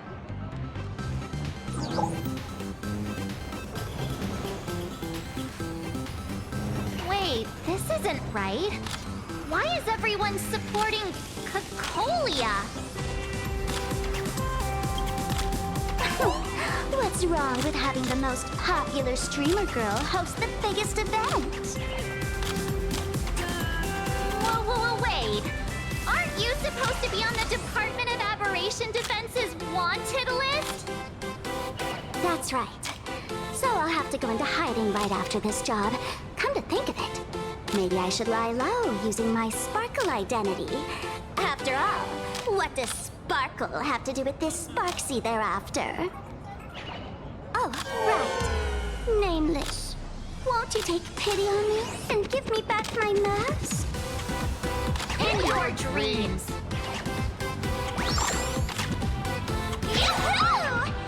We have two Nameless from the Astral Express here with us today. Let's kick off an exciting The Fluffy Trivia Quiz! Here's your question. In the final chapter of the Fluffy's Bellabog arc, the Supreme Guardian's Bond, what did Cocolia summon to fight by her side?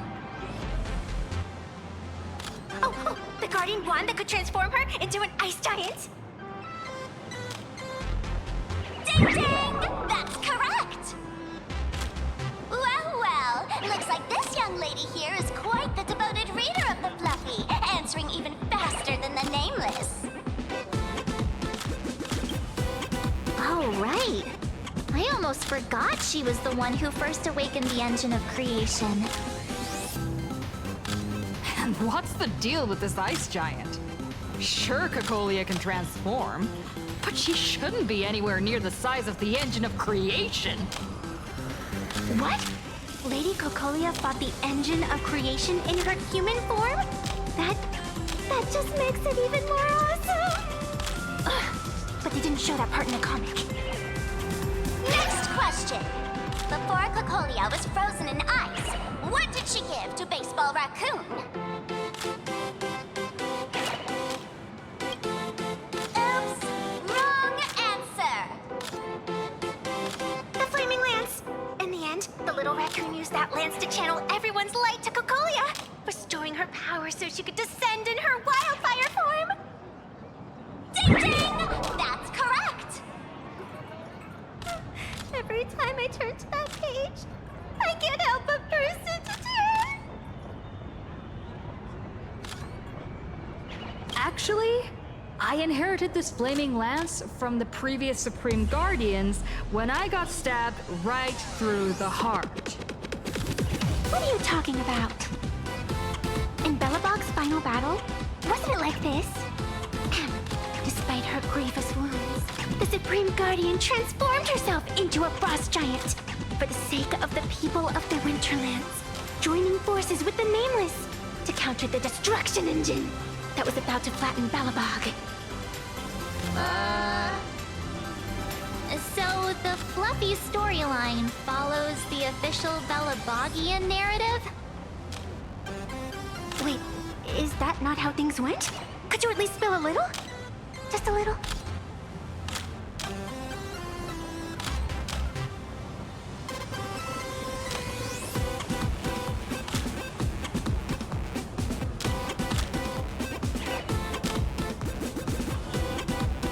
See, if the truth about this were to be revealed to the people of Bellabog, the hard-earned peace would crumble, wouldn't it?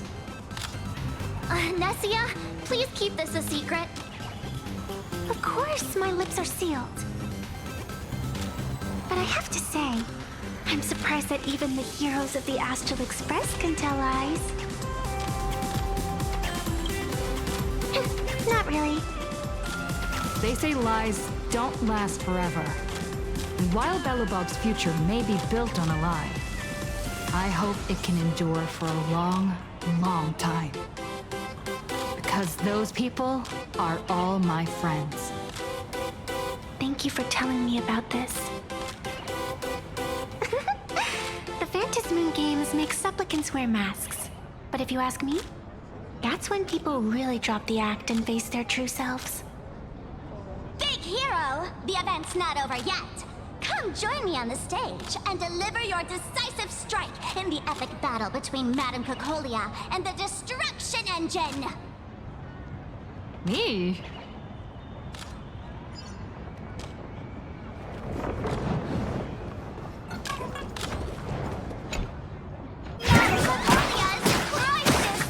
Hang in there, Madame Cocolia!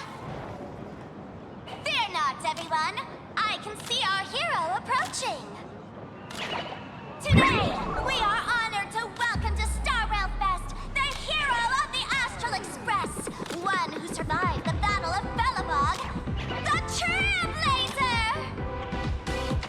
Let me hear you say the name of the Wheel of Preservation's successor!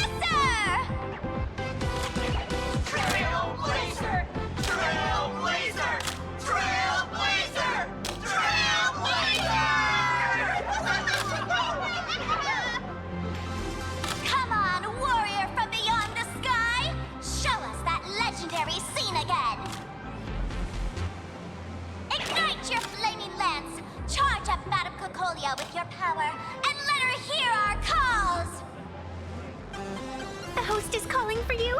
Time to take the stage, great hero. Reenacting a legendary scene right here. Oh, good thing I'm not the one up there. Big hero. You're gonna shout that line when you ignite it, right? Of course it's Flaming Lance Forward. You've gotta shout it really loud. Flaming Lance Forward!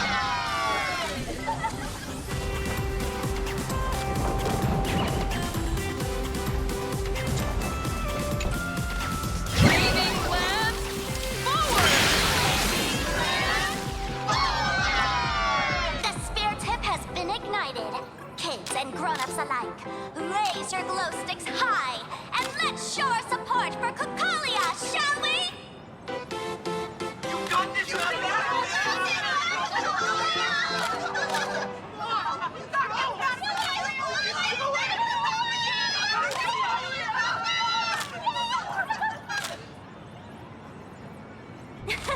Seeing everyone so fired up makes me want to join in on the cheering too. You've got this, Madam Kukalia! Don't give up, Madam Kukalia!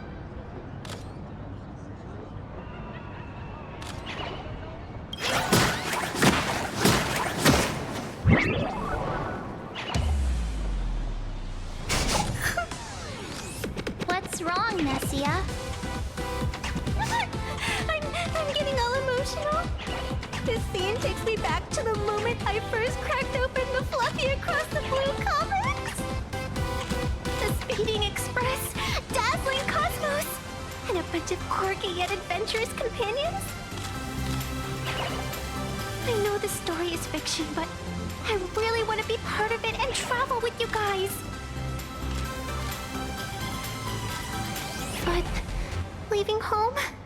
That's not exactly easy for me. Thanks for the love. And hey, traveling with the little animals aboard the Fluffy still counts as traveling with us in my book. A friend once told me, the stars we see may not be their original forms, but their light isn't a lie. Our story is that very light. Being able to connect with friends like you through stories is probably the most precious part of this journey. Well said. Shall we head to the next exhibition area then? All right, let's get moving.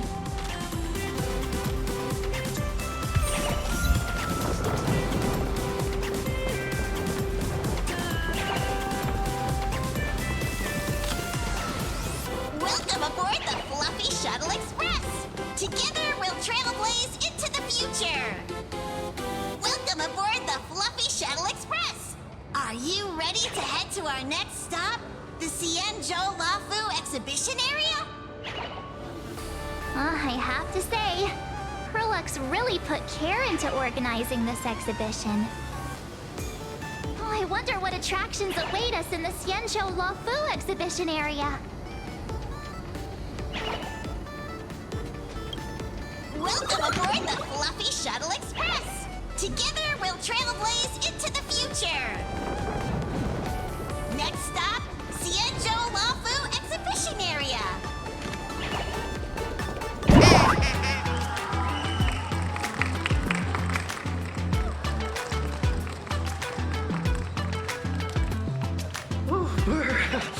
The frigid waters of Scale Gorge Waterscape are chilling me to the bone! Why is there so much water in the exhibition area? Did a pipe burst or something?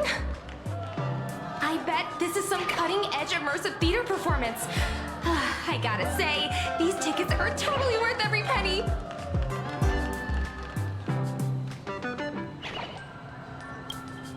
Based on what we saw in the Bellabog area, the Fluffy's adventure on the Xianzhou should be... I got it! It must be Woof Woof Dawn teaming up with Jing Yuan Yuan to battle against the Lord Ravager Fanti. I'm so jealous that you guys still get to experience the joy of seeing the Fluffy for the first time. Well, it's fine, because this means I get to show off all my knowledge about the Fluffy. When people talk about the Astral Express's most memorable moments in the Xianzhou War, it can only be the epic fight, the triumphant return of the High Cloud Squadron.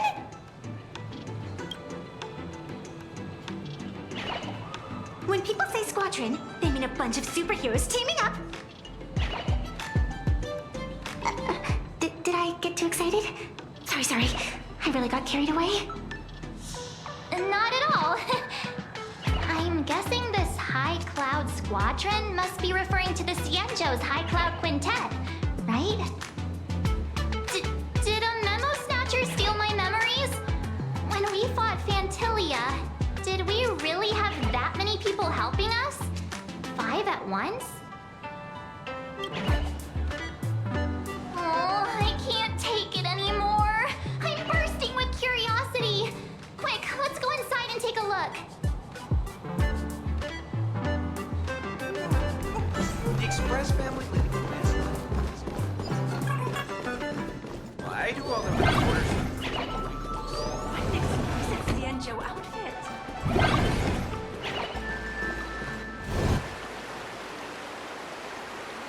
Holy moly, they nailed the Scale Gorge waterscape. The whole exhibition area is completely submerged. Little raccoon, I want to see that thing. Nessia means that thing. With a flick of the hand, the ancient sea splits apart. Wolf of Dawn, I've actually been a huge fan of yours all along. From the very first page of Volume 1, Chapter 1, I was already captivated by you. Who on earth did this kid learn to ask favors like that from? From March Bunny in the comic, if you must know. What? This is absolutely the biggest personal attack on me ever! Never mind. I'll go ask someone about what's going on.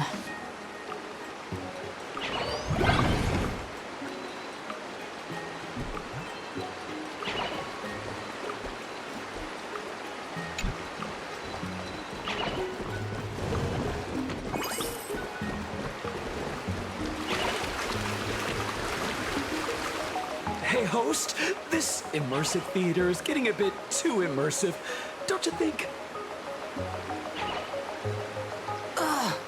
It's been almost 20 minutes. Where's the actor who's gonna split the sea? That's right. The script for this exhibition stage play was written under the guidance of the Xianzhou's legendary literary master, Mr. Cien. We guarantee you'll get an authentic recreation of the Express's most iconic moments.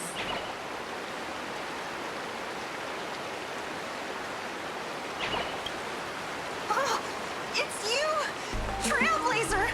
I don't know what happened, but water just started gushing out everywhere.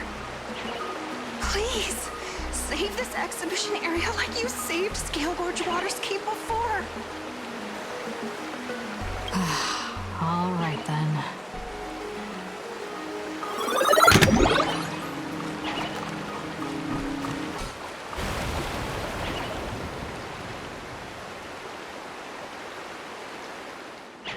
Welcome, dear visitors and spectators. At this moment, you've arrived along with the Astral Express at the ancient and mysterious Xianzhou! It's the Xianzhou Luofu! Oh, that's right! The Xianzhou Luofu Scale Gorge Waterscape! Let's give thanks to the Trailblazer, hero of the Astral Express, who not only saved the Xianzhou Luofu, but also happened to save our little venue today! Whew! And now, it's showtime! Adapted from the true adventures of the Astral Express, we present Battle at Scale Gorge Waterscape! High Cloud Squadron, assembles! Thanks to the support of Full Wish TV, main stars of the action hero series, Daybreak Squadron, to perform in this show. And now, Trailblazer, please come up on stage and reenact that heart-stopping battle where you drove away the Lord Ravager!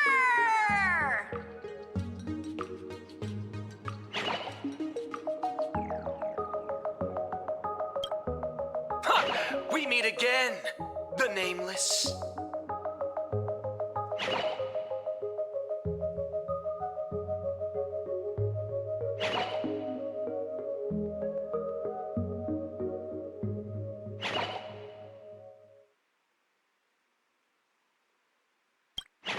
I don't think that's necessary.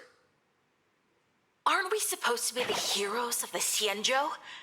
Why do the Xianzhou's heroes need to rely on others to save their land?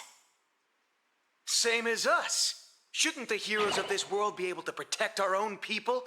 Can't we be the ones to bring happy smiles to their faces?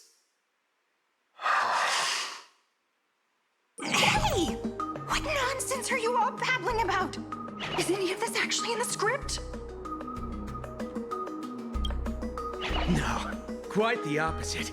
Star Rail Fest is the perfect opportunity! As supplicants stepping into the Phantom Moon Games, the Daybreak Squadron challenges you! You wouldn't back down now, would you, supplicant of the Astral Express?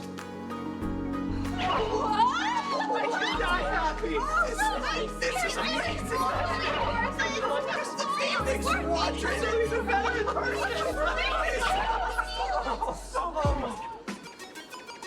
What?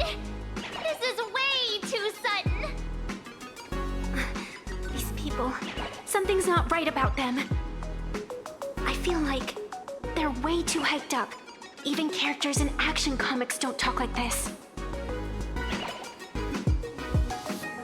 Yeah, in comics, a challenge like this is always a cover for some massive conspiracy. I've got to fight alongside her. March, you need to have faith in her abilities. Rather than rushing into battle, what you should be doing now is getting in touch with your companions.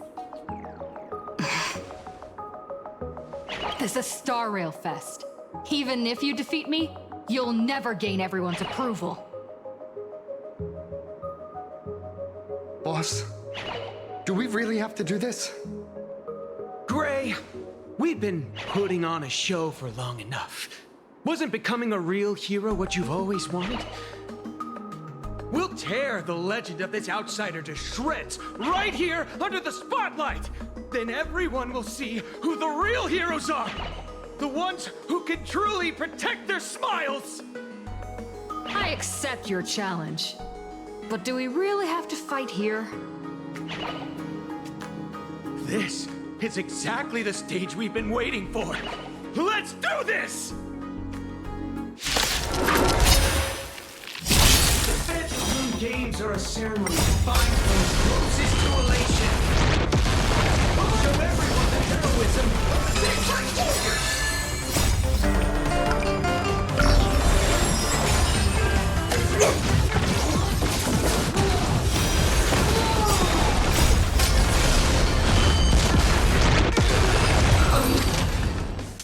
Have you calmed down now? Can we talk? Once a supplicant's challenge begins, it won't stop until one side falls! Don't get it wrong. This is just a prelude to the real showdown, witnessed by the Phantom Moon!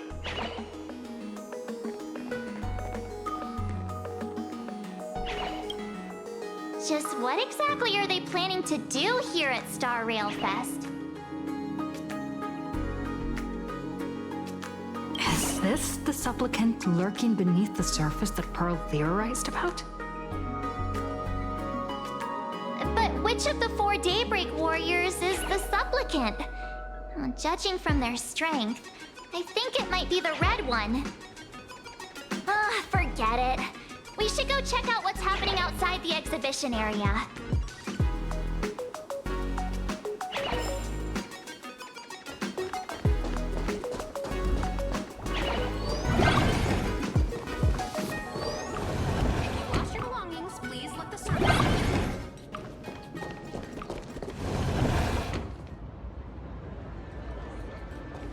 interrupting a show for no reason. But to be honest, I wasn't dying to watch that High Cloud Squadron Assembles play anyway. So, don't tell me this whole Xianzhou story is also something Blurry made up? Funny. Can't say I'm surprised at all.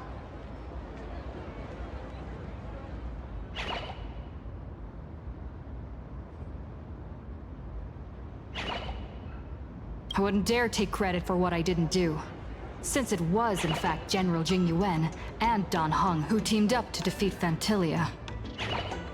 As for the High Cloud Quintet, it's been over 700 years since those five made their mark. I know it may sound wild, but Xianzhou folks generally live really long lives. You've read the Fluffy comics, haven't you? Pretty sure they covered all that lore in there. Yeah, immortality. Some see it as a curse. But personally, I don't think the abundance is as terrifying as their reputation suggests.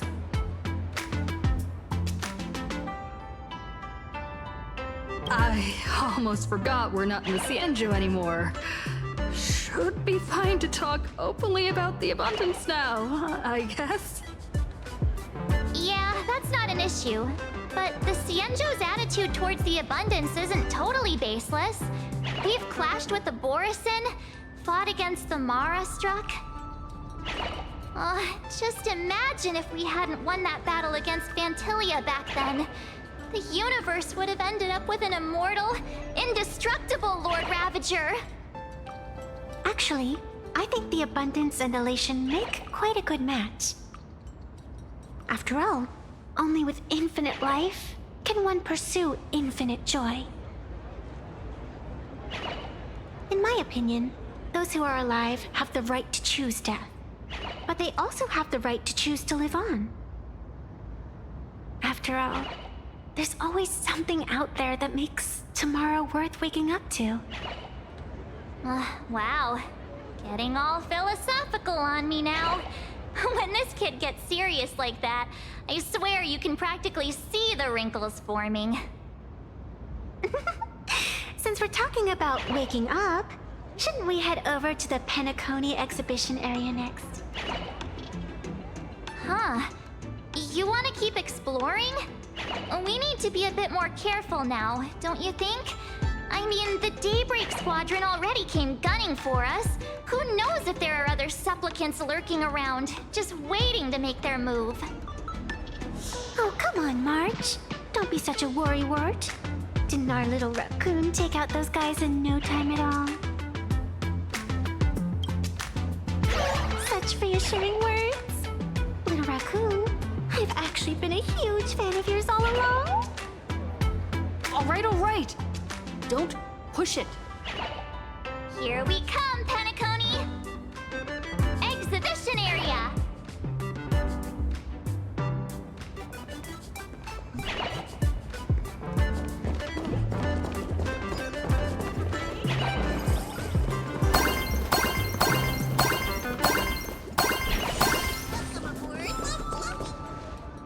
Himeko, you're here! Are you two all right? Welt told me to watch the live stream, and I saw the Daybreak Squadron challenging her.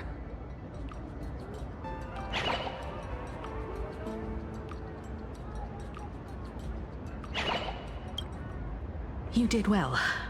I bet their intention was to stir up their supporters' wish power through the challenge. If you'd hurt them recklessly, it might have pushed many supporters straight into their arms. Oh, and you are? Oh, nice to see you again. Express Navigator, Miss Himeko. Pardon my poor memory, but have we met before? Of course. I've seen you in the news more than once. It's such an honor to meet you. This is Evanescia. I think she's a student from Graphia Academy. We ran into her at this expo, and she's a huge fan of both the Fluffy and the Express. Huh? So that girl you saw in the Phantasmoon courtyard, it was her? Wait a second. She made you a mask? So, you're telling me Nessia isn't just a normal girl? Who exactly is she? Who exactly are you? Me? I'm no different from you. Just a spectator of the Phantasmoon games. Though I suppose my position is a bit special. I had so much fun tagging along with you two. Who would have thought that the Fluffy had such an interesting backstory? I think it's time to say goodbye for now. Are you leaving, Miss Evanesia? Now that my identity has been exposed, Cinderella's magic is about to wear off. And since this little adventure started on a whim, might as well end it on one too. Little raccoon, you can feel it, can't you? All that attention, all that joy from the exhibition. As you fulfill people's wishes, that power has been flowing straight into your mask. It might spark something beautiful, or plant the seeds of something sinister. Whatever you choose, I just hope you won't become a boring character. I'm rambling again, aren't I? Well then, before I go, let me break this awkward moment with a riddle. Do you know why flowers are so beautiful?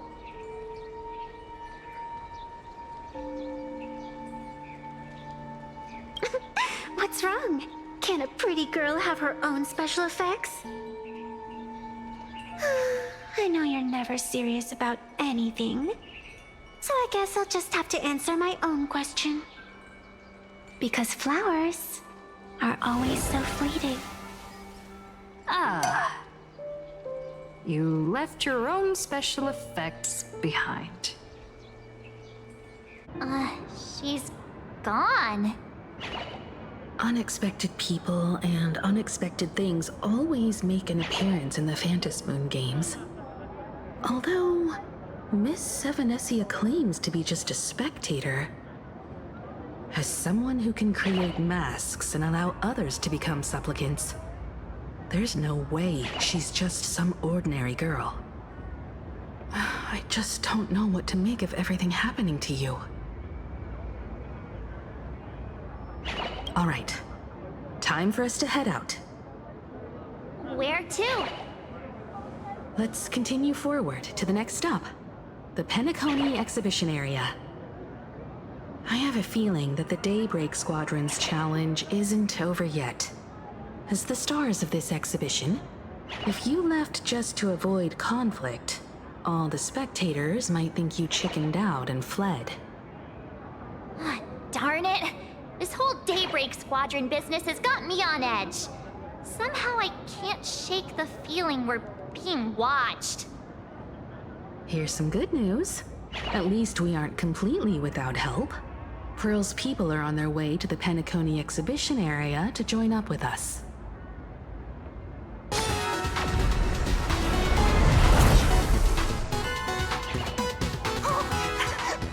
I get run over by the express if I lay down on the tracks? Yup, and you get blasted straight into a comic book. Who knows? Maybe you'll be reborn as some superhero or something? That's what I call true happiness. It's hard to believe they recreated the scene where the Express crashes into the Great Septimus. All the previous exhibitions were so hilarious, but they really nailed the Great Septimus part.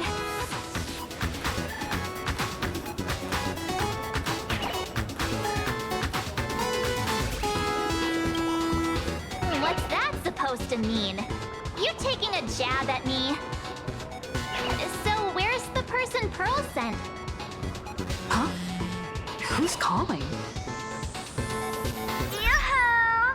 How you doing, gray hair? I heard about your big fight with the superheroes, and since I actually respect you as a rival, I thought I'd give you a heads up. You might think you scored a massive win in the Phantom Moon Games, but most people probably don't see it that way. Anyway, the news is on right now. Why don't you go check it out?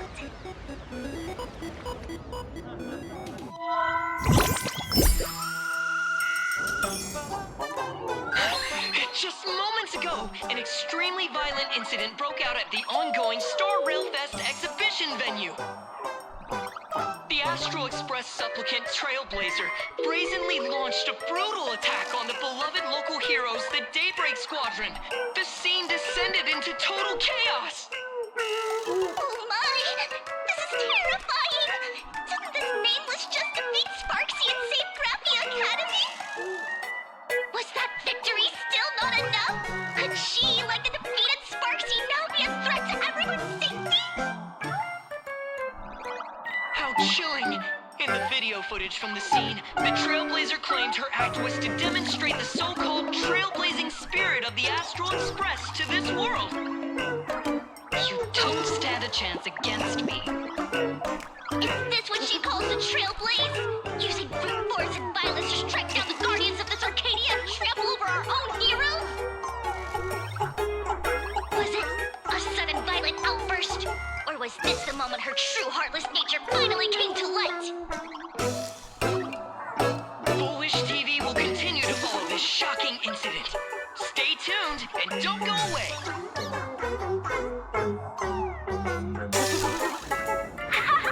It's all over the internet now. Some say you're a violent maniac. Others think you're behind the bloodbath in Deathbrook, that you're the second Herald of Death. Oopsie. How are you feeling right about now?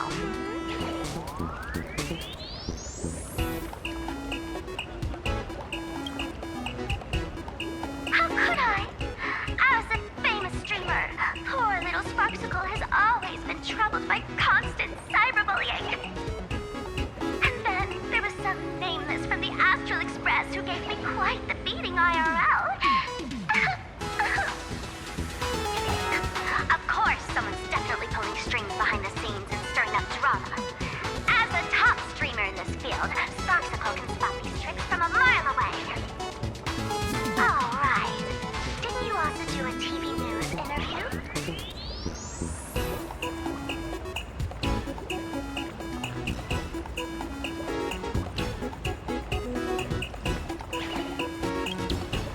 It's not about what you said, it's that you said it. Here, let me send you the interview video. I won't go any further, but since you managed to defeat Miss Sparkle... No, I mean Miss Sparksy. I don't want to see you embarrass yourself in front of those clowns. Good luck. See you around. Hi! Trailblazer. Sorry to bother you. We're with Full Wish TV. It's our lucky day running into you here. Do you have a moment? Keep it brief. I've got plans later. First question. Seeing as Plain Arcadia was the starting point of the Express's new voyage, how would you describe your impressions of this place? Plain Arcadia. Everyone's chasing the latest trends. Looking for fun. Interesting! Throughout the history of the Phantom Moon Games, it's been extremely rare to have such a renowned cosmic figure as yourself participating. As the Astral Express's supplicant, what kind of changes do you hope to bring to this world in these games? Show everyone the strength of the Trailblazer to change this world. That's an impressive answer. Speaking of which, after joining the games, you immediately went to defeat Miss Sparksy, who represented the Masked Fools. What are your thoughts on potentially facing native supplicants in the future?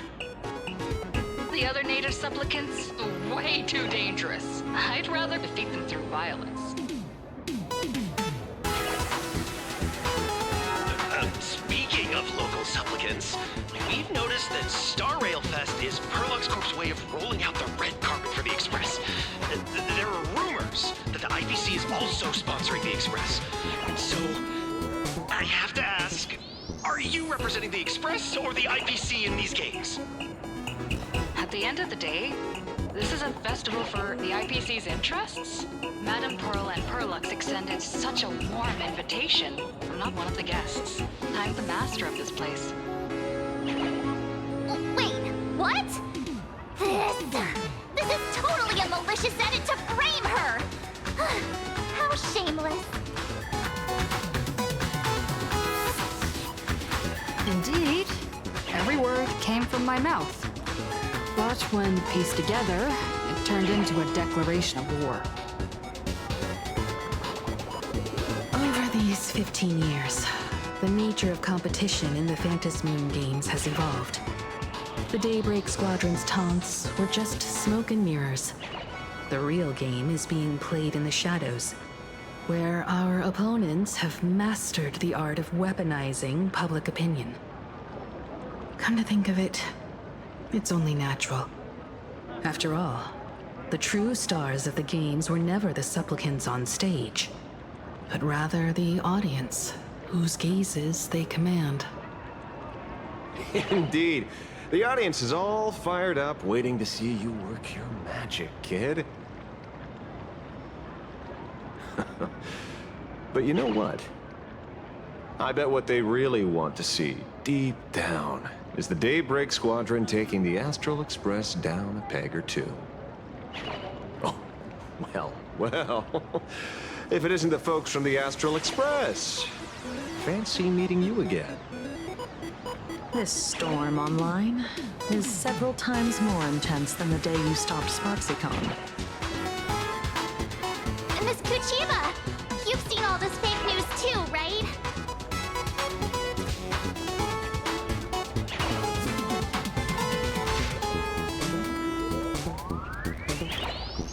Sorry, got a bit held up on the way. Since I entered the exhibition area, at least 7 folks stopped me asking for the autograph of this guy called Welt. So, who is this Welt? Pearl assigned us to investigate the Sinwish Syndicate massacre. But every suspicious thread we followed led us from the Research Society of Happy Smiles straight to the Daybreak Squadron. And then there's the one pulling the strings behind the scenes. Fullwish.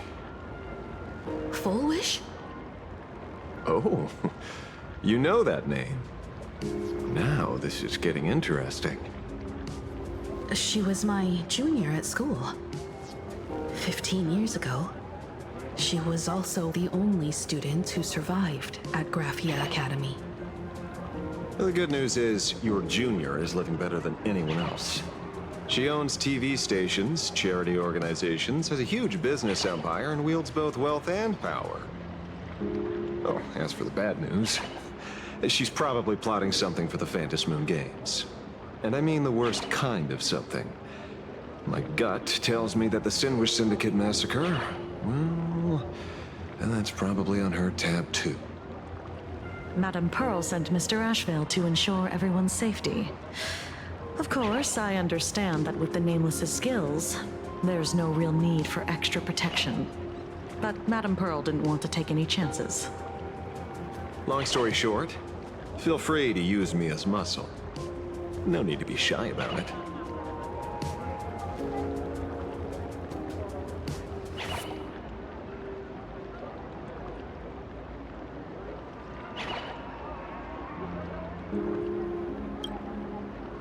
So, are we still heading to the top of Pom Pom Tower? We should keep moving forward. If my guess is right, the Daybreak Squadron will launch their second attack there. I forget about any fantasies of fairness and harmony.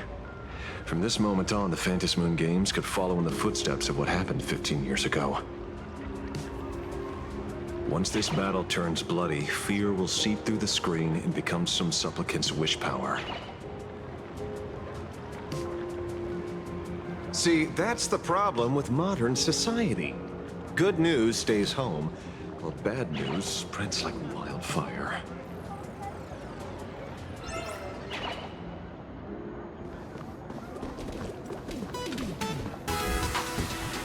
To move forward, we'll need to fuel up the shuttle express first.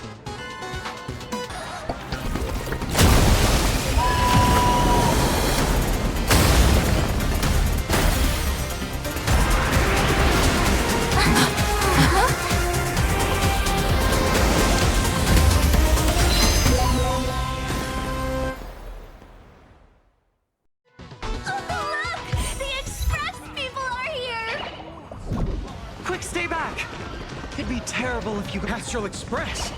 We've been waiting for you for quite a while.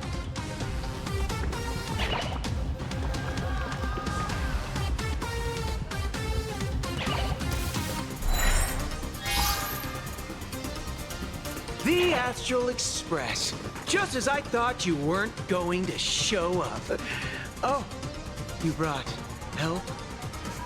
And it's an old friend. Been a while, old man.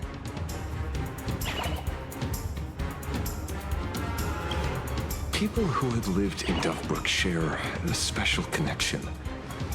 Since you're treating me as an old friend, I don't want to act like some high and mighty adult telling you what you should and shouldn't do. But let me tell you this. What you're doing right now has already crossed a dangerous line.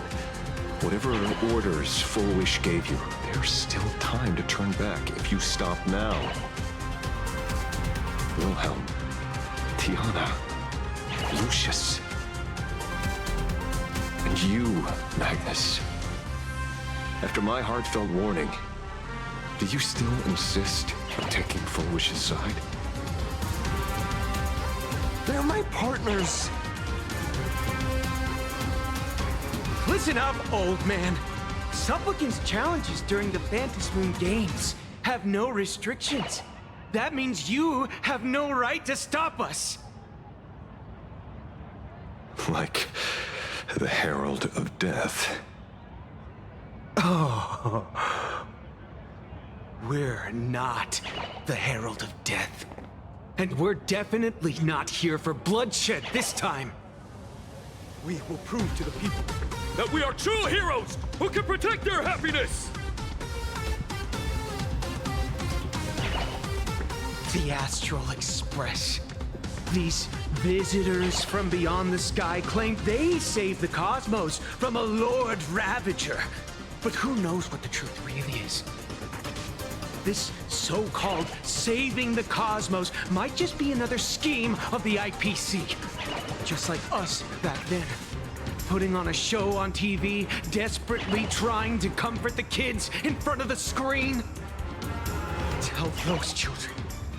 Tell my past self that when the Herald of Death comes, there will be heroes who put themselves between everyone else and a threat.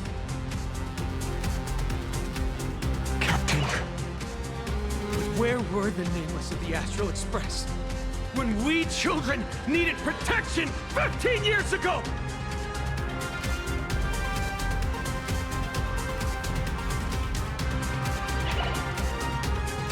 Gray, don't be fooled by these flashy, cosmic heroes.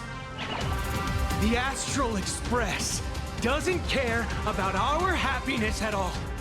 They come and go like all tourists. No, they're even more heartless than tourists. Because they're here to trample on the elation ceremony and steal the Arcadian people's attention! They replaced our fantasies of heroes with their own image. All to satisfy their vanity called the Trailblazing Spirit. Tell me, have you ever, even for a moment, felt what it's like to tremble on blood-soaked ground at dusk?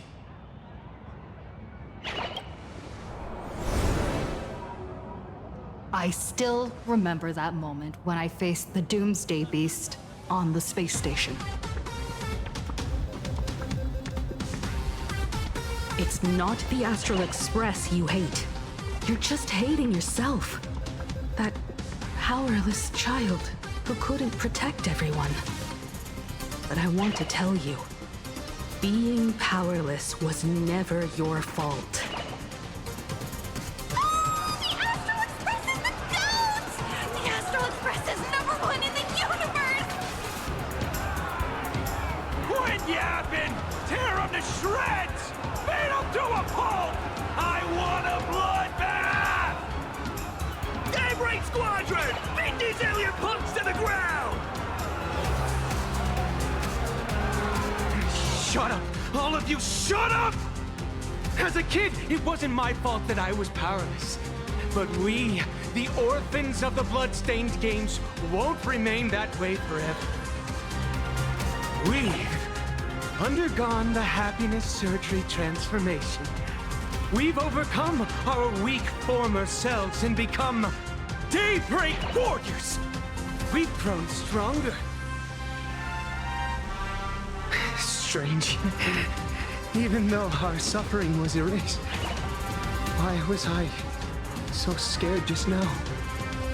And why were there tears? Brother, that's only because this pain has been here all along. It's time to overcome it. It's time to use the power of happiness to defeat it once and for all. Well said. Then let's finish what needs to be done. Let's reclaim from these outsiders the image of heroes that the people of Ahatopia hold dear. What about you, Magnus? Sorry, Mr. Ashvale, but a hero never betrays his companions. We are the Daybreak Squadron, 4 warriors of one heart, united to protect the world.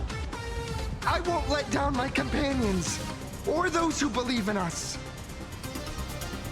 We are the true heroes. Look at the statue of the conductor. It's just an empty shell.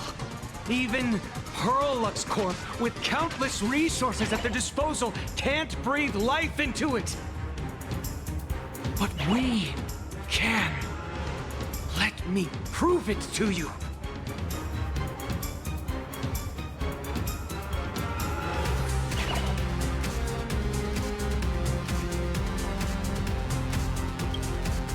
Stop them! Don't let them drag the Astral Express's name through the mud! I shall provide the wish power to awaken it. I shall become its skeleton and allow it to stand! I shall turn into the fuel that drives it forward! I shall become the core that makes the engine sing the song of eternal joy! Happy! So happy! Happiness! Huh? The Express is about to warp happily! Cleanup initiated! Eliminate! Everyone will be happy!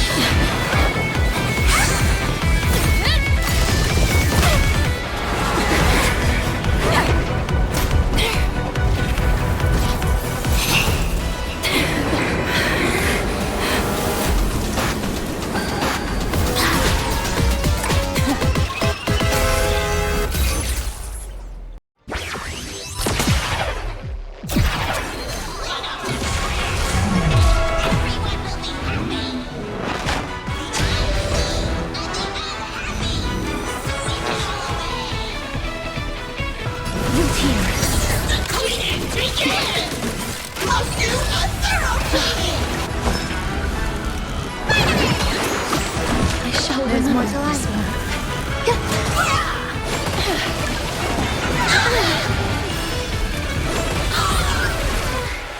Surely that did the trick this time. Reboot. Self-repair. Must bring happiness.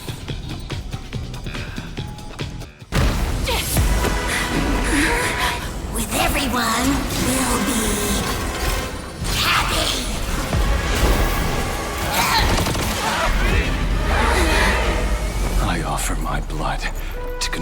this vendetta, I offer my heart to shoot down this injustice. I, lead Hunter Lamancha, call upon you in the name of the Star Hunt Oath. O Skyboom, gaze upon this broken-legged wolf and steer my hunt toward victory! So happy. Now arriving at Terminal Station, land of sneering gods. Welcome back into the gods' embrace. Shh. Quiet now. It's time for bed.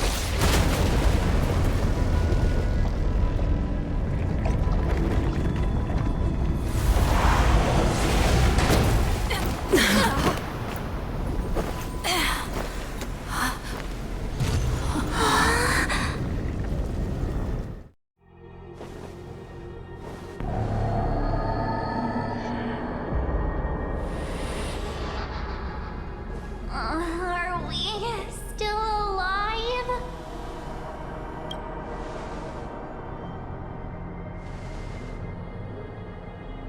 I remember the out-of-control express taking us down and through an abandoned tunnel.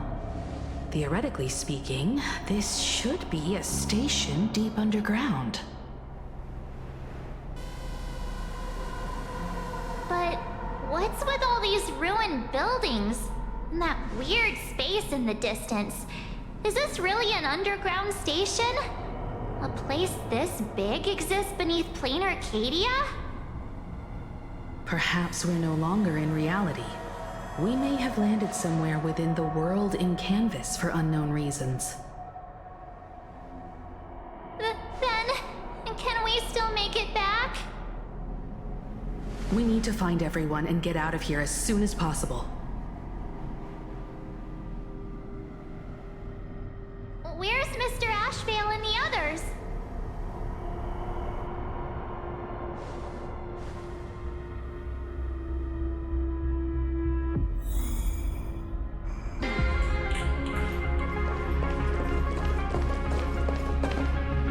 We've been reborn. See? I knew we weren't like those Sin-Wish Syndicate trash. You're right, Red. We're heroes. We are justice.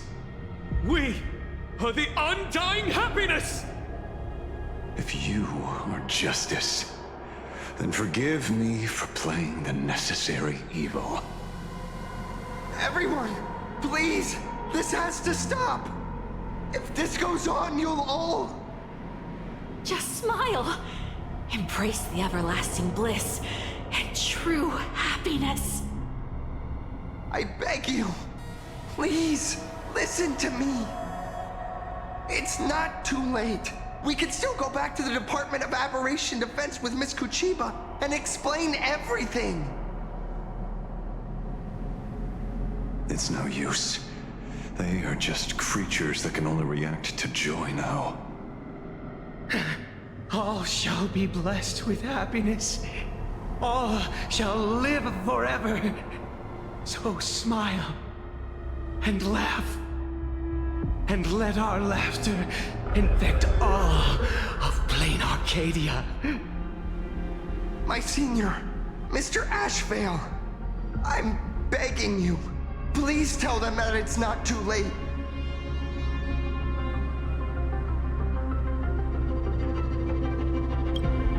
Move aside, Magnus. Please, just give me another minute.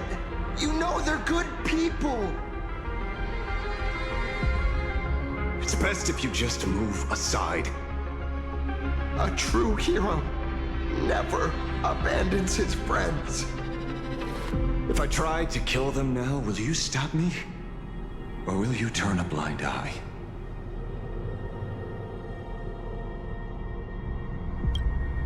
I get where you're coming from, but they've made their choices and so have I. After all, are they really better off like this?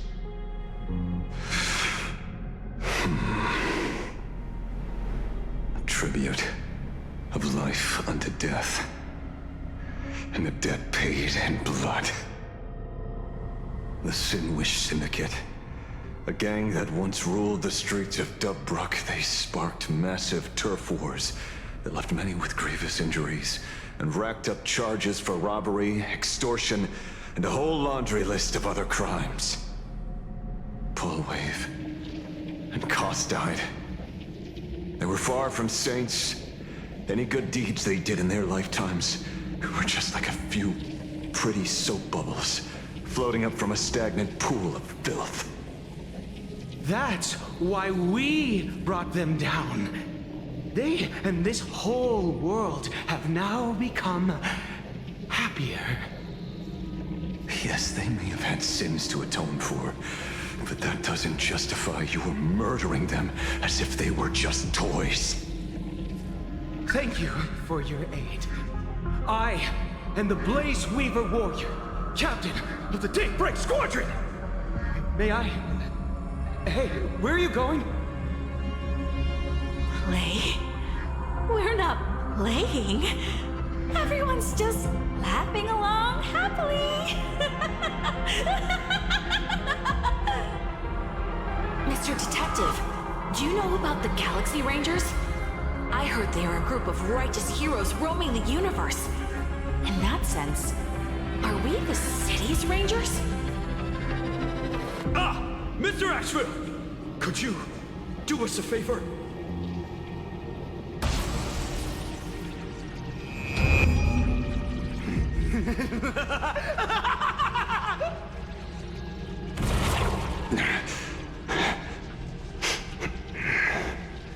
This familiar scent.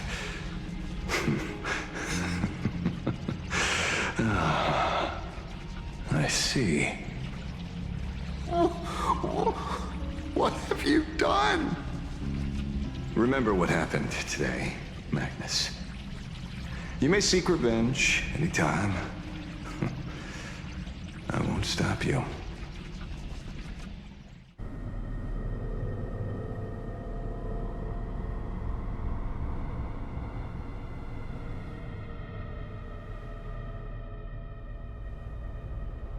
Glad to see that you're all made of tough stuff. I was just fretting over failing my chaperone duties. La Mancha, leader of the Galaxy Rangers. I've heard about you, but only in legends past. Then you're well informed, Nameless. I'd expected the name to be long forgotten by now. So much for turning over a new leaf.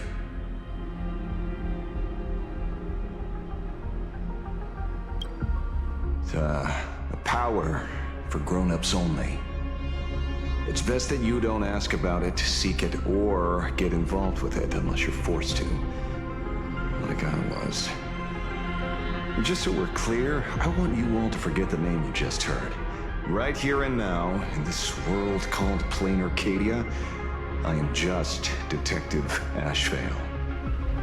Instead of obsessing over my identity, or pitying the 3 dead criminals, I advise you to work on a way out of this place first. I've long heard rumors about unsavory things hidden deep beneath the Arcadia. It's strange how the people here can sleep so soundly. The train broadcast called this place the Land of Sneering Gods. I don't think I've ever seen this station on a map. Are we going to be trapped here forever? Mr. Ashevale, despite being at such a bizarre location, you've been oddly confident and unconcerned over your safety since the very beginning. Do you truly know nothing about this place? I'm afraid that's classified information. Besides, well, I'm simply doing what any professional private investigator would do. Trust my employer. It's time to show us the trinket Pearl gave you, kid.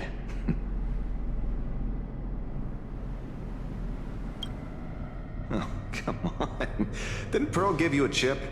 We're in good hands, as long as she can track your location with that thing. A tracking device. Again. Akavilli.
Let's go deeper. I want to go over there.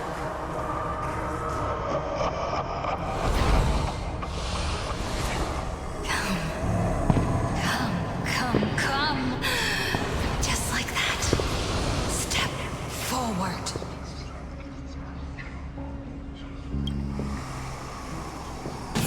That's far enough, kid. My golden principle while working on cases in this world is to keep my curiosity in check and not get involved with matters beyond the case itself, especially things that already look considerably dangerous. However, the thing that slumbers in the deep here does look awfully familiar.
we meet again, everyone.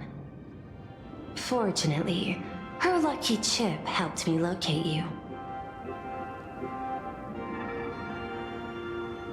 Please accept my sincerest apologies for not intervening in time and putting all of you in danger.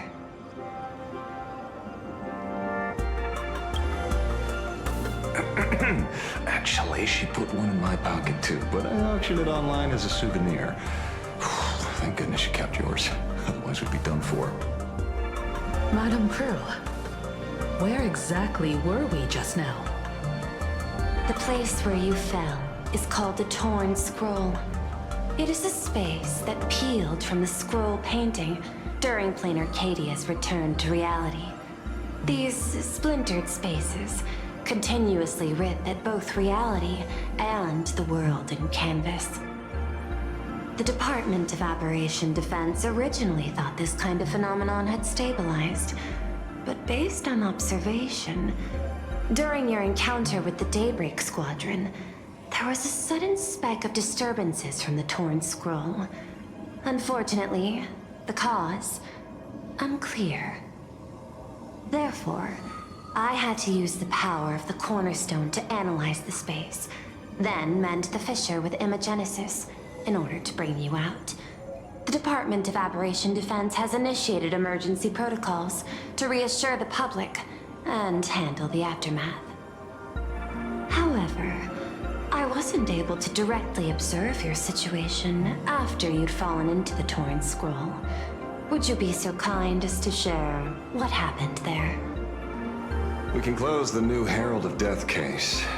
My shadow has devoured the guilty three and tasted their sins. They were responsible for the Sinwish Syndicate massacre. Of that, I'm certain. Was Full Wish the mastermind?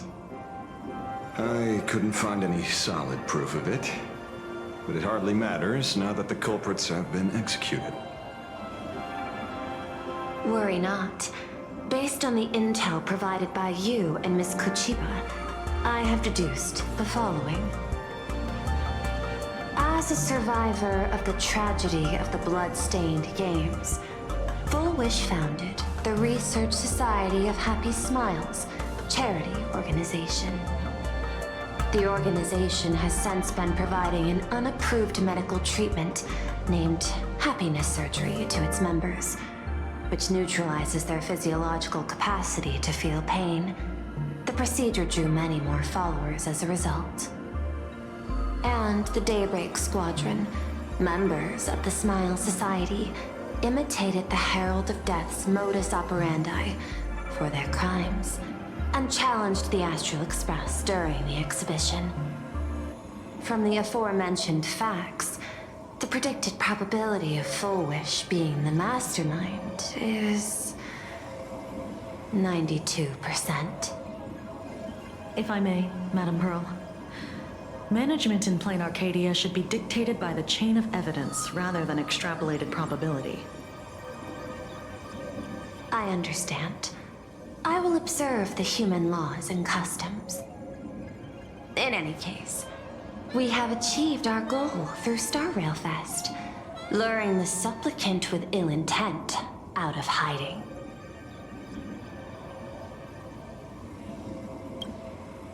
Since Full Wish is exposed now, and we've defeated her supplicant, shouldn't we hurry and arrest her as soon as possible? I'm afraid it's not that simple. We've defeated Full Wish's supplicant, yes. However, all three Daybreak warriors were supplicants. That can't be. The supplicant should be the only one who wore the mask and participated in the games with the Phantom Moon's blessing. Those devoured by my shadow can no longer lie nor deceive. All three of them had worn the mask before. If they were all supplicants, that means it's still possible for Full Wish to intervene in the games.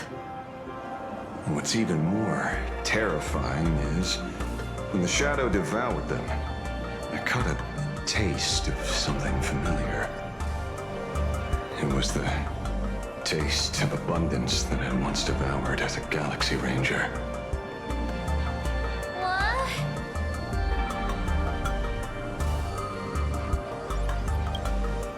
Yes. I didn't think this world would go that far. But I was wrong.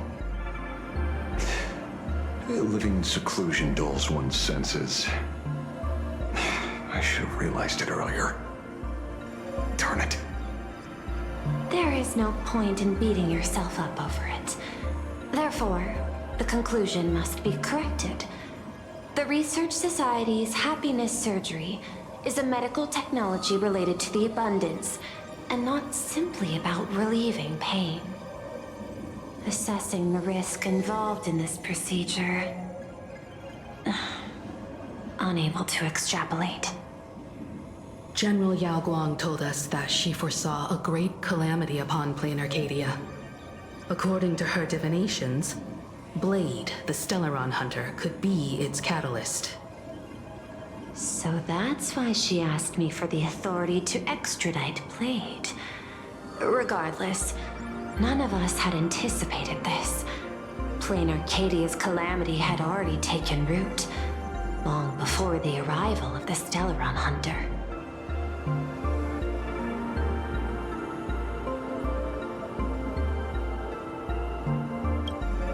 In the name of the IPC, the law, or a challenge to a supplicant? These options imply 3 different strategies.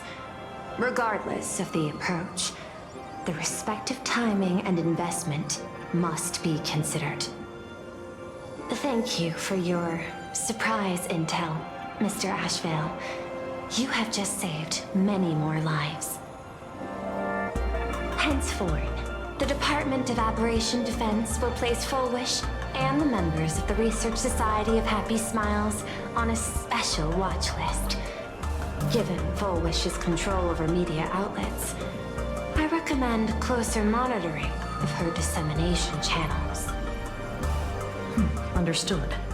We will also implement pre-disaster measures at the calamity level standard per the Safety Response Protocol against aberrant threats.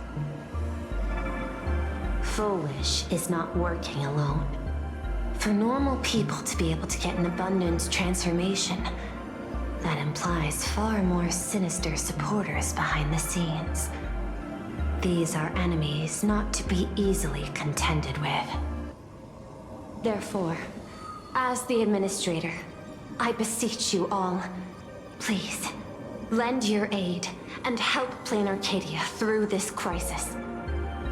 This has escalated beyond mere rivalry for the Ionic game. Fullwish's conspiracy has crossed the line. This situation's 100 times more dire than the Herald of Death incident 15 years ago.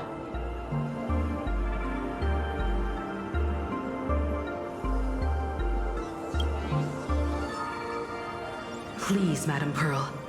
This is my homeworld, and I won't allow the tragedy to repeat itself. Besides, there may be an even greater conspiracy behind all this. As a Nameless, it is my duty to see it through to the end. Indeed, there are old scars and fresh wounds to settle. For the way she toys with life, and the taste of that flesh, Fullwish must be held accountable once and for all. You have my eternal gratitude. I won't forget this bond from our shared trials. Now then, I shall prepare an action plan, as well as share relevant information with General Yao Guang. The seed of abundance planted by Fullwish must be uprooted and eradicated as soon as possible.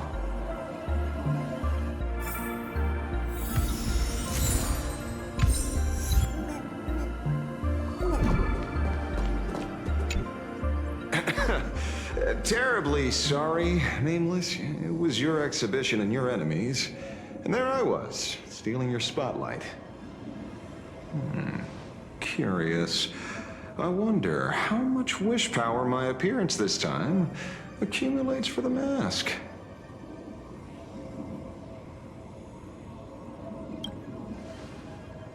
No, don't be like that. You can tell them that I'm Welt. We already look similar enough. Who knows? Maybe that'll redirect some wish power toward your account instead?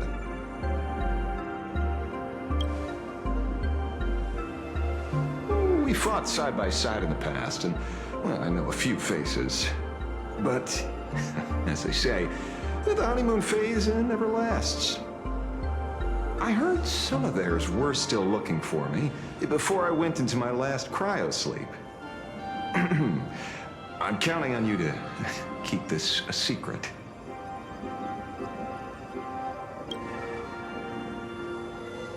Some people want the head on my shoulders, while others want the shadow in my arm. I'm old, and I just want some peace and quiet. That's all there is to it.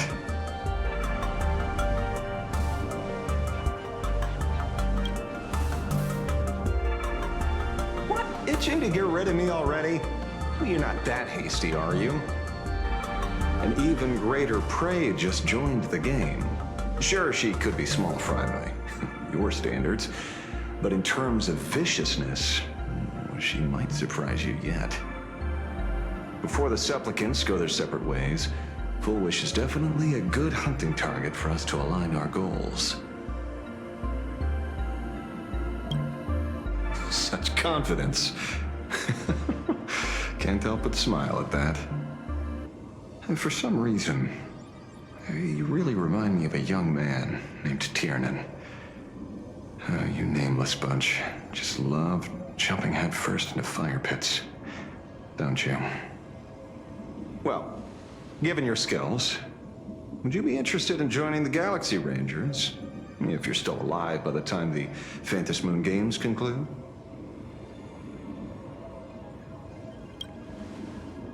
Good answer.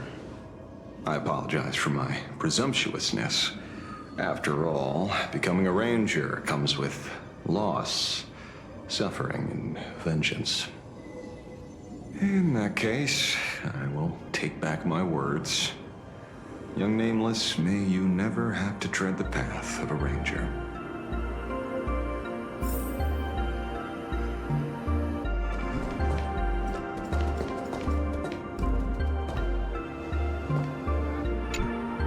Oh, leaving now.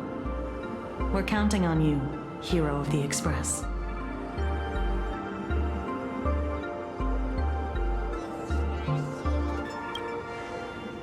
Because it's just another Phantom Moon Games for me. Check the records in the Ministry, and you'll see.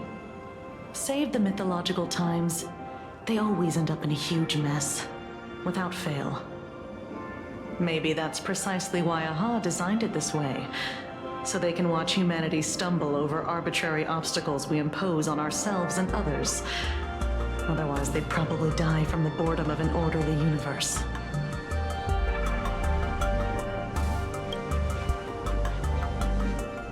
Maybe interrogate him for a few days. Get a strong light, render him unable to eat or sleep well, and he will probably spill everything he knows about the Smile Society.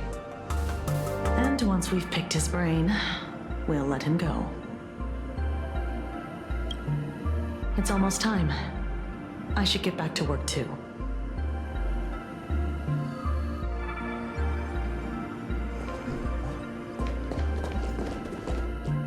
Wish's partner. Perhaps someone far more dangerous has already set their sights on this round of the Phantom Moon Games. Oh no. They are definitely up to no good.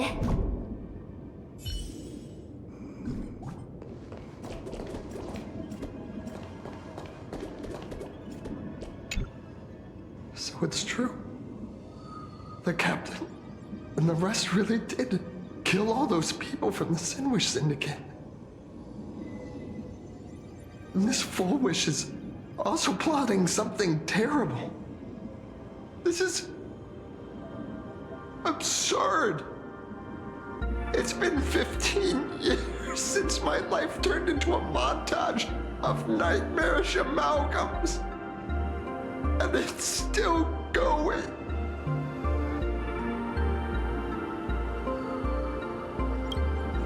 Thank you. Mr. Ashvale is right. This is not the same as playing the hero on a stage. In the end, I'm just an actor.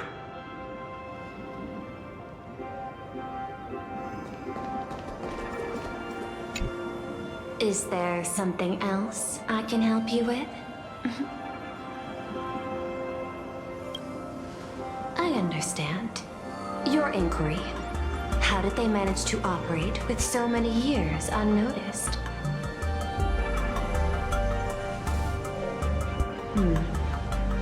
I had put them on a temporary watch list before, due to significant decreases in crime rates in certain regions.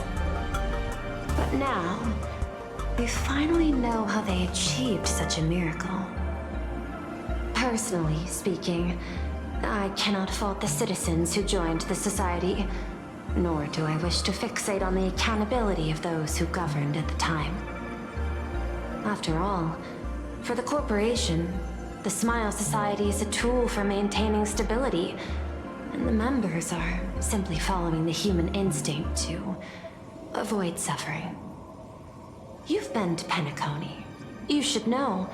There, the family's members lull guests to sleep with power of the harmony and soothe their pain. From a human ethics point of view, it is well within people's rights to avert pain in moderation. Humans cannot turn off their innate negative feedback like Intellitrons do. I understand and deeply sympathize with that. My assigned theme is analytical art, but at the same time, I am fortunate to be appointed governor of a world. The portrayal and sublimation of pain in human works of art shine among humanity's greatest treasures. Tragedy, elegy, and lost epics. Their soul-stirring power springs from a profound understanding of this negative feedback. This so-called happiness surgery does more than just obliterate people's perception of pain. It strips away human complexity and turns what was dynamic and brilliant into a monotonous blotch. To me, governing this world is like creating a painting. My vision is to maintain the diversity of life forms and preserve their potential for growth and change. The Research Society has disrespected my work. Thus, my duty and theme have become one and the same. I will do all that I can to cleanse the misguided strokes of the Research Society from this land. Thank you again for lending your aid, Nameless. I will begin extrapolation of our next steps now.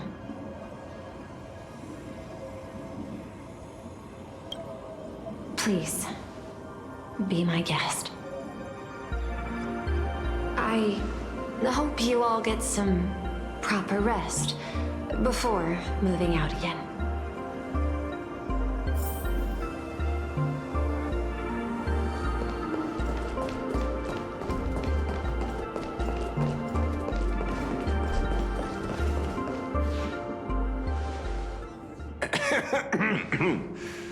You know, I'm not here to be an ornament.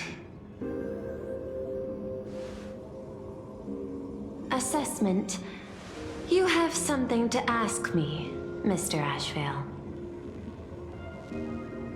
Well, lately, I've been on an extremely lucky streak. Be it Full Wish or Magnus, the leads practically gained sentience and came to me one by one.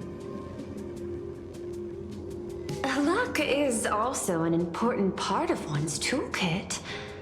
Wouldn't you agree? I'm beginning to think you're the one behind it all.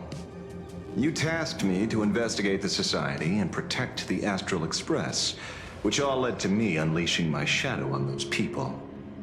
Just so you can confirm your hypothesis. You had everything planned out since the beginning, hadn't you? answer yes, would it wound your ego? Perhaps. Yes.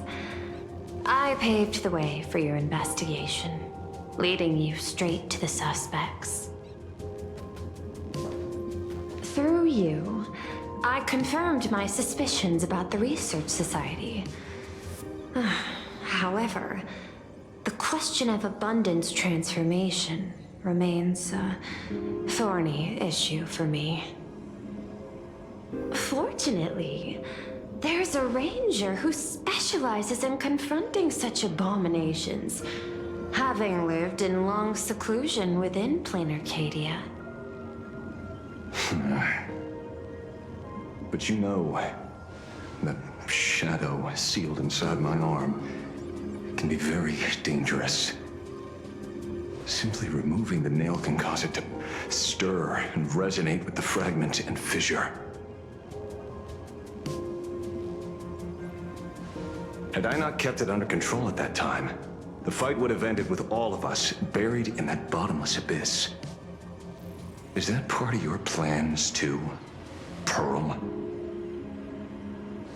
Humans fear the worst, but to the Intellitrons, such fears are merely irrational deterrents.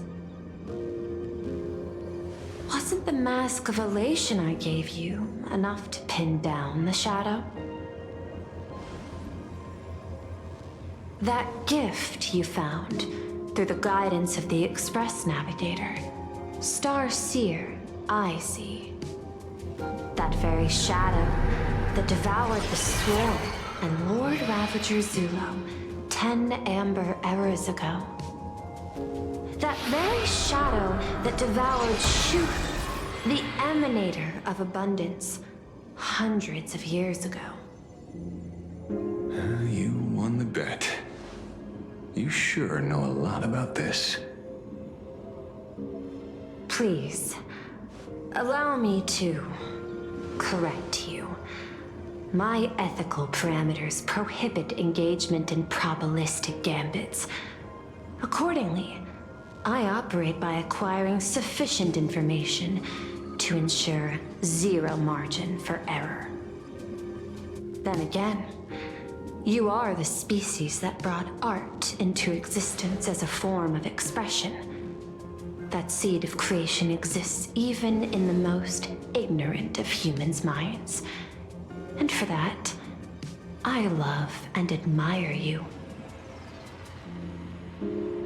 Whether you believe it or not, I will honor our initial agreement, Mr. La Mancha. At the moment of victory in the Phantasmoon Games, I will free you from all sufferings and fulfill your wish. To let a Galaxy Ranger die peacefully in his bed.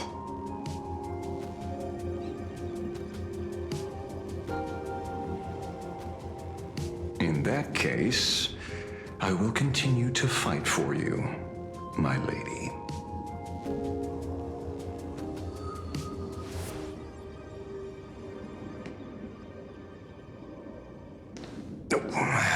Right. You mentioned several times wanting to replicate the works of Graphia. I don't know much about art. But I was considering that, despite the lack of artistic quality in your strokes when sealing those fissures today, to the people of this world,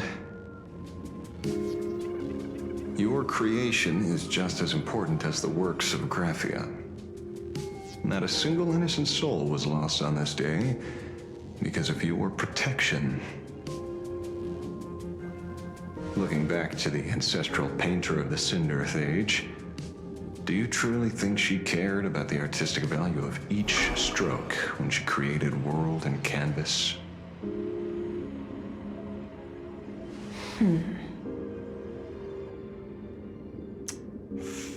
Tisk, ugh.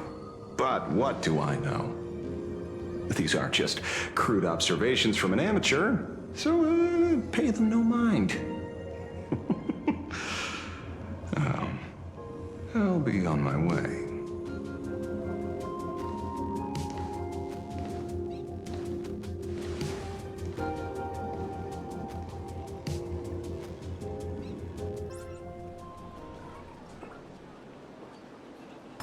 We meet again, Ashen Detective. It's hard to believe that I came back for you, especially after learning that you wanted to sell me out to Pearl. We gotta thank nature's gift. The 6.1 billion credits reward has appeared again. Fortunately, I bypassed you and struck a deal with that Intellitron instead. Regrettably, my current bounty stands at 0.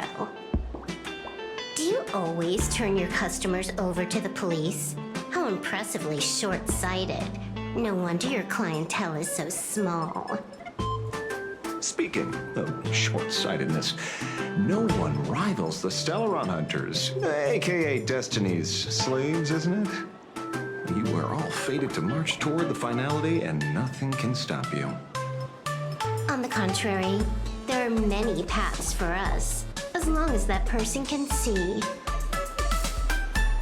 In other words, he can't see the trajectory of your destiny in this world during this mission?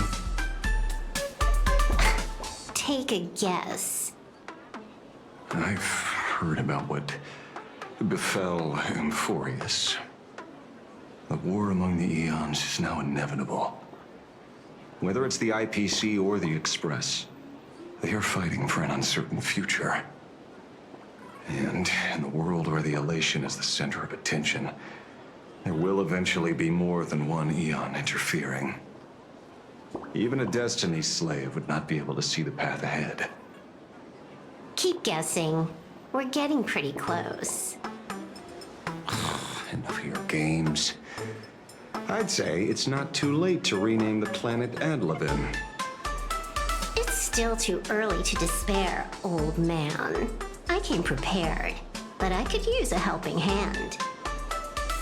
30 million credits. Pay or die. Come on, give your friend a discount, will ya?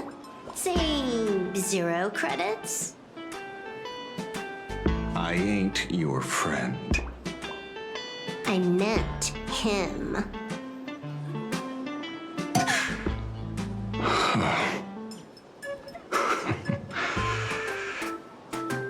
It's been a while, Yingxing. It's been too long, Mr. La Mancha.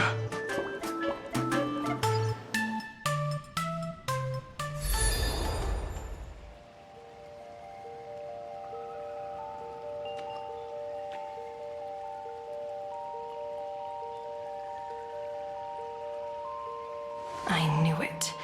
There must be an explanation for the unusual fate of this world. Though I lost sight of the sparrow, I discovered a mysterious tree. I finally found the heart of the Phantasmoon games, thanks to this little birdie. Mr. Sunday, do you sense me?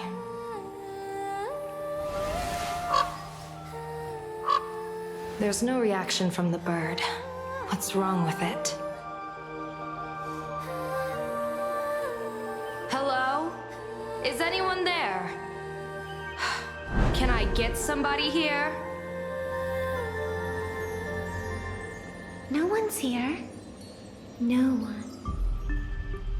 That's a lie. I saw a pretty girl hiding right here through the bird's eyes. Who are you? That's none of your business. None of your business. If that's how it's going to be, then I'm done playing nice here. If my eyes weren't playing tricks on me, the ancient tree here must be the ambrosial arbor of abundance, yes? Little girl, are you going to keep playing hide and seek, or will you come out and have a proper conversation with me?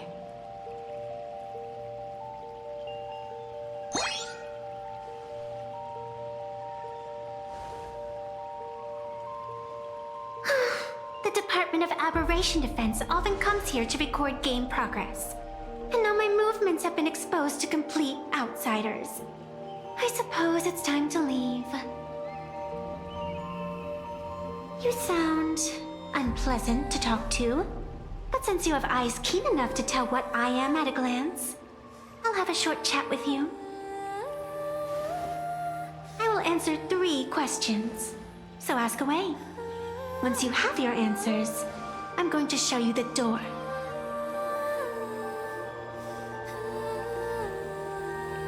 I wanted to question why the Joyseeker would permit the ambrosial arbor of abundance to take root in a world they had blessed.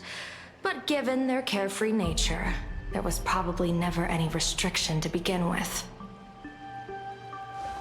On my second question, are you a Fey-kind native to Ahatopia, or are you one of the long-life species shaped by the ambrosial arbor?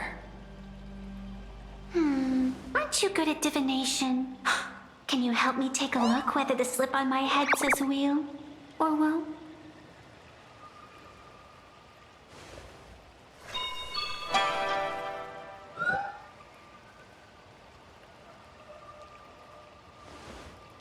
There's nothing on your head except your ears.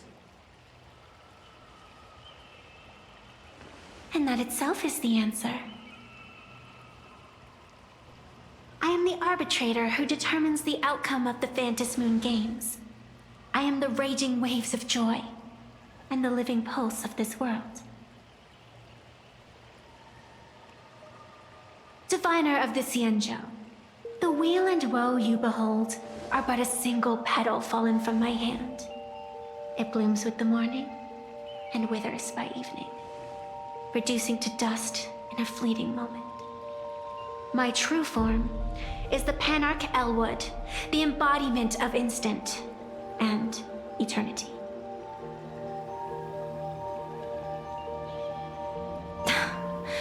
Interesting. Took you quite some time to come up with those words, huh? The one who created me did say most people wouldn't believe me. Turns out they were right. I believe you. I feel the same way. For many do not trust the words of a diviner.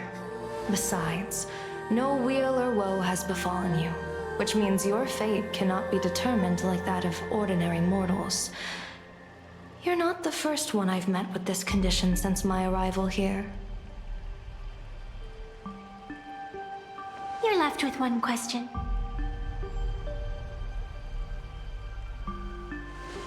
Since you admit to being an abomination of abundance, shouldn't you explain the fate of this world's residents?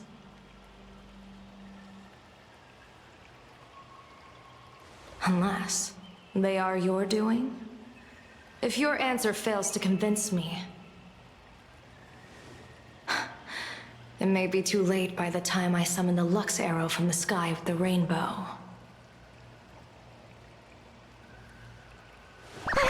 Chill out! You shouldn't make jokes like this. I'm not as skilled at divination as you are.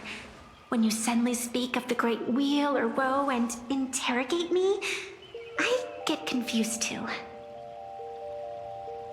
After all, isn't every rule and every variable of the Phantom Moon Games dictated by the impulse of some god?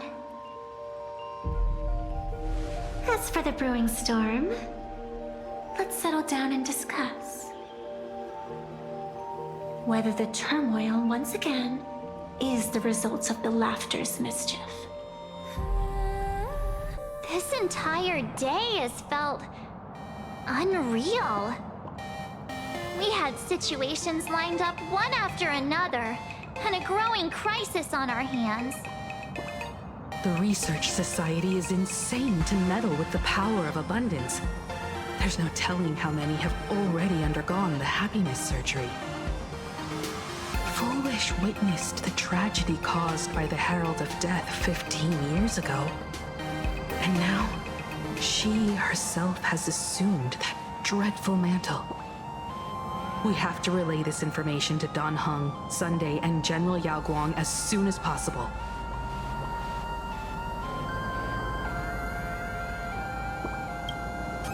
Full Wish is definitely aware of the enemies she's facing.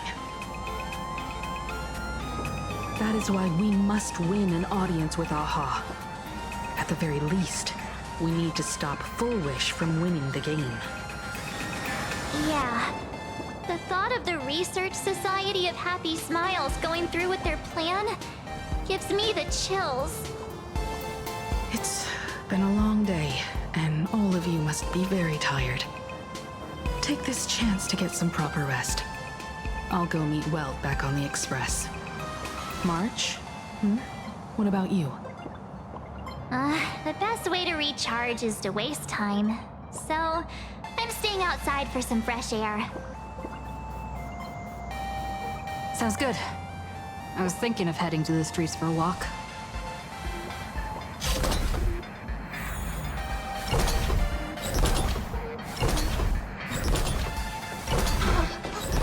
What was that? Did you hear